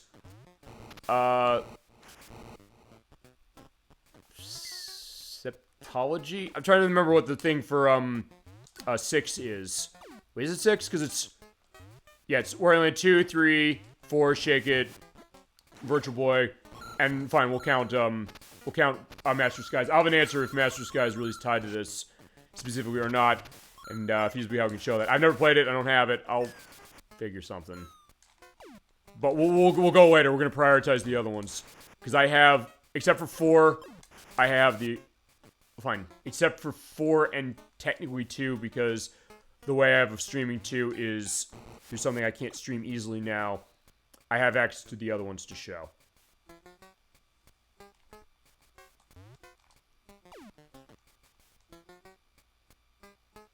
Alright, so just keep going. Okay, good. Yeah, we're almost there. So, alright, I just had to be a little more careful when I jump on this. Just jump on it. When it goes, just go to the right. It does kind of speed your movement up as you go, so it's not too bad. Okay, right.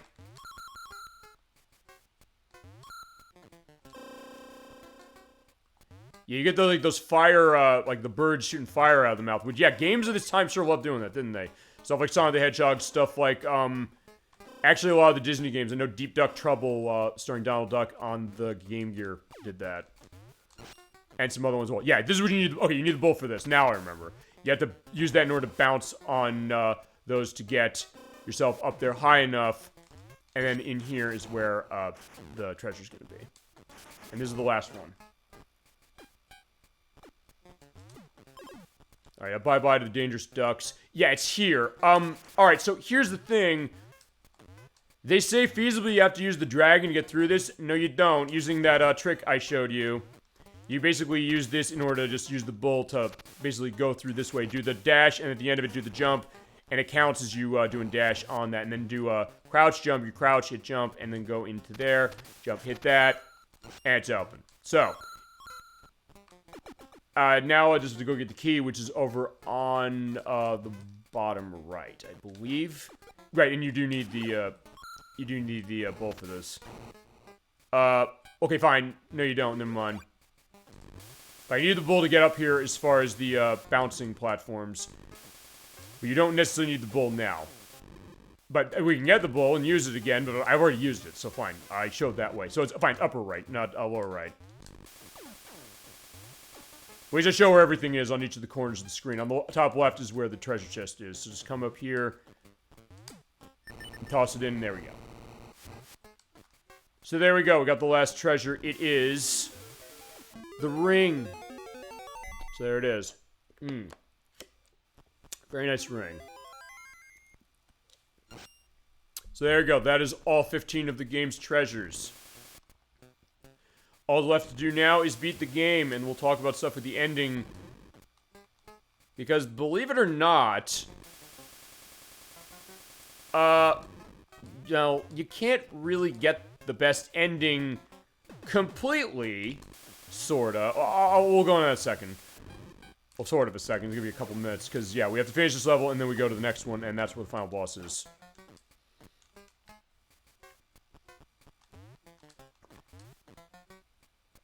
In this case, yeah, but just be careful of the skull platforms. Yeah, because they'll go down in the lava and up in the lava. And yeah, in that case, you have to jump very specifically to make it down there. If you want to go that way, you can go higher way, which I did not do. Okay, good. Okay, so next is right here.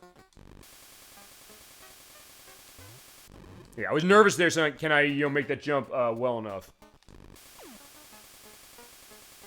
Yeah, just walk right into him as far as my Flamethrower. Alright, there you go. So I have to bring that tower down a little more.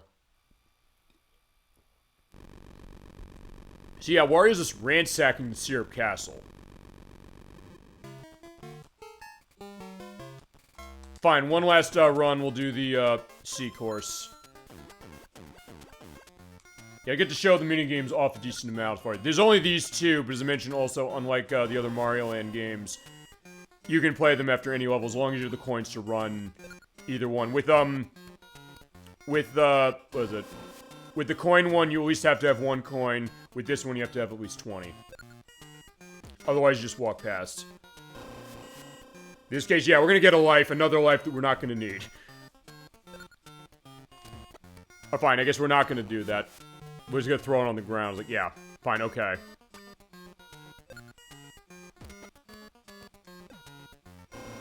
Alright, boom. Okay. Fine, 70 hearts. Fine, I think we got a life anyway, so it doesn't matter. Okay, so 53 lives. That's how we're ending this feasibly. As we got more coins. Okay. So here we are, level 40. This is the last hurrah. Also, there are tons of boxes with garlic jars in it. And there's a reason why they give them to you. But for now, I'm just going to run with Dragon. And bounce on these blocks. Yeah, and you get this great final level music. Sounds terrific. And also kind of in the clouds. Like, yeah, we're climbing up that tower. And, yeah, we're going to get what's at the top.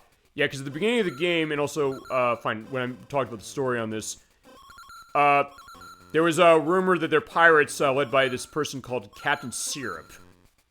And fine, this is Syrup Castle, so I guess Captain Syrup's here. So yeah, we're gonna run into who Captain Syrup is. Also, I'm gonna do this. This is where the checkpoint is. Yeah, just in case. Not that it's really gonna matter, but that's where we're gonna go. You know, fine. I was gonna say no, I just walk over this, but you know what? I'm not gonna walk over this. I'm gonna go see what's underneath all these blocks. Whoa, whoa. There's another garlic jar. I don't want that. Just keep bouncing, keep bouncing. You can feasibly also get fancy by going sort of far with some of them, but eventually it's a case where, yeah, you're not making that distance. Also, they are coins off screen, it's worth pointing out. So they do intend you to bounce up and basically hold to the right. So you basically will get free coins as you go, but you just can't see where they are. Okay. Okay, actually, we have two bosses, specifically. And they give you 4 things with garlic jars in here, because you need something to hit this thing with. Alright, so here is the knight. That door's locked, so what you do is you hit it with fire. Or you dash into it, and it goes off. You usually have to hit it on the back. Uh-oh. Fine, okay, because, yeah, if you're small, you can't hit him. So you do need at least to be this way. You dash into his back 3 times, and you get him. And it opens the door. And fine, since another one is a garlic pot, I'm gonna take it, because at least I'll be able to be Bull Wario going into this. Not that it matters, you can beat this with any form you want. Let's talk about Captain Syrup, later. We'll talk about Captain Syrup just a sec. I forgot you have one last climb.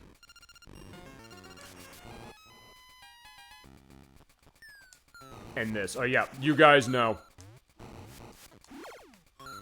Oh, shit. Okay, fine. It doesn't really matter now. It's just the case of, yeah, I want to be set to this. Okay, fine. It's in here. Okay, that looked weird. I, like, dashed in and we didn't die. But, like, fine. He does need to die. Like, yeah, we're writing Captain Syrup a message. We're coming. Okay. Captain Syrup, by the way, is a woman. I also, the manual's wrong, and they throw you off the trail. Hey, fitting, Metro 2 was directed by co-director of this. Yeah, Captain Syrup is the leader of the pirates. She's here, and she's calling upon a genie. The genie, by the way, is named Denpu. This is the final boss. You had him 6 times with jumping on his head, but you can't just reach him on top of his head. You have to pick the crown up, or the lamp up. Those will show the shoot the electric out. Jump out of the way of that. You have to shoot it upright so the cloud goes, in order to be able to get up high enough to bounce on his head. And when you do that and hit him once, you get that genie, the mini genie that goes up there, and will oh, fine. Actually, no. No, when you hit the cloud, that's what it is. And you can beat him small, so you don't have to worry about size on this one, or dashing. You do also have to time it right, so like, hey, you know, if you're able to do that, this is what you want to do. You want to do that. If you can get multiple jumps on him from the one cloud, you want to do that. Because he takes 6 hits to kill. We also have to... It's not luck exactly for, you know, getting the cloud out. You do have to have the lamp upright in order to do it, though. And I'm gonna get him. Oh, yeah, one more and I get him. Oh, I got him. Never mind, he's dead. Alright, so that is the final boss, and, yeah, Captain Syrup, give me 300 coins, number 1, and get the fuck out of here. I want my lamp. Yeah, she's, mad. And off she goes. Yeah, but she's blowing this place up, so like, yeah, I'm not gonna, you know, leave my place. Yeah, so, get moving. Also, yeah, at the beginning of the game, the story is that there's a statue of Princess Toadstool that Wario is looking for. It's like, it's here along with other treasures. Also, ElecVerse, you said this. You said, can we call this a Mario game? Mario's not in it. Actually, Mario is in it. He is right here. He came out of nowhere and said, fine, I got a helicopter. I'm picking up the statue. I'm taking it home for myself. So yeah, Mario is technically in this game. And normally you think Wario would be pissed. Like, you know, Wario always ruining my plans. Well, off he goes. So there you go. He did steal it from under our nose. But honestly, he doesn't care. It's like, I have a magic lamp. I can, call out Denpu and, get my own, castle. Alright, so let me, wipe this off. There you go. And remember, Denpu was, the master of Captain Syrup, but she's not in the picture anymore. So Aladdin rules apply in this one. It's like, yeah, you know what? He has the lamp, you run him, and he looks happy now. Alright, Denpu's saying specifically, okay, I'll give you one wish. So what does Wario want?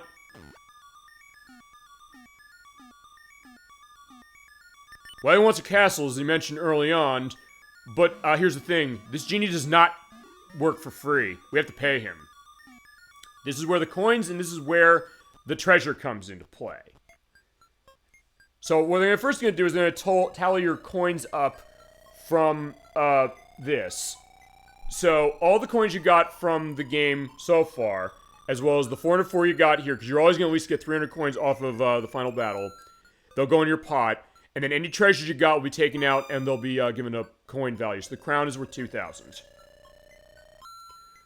The knife is worth 7,000, and they'll go into your treasure bank.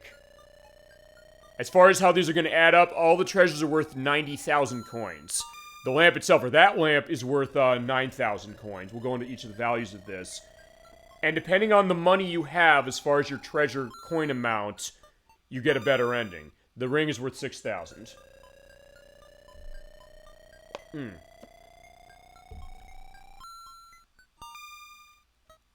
there's the bugle, that is also worth 9,000. So yeah, we're gonna be sitting here for a little bit of time. Also, because I'm idle on this, you're probably gonna see something going on at the bottom as far as this Super Game Boy border I pulled out. Which, not this game, it's the Super Game Boy that's doing that, as far as we're getting that set. Yeah, the trophy's worth 8,000. Yeah, just doing the add-up. That's going to be basically what you're doing for now, and then I'll show off some of the extra stuff I want to show. Yeah, the baseball mitt is 4,000. Like, what kind of baseball mitt is that?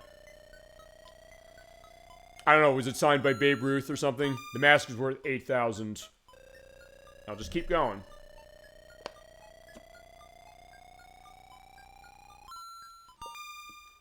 Alright, that's a $4,000 baseball.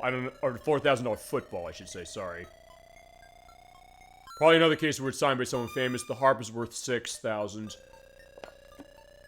And these are set values, by the way, as far as what the treasures are. Okay, there's a 7,000 coin shield. And then last we have the bell, the orb, and the axe. The orb is worth 5,000, and then lastly we have the others. So yeah, Wario's getting rich. And there's 3,000 for that axe, and then lastly is the bell. And then after you get all of the treasures tallied up like this, so it's a 5,000 coin bell, he said, hey, give me money bags. That's what Denpu's saying to us. So I'm going to tally up all the coins we got, and they'll put them into coin bags. Based on how many coin bags you get, that determines what castle you get at the end of the game. There also is a specific bonus that goes if you've completed all of the levels, if you've gotten every single treasure, and if you've gotten 9,999 or 99,999 coins. So, based on how I played this, I'm not going to be able to get the best ending by doing this. So basically you have to get 9,699 coins from the levels before you come here in order to get the best ending, and you have to beat all the levels and get all the treasures. So that's also the thing with the number that you saw on the save screen, or the save selection earlier in the game. I'll show it again because we're going to go back. I'm using the other file I have that's full of that. So I got 5 money bags.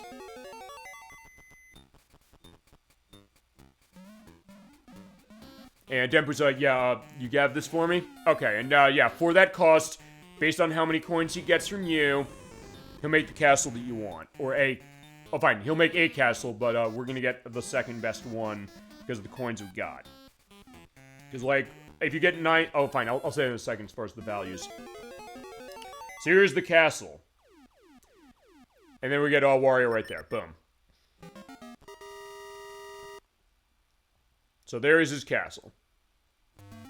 You get this great final credits music. Alright, so we're done with the game. We have a little more to go, so this is going to probably 4.5 hours. Okay, so we are only going to need one show for this. Okay, fantastic. I'll go into final thoughts a little later, but I'm also keeping it here for the purpose of a few things.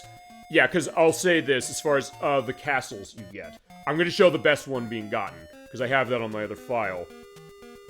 If you did like we did, where you get 90,008 coins, or 99,999 coins, and you don't have all the treasures, you get the castle here. If you get 70,008 coins to 90,007 coins, you get the pagoda. If you get 40,008 coins to 70,007 coins, you get the log cabin. If it's 10,072 coins to 40,007 coins, you get a tree trunk. And if you get 300 coins, because 300 is the minimum you can get, off of the battle with Captain Syrup and Denpu over there, to 10,071, you get a birdhouse. So it's like Luigi's Mansion. That was the game I was indicating, saying, hey, you know, the other game that depends your ending based on the money you get. Honestly, when we played that one, and there's Mario, by the way, yeah, when you do stand idle for the purpose of this, yeah, he comes here, he starts stamping his foot and starts looking at you that way. It's if you have this border for Super Game Boy. I'm keeping this up. When we go to the last, the other part of it, because I'm going to show the best ending, which, as I mentioned, you get it if you get all the treasures, you complete all the levels, you get 9,699 coins from the play of it, then you'll get that. We'll see that in just a second. Yeah, he's kind of getting sleepy, and yeah, thanks to Dan Sen. That's Dan Allison. I'll show the stuff as far as the credits, as far as it a little later, and then I'll go into final thoughts, and chat any of your final thoughts on this game, too, if you want to go into them, as it is. Yeah, that's what it is. So it's like Luigi's Mansion. When we played Luigi's Mansion, admittingly, I did not get the best ending. Oh, wait, hold on. There's more people come out of the windows specifically. Okay, I didn't ever see that. And there's a car that, I don't know, is that coming from Rad Racer? I'll have an answer as far as that, but fine. Okay, so fine, I'm gonna leave this a little bit. See who's coming from the windows. And probably something's coming through the top window. Alright, so I'm glad I picked this. Fine, this is also the reason I picked this board. I saw the Mario thing while I was doing testing, but I didn't see the other parts of it, because they didn't stay with it long enough. And if you do hit a button, by the way, that'll stop, so I'm gonna keep it going as it is. Okay. So the last things that I mentioned we're gonna do, I'm gonna show what the best ending is, because I have all the things you need to on my other file. And then I will also show off the config code, which I mentioned when you pause the game and hit the select button 16 times, you're able to access that, and I'll show how that works. I'll just show how game over works and what's the penalty for game over. If you somehow, as we mentioned, get into a case of getting game over on this game, and just seeing the yellow submarine or like a yellow UFO going after Mario, I guess. We'll show you what it's look like. As I say, this is also not a shame case saying like, hey, you know what, if you do that, you're a horrible gamer. No way. I mean, hey, if this is the first time playing it, sometimes you have a proficiency in one type of game over another. We mentioned that before. Dolly Finn said specifically, hey, for the most part, puzzle games are the games I feel like I'm good at. You know what you're good at, you know what you're good at, and you're able to dominate in those, no issue, for sure. I get that 100%. But also show what happens when you get a game over, because actually it is not a good thing that happens when you get a game over. And this game will feasibly make you remember that as it is. In fact, I'll show that first. Because actually, I'm going to use the cheat to make that easier. And I'll show that a little bit. In this case, yeah, let Wario, or Mario, I should say, go on.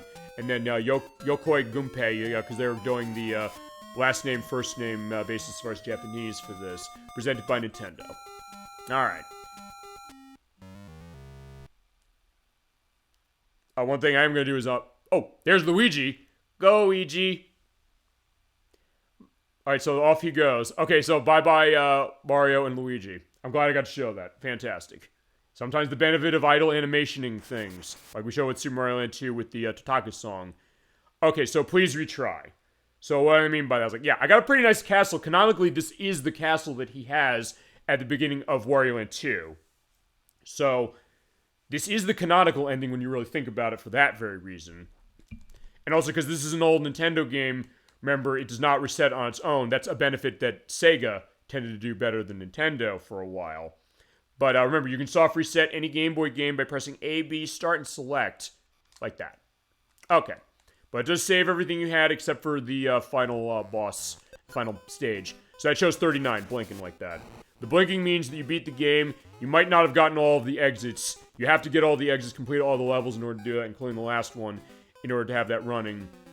But there you go as far as that. So we're going into this file, file B. I have myself over on Rice Beach. I'm going to show this off. You know, let's start here. Alright, and yeah, to show that it's saved specifically, when I was doing my off-screen stuff, I had the jet power-up. So coming back here from the save, I still have it. Which is cool. It's like, hey, you know, you get a really good power-up, you toss the coins into the checkpoint that way. You're saved as far as the level, and you're also saved as far as if you've, you know, if you have a checkpoint on that and haven't went to something else, and you also have your hat. Alright, so I'm going to show now, I'm going to show the config code. Hit the start button. Hit the select button 16 times. When you hit on the 16th time, you see that flashing icon there. Hit D-pad, it's not doing anything, but if you hold the A and the B button and move D-pad, you can basically move it around, and you can stop it on any of these, any of the parts on the top row of your HUD. And on the empty spaces, there's not much to do on that. On the coins, there's not much to do with that either, but you take any of these numbers, show what you can do here. You hold the A and the B button while you're doing this. You can move them up and down. So if you want to get maximum coins off of a level, you can do that.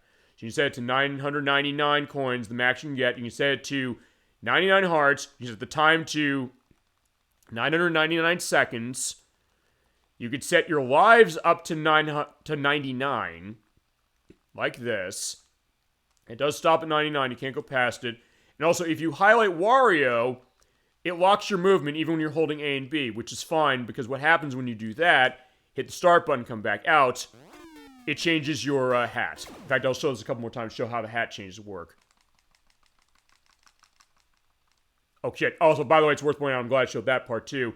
If you go past the 16, hit start and just do it again. It's also weird enough hard to do this on the Game Boy Color, I've noticed, because I was trying to do this when I was on my lunch break as far as doing my practice for this, but I realized, yeah, I'm hitting it. It seems like maybe I'm not hitting it in enough specifically to make it go. Yeah, when you go to Dragon, you do go down to small. So you do have to be worried about that, but I'm just going to show this for each of the ones that you go. Then you go to regular Wario, and then you go to Bull Wario, and then you go to what we had before, which was the jet. So, if you ever get into a case of this game saying, hey, I don't have the hat I need, or I want the other hat, you can just do this. And you can max out on coins, you can max out on lives. I'm killing enemies now, it's 99 for that. I can't get any more hearts, I can't get any more lives. So yeah, this is a little neat thing you can do if you want to just play around the game. So yeah, in that case, lives are definitely pointless. And it's also feasibly an easy way if you want to, like, hey, you know, you want to get the good ending in this game, but not necessarily grind the coins out of levels massively. I mean, fine, you have to do it a little bit anyway because you do have to get through the levels in order to get coins. Even to the point where, let's show how petty this can be as far as Wario. Yeah, I did that. I could say, you know what, I don't want to have 10 coins gone. I can go over there, hit that. And if you do hit start when you're not on the hat, you just come back as normal. There we go. So yeah, the game is maxed out as far as it. You can also still play the mini games, because if you go into... Actually, no. Okay, never mind. If you're at $9.99, you cannot play the coin game. Okay, I did not know that. You can play this and go in and toss stuff at that. Or you can say... Actually, I want to see one thing. Oh, I had to hit up for that. Never mind. Okay, so at that point, yeah, we're going to get our full case of coins. But there's one other thing I'm going to show. In fact, I'm going to use that cheat to get a game over. You're like, okay, fine. This is how I'm going to get a game over. In fact, here's the other way I guess you really want to go about this. If you get too many lives, just turn it down to like nothing. And feasibly run it on 1 life mode. That's, I guess, the challenge run of this game, and I'll show you why it's the challenge run in just a second. Yeah, so you'll be sitting here a while waiting for this to go. And the most you can get as far as coins out of any level is $9.99. Now, you can get this normally if you do have enough coins and you're able to get lucky on the coin game to double them up and be in the case of being at max coins. So I got 1808. So, I'll tell you what we're going to do. We use the code again. I'm turning all my lives down to nothing. Also, I'll tell you also what I'm going to do is I'm going to turn my time down to nothing, so as soon as I hit start, Wario's dead. Okay, so we're getting a game over. Oh, time up! I never saw the time up screen, so I'm glad I got to show that. Alright, so there you go. There's your game over. So as I point out, when you get a game over, you lose your treasure. Or you lose some of the treasures. I don't think you lose all of them. But in that case, I'll go back in. In fact, I'll show this. I'll go back in that file, and then we'll go back into the 39 I have on the left, because that's where I have everything set. So in this case, I'm going to go back into Rice Beach. It does default you back as far as everything you had, except it resets your lives. So in this case, I have 5 lives, or 6, because 0 doesn't count as a life in this game. I just still have my 99 hearts that way, so in that case, fine, I got an extra life. So that's what game over looks like. So yeah, getting a game over actually does have a pretty big penalty in this if you do get to a case. So that does mean that the level that we had that in, you actually have to go back and get it again. So basically don't get a game over or take a look as far as how we played and see that, okay, fine. As long as you're careful as far as what you're doing and also making sure you're just killing stuff and looking around and getting stuff, you'll be able to get tons of lives and easily shouldn't be too much of a problem. But if you've never played a game before, perhaps, as far as like video game, you grew up maybe as a child maybe playing this, maybe you didn't play a whole lot of platforming, maybe this is your first game, who knows? That case of, you know, and I had that case too growing up, games that now I find really easy, stuff like Sonic Chaos, going back to Game Gear stuff, like, hey, it took me time to beat that game, but now I was like, fine, I can beat that game like an hour, feasibly. And when we get to playing that game, we're playing through that twice. I'm going to show both Sonic and Tails being played because they play differently. And also because you can only get special stages off of when you're playing Sonic in that game. Right, I'm going to complete this level, and the reason I'm going to do that is because I want to show that, yeah, the treasure's still gone.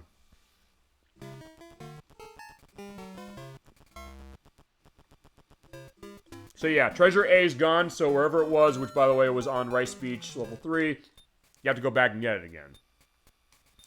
Okay, so last thing we're going to do, and then we'll shut the show down, I guess, because yeah, we're almost done with the game, basically. Or, fine, we are done with the game as far as the way the story's concerned. But the last showcase, we're going to do the last battle again. So go in this file as well. I have all the coins we need.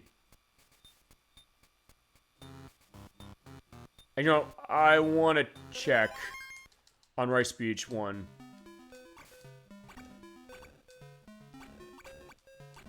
Okay, so fine, never mind. Yeah, fine. I'm gonna check one thing. I'm gonna go through the level. I just want to check my coin count when I get to the end of that. At this point, if I do need the code in order to get coins going on to get out of the level, I'm gonna use it. Because at this point, I don't really have too much else I have to prove for the purposes, but I do want to show that best ending.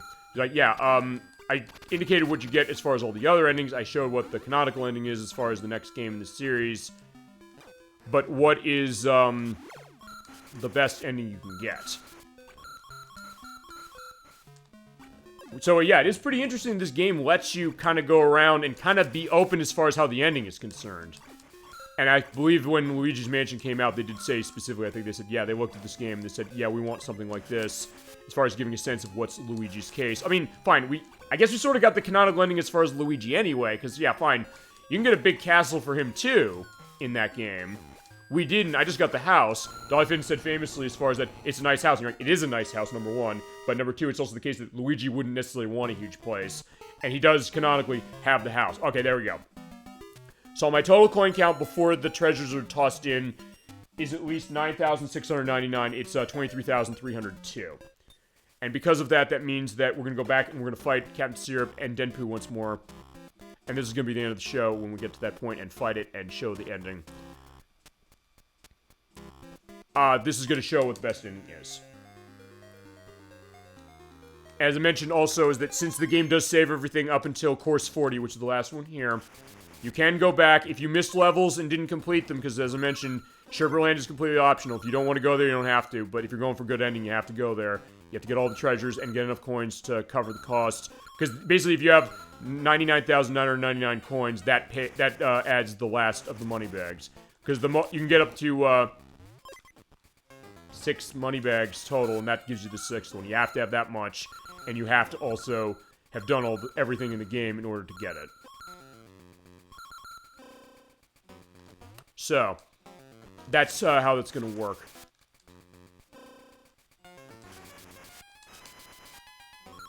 Okay, so let's have one more jaunt as far as going over the clouds, and then that is going to be the case of this. And as I said, since we are only going to need one part, I thought maybe we need 2. I did look as far as game... Oh, no. Not Games Done Quick. Actually, I don't know what the speedrun element that they would do with the game, or if they have... Maybe they've done this game. I'm pretty sure they've done it. But I don't know to what degree they've done it. And that matter, if you're going 100% for everything the way you're doing, you have to grind coins. It's basically unavoidable unless you use the code. So, at that point, I don't know how they do it. I'll have to see what that's like. But I was going to say, yeah, how long to beat, specifically. It's like, fine, that's a guide based upon, as far as the site's concerned. I'll have a link to it just in the link list, because I don't think I've actually provided one at one point for it. It basically is gamers will give perspectives as far as how long is it taking to beat a game on certain things for 100%, for any percent, any of this stuff. Because we talked about that last week in Earthbound, because Gemini96 sped run the game as far as going through everything with the story last time. And then the glitched run as far as it in part 4. So probably worth asking. It said like 6 hours feasibly on this game. That also feels like, fine, it's not going to be exact science, and maybe you're not going to know it until you play it. And as I said, also, if you know this game well like I do, in my case also I practice it just because I want to be sure, then that should be fine. Also, by the way, one other thing I probably should have mentioned too is that when you're in a boss of any kind, if you start moving, you can move very briefly at the start and show like Wario in like a I'm walking state before the boss appears and before you can start fighting. But alright. So let's have one more tango with Denpu and Captain Syrup. Same deal as before. It doesn't change the boss as far as what this is. Just change what the ending is going to be. Yeah, if you're really good as far as that, you can feasibly bounce up and, yeah, get 4 hits like that specifically. So as long as you feasibly get 1 of these things, or 2 of these things. I also love that idea as far as what he's doing as far as twitching his fingers that way. Is that the animation in this game is awesome, and I love that. Even they're like doing the shake on, saying like, yeah, come on, Denpu, get him. But yeah, you're not getting me. Okay. And it's also a point out if you have anything that's not the normal Wario outfit, as far as you change it back to normal Wario on the beat of this boss. Alright, so bye-bye, Captain Syrup. We'll see you later. She is in the other games of the franchise. And in Wario Land Shake It on Wii, you actually team up with her. It's worth pointing out. At some point, I definitely want to show that one. And some of the other stuff as far as this franchise. And everything else we mentioned. Because, yeah, we had some good stuff. And good discussions. Great discussions. I always say that. It's always a tag on every YouTube upload. Like, great discussions. Because we have the best discussions. Best chat on Twitch. As I said, that perspective, that community of it. And, yeah, that idea. It's like, this is a different kind of show. And I want to make it that different kind of show. All of you help make it that different kind of show. And are in line with what it is that I'm trying to do with it. But let's get into the last part of this. Also, I will make sure I'm keeping hitting D-pad. Not that it's making a difference here, but as I said, just for the purpose of the the lack of hiding of the credits. So yeah, same deal as before with Denpu.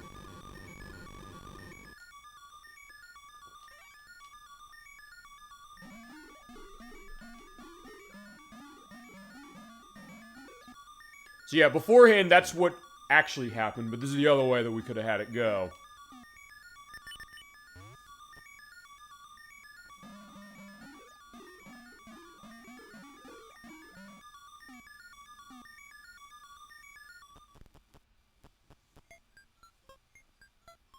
Okay, awesome. So, yeah, same deal as before, and then I'll also go into stuff with final thoughts on this game. Because definitely got a lot of cases of that, and yeah, this was a great time playing this. I had a wonderful time playing this game, as it is. Well, I always have a great time as far as the show, because of the atmosphere we have here. That's, I think, part of it, but also just the case of there's coming back to a game like this and celebrating 30 years of it. We'll do that in a little bit, feasibly when it starts going, but I'll just let it do the counting. And it's worth pointing out also this, which is that the map level music for Sherbert Land is what you hear as far as, you know, the add-up of everything.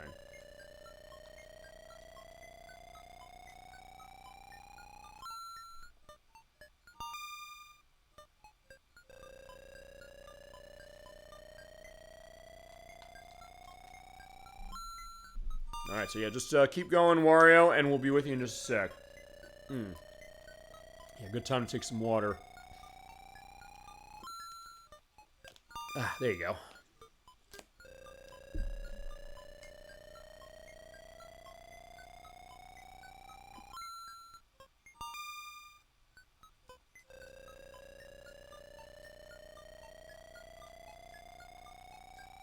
Also, I guess the other thing, going back to the Super Game Boy look, you know, while this is going, I'll tell you what I'm going to do. I'm going to change the border, because I could have had it as far as this, but the other one that also is fitting for one of the endings is this one. I'll show this that way, the log cabin, which is up basically on a sign on the log cabin. So yeah, if you want that, you can have it there. And you know, with the game on the screen, yeah, let's show the other ones. I showed the Game Boy thing, I showed no border that way. The cork board, which is there. And you do hit L and R to do this, as far as swapping off. That's the movie theater. We used that when we showed Super Mario Land 2, 6 golden coins. So yeah, there you go. There's all of you in the best chat on Twitch down there, feasibly. You can put elements as far as like who's who, as far as it. But there you go. You also have this one. If you're looking at the kitty cat, so there you go for that. And at this point, we've already maxed out the coin meter. And you also have the pencil box, like that. And lastly, you have the MC Escher room. And with 99,999 coins, we're getting all 6 of the bags. The other one also here is that it's saying beep beep. Yeah, that's, you can do a graffiti mode and paint anything you want on the side of the screen if you want to for Super Game Boy. Maybe we should do that next time I pull this out for something. And this sad face, it becomes a happy face if it's a game that has a specific Super Game Boy enhancement for its color. Which actually we have not shown a game yet on the show that has that. But I do have stuff for Game Boy that is like that. In fact, while this goes, I'm going to get my stack of Game Boy Color games. As far as what they're in, as far as the basket. I need a better way to store these things. Well, let's go through as far as what I got in here. Yeah, I got Kirby's Dream On 2. That has Super Game Boy compatibility as far as a specific border for that. Mega Man, Dr. Wily Revenge, Kirby's Pinball Land, which doesn't have that. Harvest Moon Game Boy, which does have that, but doesn't actually show on the cartridge that it does have that. Yoshi's Cookie, which doesn't have one. There's the Game Boy Color stuff, which sorta, to a certain extent, has that. But yeah, here's also your full reward. Wait, where is it? Oh, right. Yeah, because then Wario ascended. Yeah, Wario is given a planet. So yeah, the best ending reward is Wario going to space and getting a planet. So long before Super Mario Galaxy did that, that was this one. Also to go other stuff I have as far as Super Game Boy enhanced stuff. Mega Man 4 is not a case of that. Mega Man 5 is. That costs a fortune. Nocturne's the Japanese version of that. Stuff from Game Boy Color. Donkey Kong for Game Boy. That was definitely one that does have it. I'm of two minds of whether I want to show it through the Super Game Boy or not, or I might show it both ways. That, I think, might take 2 parts. But I said this was going to take 2 parts. I was not right. So, Game Watch Gallery has that. Pokemon Yellow has that. Battle Arena Toshinden does, and you can play 2-player on the same screen with Super Game Boy, which is amazing. And it also is feasibly the best version of Battle Arena Toshinden that there is, even more so than on the PlayStation, especially on the Saturn. And then Super Mario Land 2, which was not having one. Another stuff I have in here are Game Boy Color games, or weird stuff for Game Boy Advance, like Drill Dozer and WarioWare Twisted. Yeah, WarioWare Twisted. And the Game Boy Camera, which I think technically has a Super Game Boy thing. And Pokemon Pinball, but that's a Game Boy Color game. Sorry, there you go. Okay. So there you go. That is your best ending. As I said, if you get 99,999 coins, you get all the treasures, you go through all the levels, and beat the game, you get this. So this is your best ending specifically, and I'll indicate that at the end here. Okay, so that takes us to final thoughts on Wario Land, Super Mario Land 3. I love this game. This game is fantastic. A great capper to a great trilogy for Game Boy. We mentioned we want to get through all these. We'll get through all these. It's also pointing out, when I do have the upload of this, I'm going to have a playlist for the purpose of the Super Mario Land trilogy. Of all of the other plays we did, which is Super Mario Land 1 and Super Mario Land 2, 6 Golden Coins, and then this one, specifically. Yeah, this is a great game, a great start for Wario. It expanded really well on what Super Mario Land 1 and 2 already provided. It gave you a different twist as far as the fact that you're playing as the bad guy, but it does feel in style with what you got with Mario, also twisting things up a little bit to make it feel unique. Give Wario his own identity. Give this game its own identity against even the other 2 games in the series, which all have their own unique identities to them. As we've shown, I've had a great time playing all these. Yeah, this is definitely a very special one to me in particular as far as me growing up with it, but it's held up really, really nicely. And yeah, 30 years this year now for this. I am so glad we were able to come back to this. I was so glad, or come back and play this, I should say. And I was able to come back to play it myself as it is for it, but also show it and share it with all of you and go into all your experiences. Great discussion we had tonight. This is a terrific game. If you've never played this game, it was on the 3DS Virtual Console. You cannot buy it for that anymore, unfortunately, because the store is turned off. The game itself goes for about $20, $25 if you go on eBay for a copy of this on Game Boy. Right now, it is not on the Switch Online for Game Boy. We're hoping, please Nintendo, I hope you're listening. You do have Super Mario Land 2, 6 Golden Coins up there, but complete the trilogy with Super Mario Land 1 and Wario Land here. And I guess feasibly with Wario Land, they only have Wario Land 3. They don't have Wario Land 2. They don't have Wario Land 4 from Game Boy Advance yet. Twisted, or not Twisted, fine, that was WarioWare Twisted. I want that on Switch Online as well. That was maybe where I was going with that. But also, Shake It was the Wii game. That's not been around, but that's also one that doesn't cost a whole lot of money. It's a great one. If you've never played that on the Wii, I can't recommend that one highly enough either. And then Master of Skies is DS specifically, and then that Wario Land game of Virtual Boy, which is a bit. It's basically about the level of as far as price for the original cartridge. I think like $50, $60 now, because some of those Virtual Boy games have gone up, and the unit itself costs a lot of money too. At this point, I think people are emulating specifically because unfortunately, I don't think we're ever going to get a re-release of that or anything from Virtual Boy. But that game is really, really good too. Plays with 3D perspectives, start jumping in and out of the background terrifically. And it is a lot of fun. I mean, I think even the Angry Video Game Nerd said specifically, like, this is a good game. Damn good. Only one problem. It's on Virtual Boy. So in that case, yeah, tough to be able to play it now. But yeah, a good start as far as Wario Land. A great end as far as Super Mario Land. Unfortunately, it wasn't until New Super Mario Bros. On DS where after this, we would have a 2D Mario game again. Fine. We would have one that plays, I guess, sort of like the old way Mario used to. Oh, fine. That would be Super Mario Land 2 as far as that, because it was like a 14-year gap. And there you go. Perfect game. Perfect. So that is what's over there. Also, I'm going to, for the purpose of the ending of this, I'm going to reset the game. I'm going to change the border. We're going to go back to what we started with in... Yeah, we'll go here. I'm going to boot up a level. I'm going to put the code in, and I'm going to run... Actually, you know, it doesn't matter as far as that, because first, like, do I want Mario to pop up again? It's fine, either way.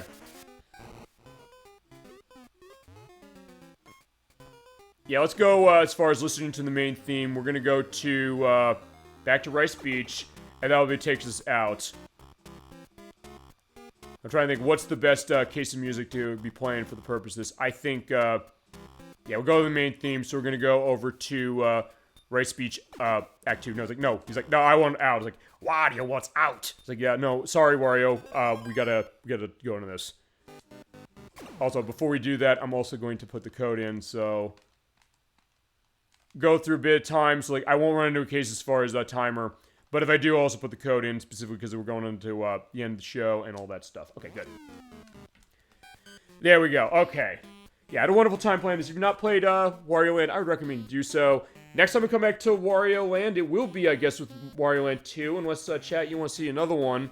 I'll try and look at as far as Wario World on GameCube, because I'd love to play that as well. I'd also want to show Wario and Shake It on the Wii at some point. Yeah, this is not going to be the end as far as Wario or other stuff of Mario. And with Mario, we're going to have a pretty quick return to Mario, sort of, in about 2 months. You know, that as we get to schedule now, specifically. But yeah, also, chat, if you, whatever Wario game you want to see next, feel free to hit me with it, and we'll make it happen.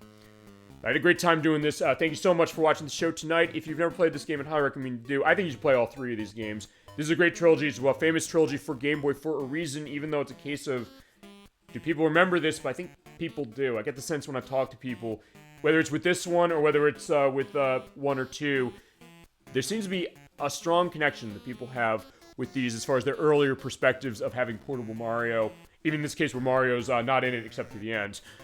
But either way, that's kind of the idea. And yeah, they're a lot of fun. And they're not cases where you feel like you're getting shortchanged. They're like, yeah, we have Mario at home, or Wario maybe at home for certain things. Like, yeah, no, you got a really good game on trips, and feasibly just at home. Like, put your Game Boy in, so sit down and play it. Either put your Super Game Boy Player, or just your old Game Boy, or in my case, Game Boy Color, as it is, and have a great time.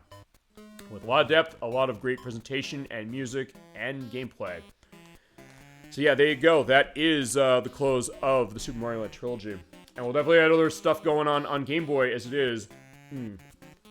Going down the road, I mentioned a bunch of them that I have kind of untapped for myself, along with Game Boy Advance. Also, just pointing out one other thing. Since we're not going to have a part of this in 3 weeks, I did say we're going to use Game Boy Player for that, but do not worry, we are going to have a show for Game Boy Player going in November, because the show we're doing in 3 weeks is going to be celebrating another 30th anniversary of gaming. We'll get into a second, which I mentioned a little earlier in the program, but there's another game that I grew up with that's celebrating 30 years this year, and I am not ignoring that. Donkey Kong Country. We're going to show off in November to celebrate 30 years of that game. We're going to show off all of the portable versions of Donkey Kong Country as far as the ports of that. Not the Donkey Kong Land games. I'm going to handle them like this in the sense we'll do them each one in a row, but actually I don't have any of them except for the Game Boy Color version of Donkey Kong Land 3, which is only in Japan. It's by Rare, who developed it from the UK, but it didn't come out anywhere except Japan, even Europe. Like, they made the game over there. You think, like, they'd get a release of it, but no, they didn't. I have that version. We'll use that when we play, so I have to get Donkey Kong Land 1 and 2 at some point. I'm going through those, but in November, we are going to have all the portable Donkey Kong Country games. It's a little bit of a mini showcase. We're looking at Donkey Kong Country on the Game Boy Color, Donkey Kong Country on the Game Boy Advance, Donkey Kong Country 2 on the Game Boy Advance, and Donkey Kong Country 3, which I have, and I mentioned we played Donkey Kong Country 3 on Super Nintendo. I said, I want to show this, but I said, I'm going to come back to this. We're going to have a showcase show for that, and what better time than November of this year to celebrate 30 years of that game. But that's, I guess, going a bit ahead of the schedule than I normally do. But let's talk about the schedule going a little more close to time now. Next week is also Saturday. We're going way earlier at 1 p.m. Eastern Standard Time with Protorova in chat tonight, as well as Nocturne and also Blood Spice Moon. We are going to be finishing Lunar Silver Star Story complete for the PlayStation. We've been at this game for quite a bit of time now. We couldn't finish it last part because of the fact that on his copy of the game, Disc 2 keeps skipping at a specific cutscene, and since you can't skip cutscenes in that version, we had to stop. We couldn't continue. We did get a great preview program of The Legend of Dragoon out of that one specific, but next week we're coming early as far as it at 1 p.m. Eastern Standard Time, so Blood Spice Moon will be there the whole time with all us. as well as Nocturne and Protorov, as well as controlling it, and myself. I'm going to be fixing his copy of the game, Disc 2, with the Data Doctor. I have it with me. I'm going to be bringing it. It's going to be a nice disc buff. The game is going to go well. I'll also mention one thing as well, just to preface this. After I do the fix, I'm going to try, before we go on live, I'm going to run through the cutscene on both his slim PlayStation 2 and my fat original line PlayStation 2. I'm going to record footage of that cutscene in case, for some reason, it maybe works once and then doesn't work again. And then I will also have him put a save down after that cutscene, just in case, for some reason, it works at one point, we get it, and then we are not able to do that, because, yeah, I want to make sure, we don't leave that game hanging that way, specifically, just because, like, yeah, it wouldn't be fair as far as him or anybody's that way. Yeah, it's like, yeah, he was ready to beat it. It was like, yeah, the game's like, no, you can't beat it. It's like, well, we'll take care of that, don't worry. But yeah, we'll have that set. If I have to append that as far as the edit for that show, I will do that. I'll also edit in, as I mentioned before, what we were initially planning to do live. We won't be doing it live, but I have done it already. The look at Lunar Silver Star Harmony on the PSP. I've already recorded. It's about 2.5 hours on top of the 4 or so hours we're going to have, which I know he's under an element that, yeah, we got beat by the baby. You're fine. The baby was born, but it's like, yeah, the disc was not working. He's right about that. Go back to part 7 of Lunar for the purpose of that, but next week we're going to beat it. We're going to understand what's the story like he's trying to tell us. He's like, what's this deal with the baby? The thumbnail is the baby. As I mentioned, I said, we have to make that the thumbnail, number one. And for the title of the part, I said, I'm referencing the In Excess song, Baby Don't Cry. Like, there's going to be like 2 people who are going to know that.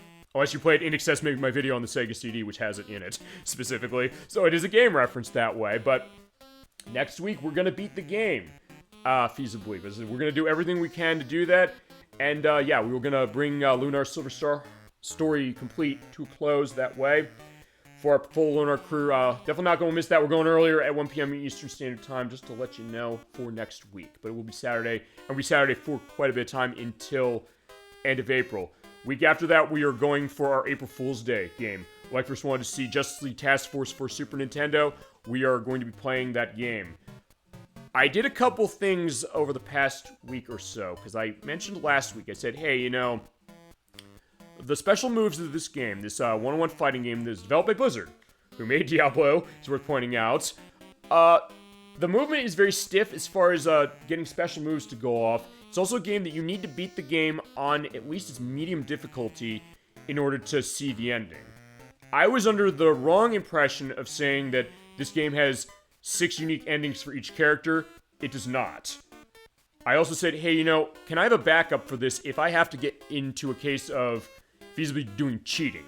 Because I looked as far as the game. The game has one cheat code, which is when you get a game over, you can go back to the options menu before you go to the next fight, but unfortunately, I thought maybe how that worked is that you could start playing the game on easy, get to the final battle with Darkseid, and then put that code in when you lose that fight, go up to medium difficulty, and then beat him once and get the final ending. You cannot do that. It locks you on difficulty no matter what you select.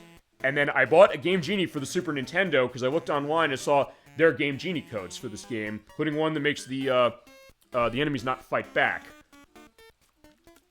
Thing is, when I looked at that after I bought the unit, I found that it was a case where if we showed the Game Genie for the Sega Genesis before on the show, and the Super Nintendo's like this as well, it's playing with hex data of the game in order to control certain counters of things. So for this game, it would basically be a case of, hey, what does it change in the hex data of the code when you take a hit for something like this? Because there's a Game Genie on the Game Boy, so we're pointing that out. So you feasibly could have something like that. The way they set that up as far as the code is not in hexadecimal format that the Game Genie goes, which is 0, 1, 2, 3, 4, 5, 6, 7, 8, 9, and A, B, C, D, E, and F. As far as that code. I found that out after I got the unit. I then said, maybe I can reverse engineer this game as far as downloading a Super Nintendo emulator and a ROM of this game that I already own, because we're playing it on the actual hardware, and say, can I figure what counter the game is doing in order to make it so that either the enemy won't move or if you hit them once, they'll die. Because, hey, it'll count it as the fact that, you win a killing blow on a fight. I couldn't do that. I tried, I looked around, And then when I found out that there was only one ending for character, I said, fine, I'll tell you what we're going to do. So it's hexadecimal. Yes, it is. That is how the game Genie works. If you saw our play of Aladdin for the Sega Genesis, I'll have a link of it when I do the YouTube upload. It's on our YouTube site as well, for the purpose of which there's a link in the Twitch area for... Yeah, it does show that as far as what the hexadecimal value is. There's also a video I found, I'll link to this just because of this, that I was looking at. So like, hey, how you could feasibly make your own codes for that. And I know that Codemasters and Gloop, who made this, they said it's the same thing when it came to this when the unit was out, even in the manual for it. Hey, if you understand where some of these things are going in the code, perhaps, you could feasibly make your own code to understand how it is, but in a lot of cases, something that, if it's like, fine, you know, the way they said it was kind of a terse explanation, saying that, hey, we give you code for, like, I don't know, 10 lives or something in Super Mario World. So if you play with, like, the number on that code and, like, change it to something else, it might do something different. Give it a shot. Your game will be fine doing it. But with this game, I couldn't figure anything out. So the way we're going to do Justice League Task Force, just to give you an idea, I'm going to play through the story mode with each of the 6 characters just because I want to show the characters off, because that's how the fighting games tend to work as far as it... Actually, this is going to be the second fighting game we've done as a dedicated show only, behind Tekken 3. That's going to be 2 weeks at 7 p.m. Eastern Standard Time on March 30th. But I'm going to do that. We'll see what happens if I can beat the game on medium. If I can't, I'll put a YouTube edit link in showing what the ending is. It's pretty basic, honestly, as far as an ending of it. But it'll basically be our take, and we'll have our celebration of DC as far as all the DC characters that are in it. And show them all off. But that's going to be kind of the idea. That's how I'm going to this. I said, I did everything I could as far as figuring this out, so I could show as much of the game as I can. But this is where I got to a sense, and I feel like this is going to be a fair compromise to do that, show the game off as much as I can that way, and be in a decent case. But yeah, that's going to be our element for, and that's why I want to go into that part of it in particular, because I said, yeah, I do have the Game Genie for Super Nintendo, so you might think like, did you waste your money buying that because you're buying it for the purpose of this? No, not necessarily, because I can use that for other games. I can think of some other games that come to you where they might require you to beat the game on its highest difficulty. I'm thinking, speaking of DC, Batman Returns on the Super Nintendo, which is by Konami. That does have codes for itself. It is a game that you have to beat its highest difficulty in order to make it so that you're able to get the best ending. So, yeah, the Game Genie on the Super Nintendo is a case where it is on the table. We can use it. It's just not for this game, which is fine. And actually, I think there's something weird also maybe with certain versions of the Super Nintendo, because I put on a bunch of games to test this with. I put Mega Man X onto that. For some reason, my copy of that game, and I guess my version of the Super Nintendo, which is the one that came out of the Donkey Kong set from 1994, there's something about it that the game doesn't load after you put the Game Genie code in. I think Super Mario Kart was like that when I grew up, when I put in a code for that on the same Super Nintendo of mine that I've had since 1995. So, but it is something that there's other games that worked with it fine. I haven't tried on Batman Returns, but I think that's going to be fine. I tried on Mighty Morphin Power Rangers, which we played a couple years ago. That worked as far as what I was trying with it. So it is something that is still usable. It's something that will get some play, will give it some attention for sure in other cases. But not quite for Justice League Task Force, but it's fine for that. Like, hey, I'm a collector as far as game stuff, so no issue there. And it gives a sense of me going into... This shows, if nothing else, how many people literally would, A, take a request like this, number one, and also say, I'm going to look into the hexadecimal information of the code to make it so I can show this game off as well as I can. I'm going to go buy a $30 Game Genie for the purpose of making this happen. I don't know if every other show would necessarily do that, but I said, I'm going to do that, and I think it's worth it. And it's also, I consider it an investment. I always said that. Whenever I buy stuff when it comes to the show, as far as games, as far as accessories for stuff, I see it as an investment for the program. So it's like, I can show this off for it. I can give some experiences as far as what they are, and in that case, it's totally worth it. But yeah, that's the full explanation. So that was a long idea of it, but I just want to be open, and that's the other thing. I'm going to be open with you. I'm going to say everything as far as if we have a trouble as far as something like that, I'm not going to bullshit you. I'm not going to say to you like, oh, everything's fine, don't worry, necessarily. I'm going to be open. I'm going to be as authentic as I can, because all of you have been open and authentic with me. So I can't thank you enough, and to thank you for that, that's what that's all about. So I'll get back to schedule. I will sort of repeat as far as next week, 1 p.m. Eastern Standard Time is the finale of Lunar. Week after that is Justice League Task Force Super Nintendo at 7 p.m. Eastern Standard Time. And then we get into April. Let's talk April. Also, I'm going to put the code in because I am starting to run out of time a little bit. Yes, put that right up to 999. It's like, yeah, if you ever want to get in a case of running this game this way, busting it, go ahead and do this. Or in this case, using it as, background music for the purpose of your end of your gaming stream. But anyway, in April, since we're not going to need a second part of this, the second part was going to be on April 3rd. But since it's not going to be, I'm going to have a show on April 3rd at 7 p.m. Eastern Standard Time. Actually, wait, is it April 3rd? Wait, no, that's not right. It's the first weekend of April. That is April 6th. Okay, fine. April 3rd is a Wednesday. Sorry.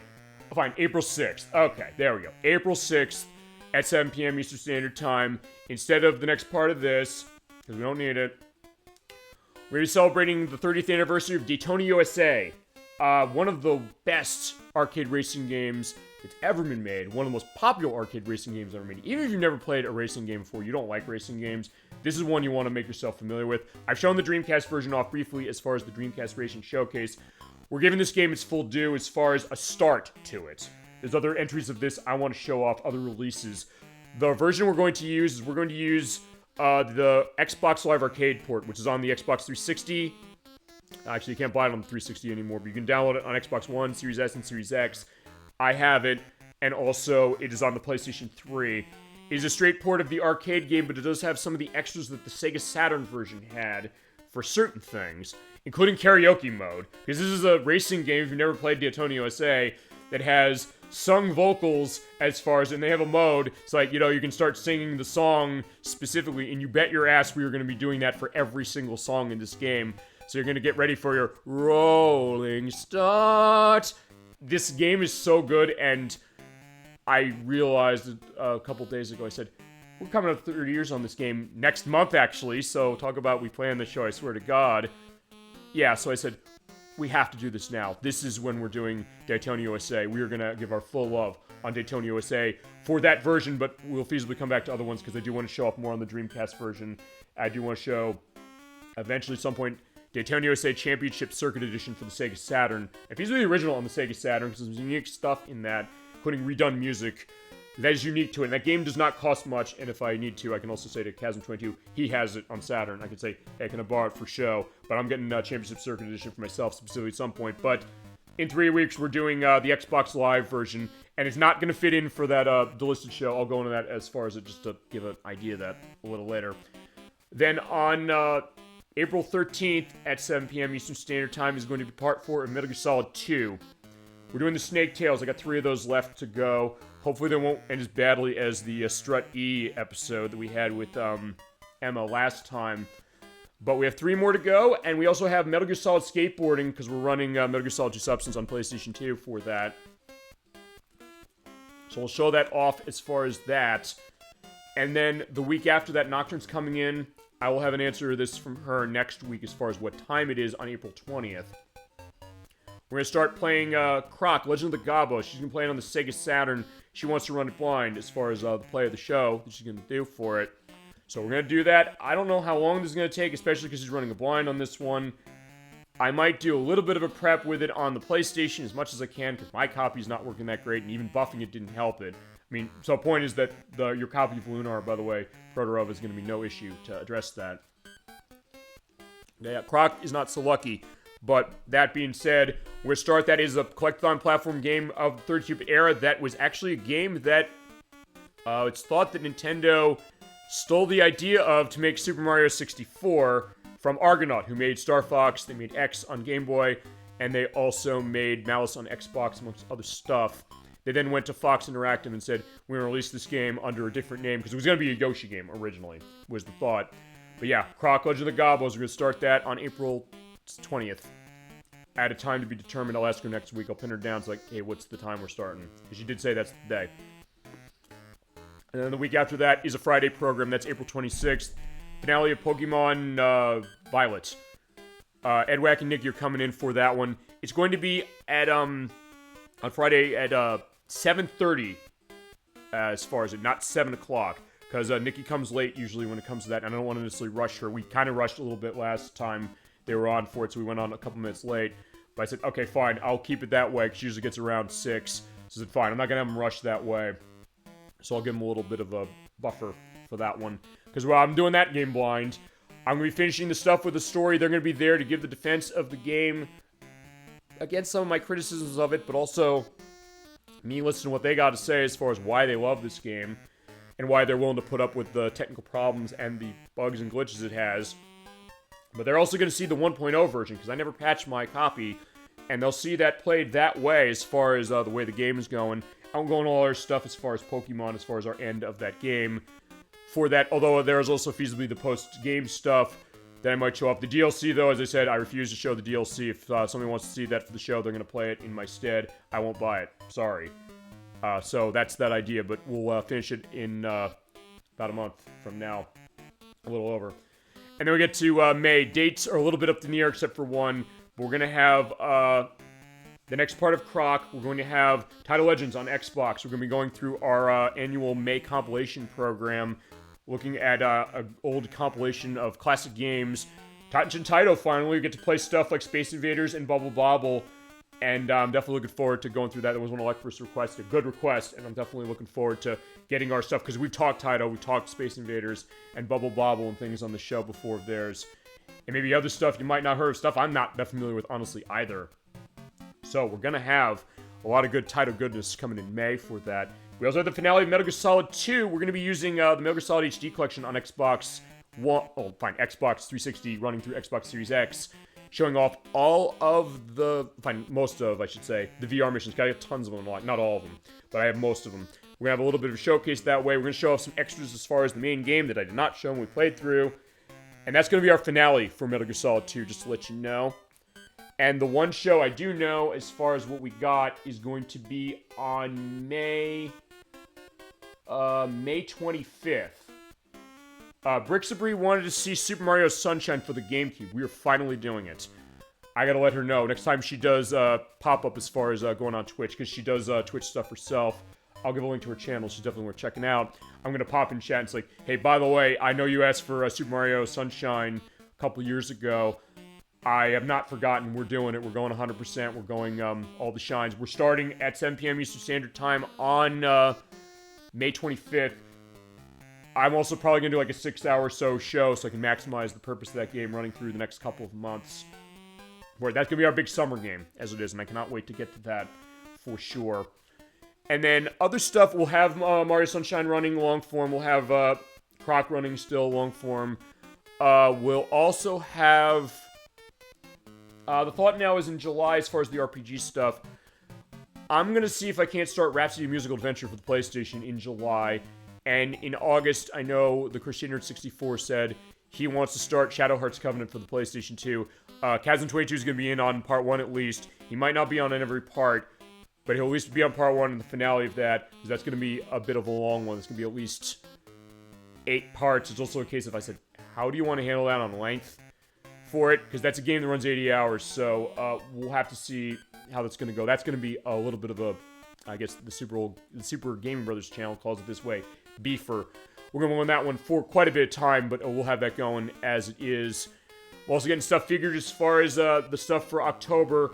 As I mentioned, ElecVerse, you wanted to see Twisted Metal on the PlayStation. We're showing Twisted Metal on the PlayStation. That's going to be one of them. We'll have Shadow Hearts Covenant as part of that. I want to show Splatterhouse. I'm trying to get a sense of that, showing it the TurboGrafx 16 version with the TurboGrafx 16 Mini. I've been looking for a reason to show that off.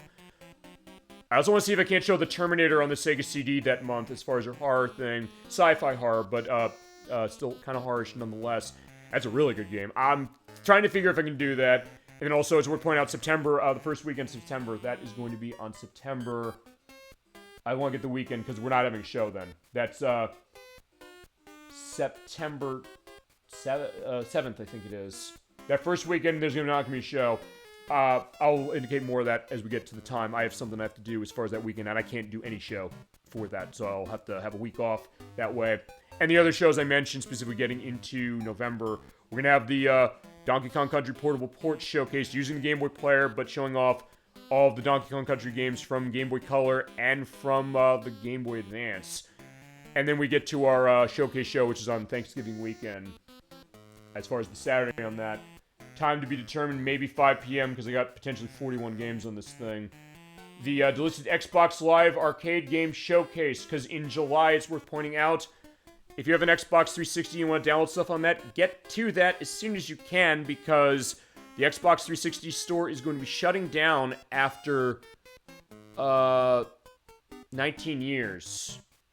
So anything that's not backwards compatible, you cannot get anymore, feasibly after that date. Or you can't get it on 360 if it's a case where, yeah, you have something else and it's backwards compatible on the later Xbox consoles. And this other just got delisted years ago anyway. So I'm curating a bunch of games. It's going to be a lot, and the reason it's also going to be a lot is because there's demos. There's stuff that I didn't buy because I was an idiot, and I missed them. And we mentioned that. We've shown a couple of them on the show, actually. For some of the ones I'm going to put in because I think it's worth putting them in again. But for a lot of other ones, it's not going to be. But there's stuff I did buy. There's stuff I'm going to be picking up for the purpose of the showcase, just because I feel like, yeah, I want to show it fully and also have it in line for future shows.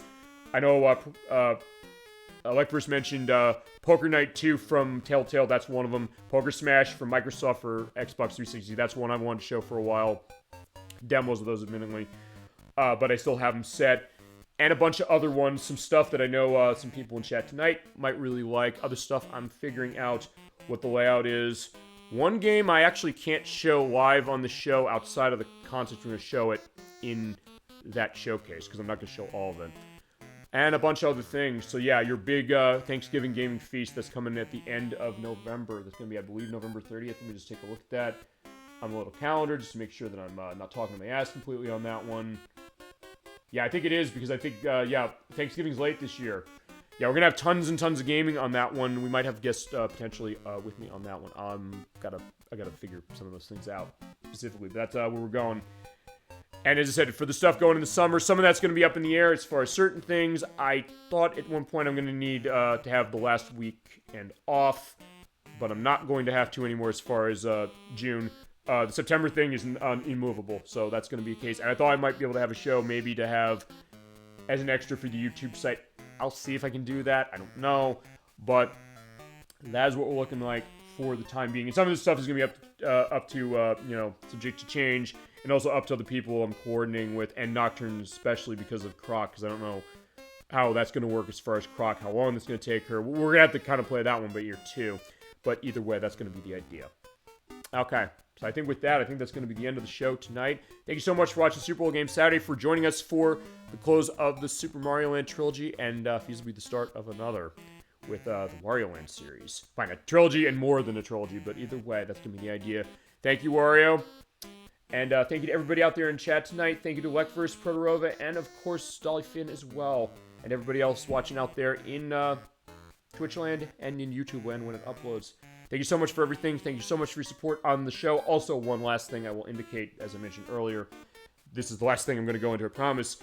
The Super Bowl Game Saturday Discord site, I said spring. I'm pushing it back to summer, so I'm going to tie that with the 4th anniversary of the program. I'm putting the master list together, which is going to be this big-ass Excel document that has lists of all the shows we've done, going back to all the ones I have recordings for, links to those shows, links to playlists that go for the specific game for that show, requests we've gotten, an idea of what the whole look of the schedule's going. As your requests come, it will be the master list for sure. It's definitely getting built right now. I got the site set. I got to figure as far as certain stuff, moderation, all that stuff that goes with that. I'm going to talk around and make sure all that stuff is set, so we're able to sit down and kind of get a sense of it. And that's going to be the idea. That is going to be our perspective. It'll also be a better way, or an easier way, also to announce stuff for show ideas, other stuff maybe you want to see, other sharing of things you do, as far as other stuff you might have, as far as streaming or other cases of yourselves when you join us. Yeah, I think it's looking good. I mean, the future is looking bright as far as the show. And it's like, yeah, I've been doing this almost 4 years, but yeah, we're not stopping on this program. So keep everything coming as far as everything you got, requests you got. We're getting to those requests, I promise, even if it's a case where it's going to be a while for them. But I'm getting all that stuff out, and I love doing this, and I love the fact of what this show has become, and all of you out there have made it happen. And thank you so much for that from the bottom of my heart. All right. So with that, thank you so much again for watching Super Bowl Game Saturday. Have a great rest of your night, a great rest of your weekend, and a great week coming forward. I will see you next Saturday at 1 p.m. Eastern Standard Time with Protorova, Nocturne, and Blood Spice Moon for the finale of Lunar Silver Star Story Complete for the PlayStation. Till then, keep being awesome. Have a wonderful night. Thank you so much for everything. Take care, everybody.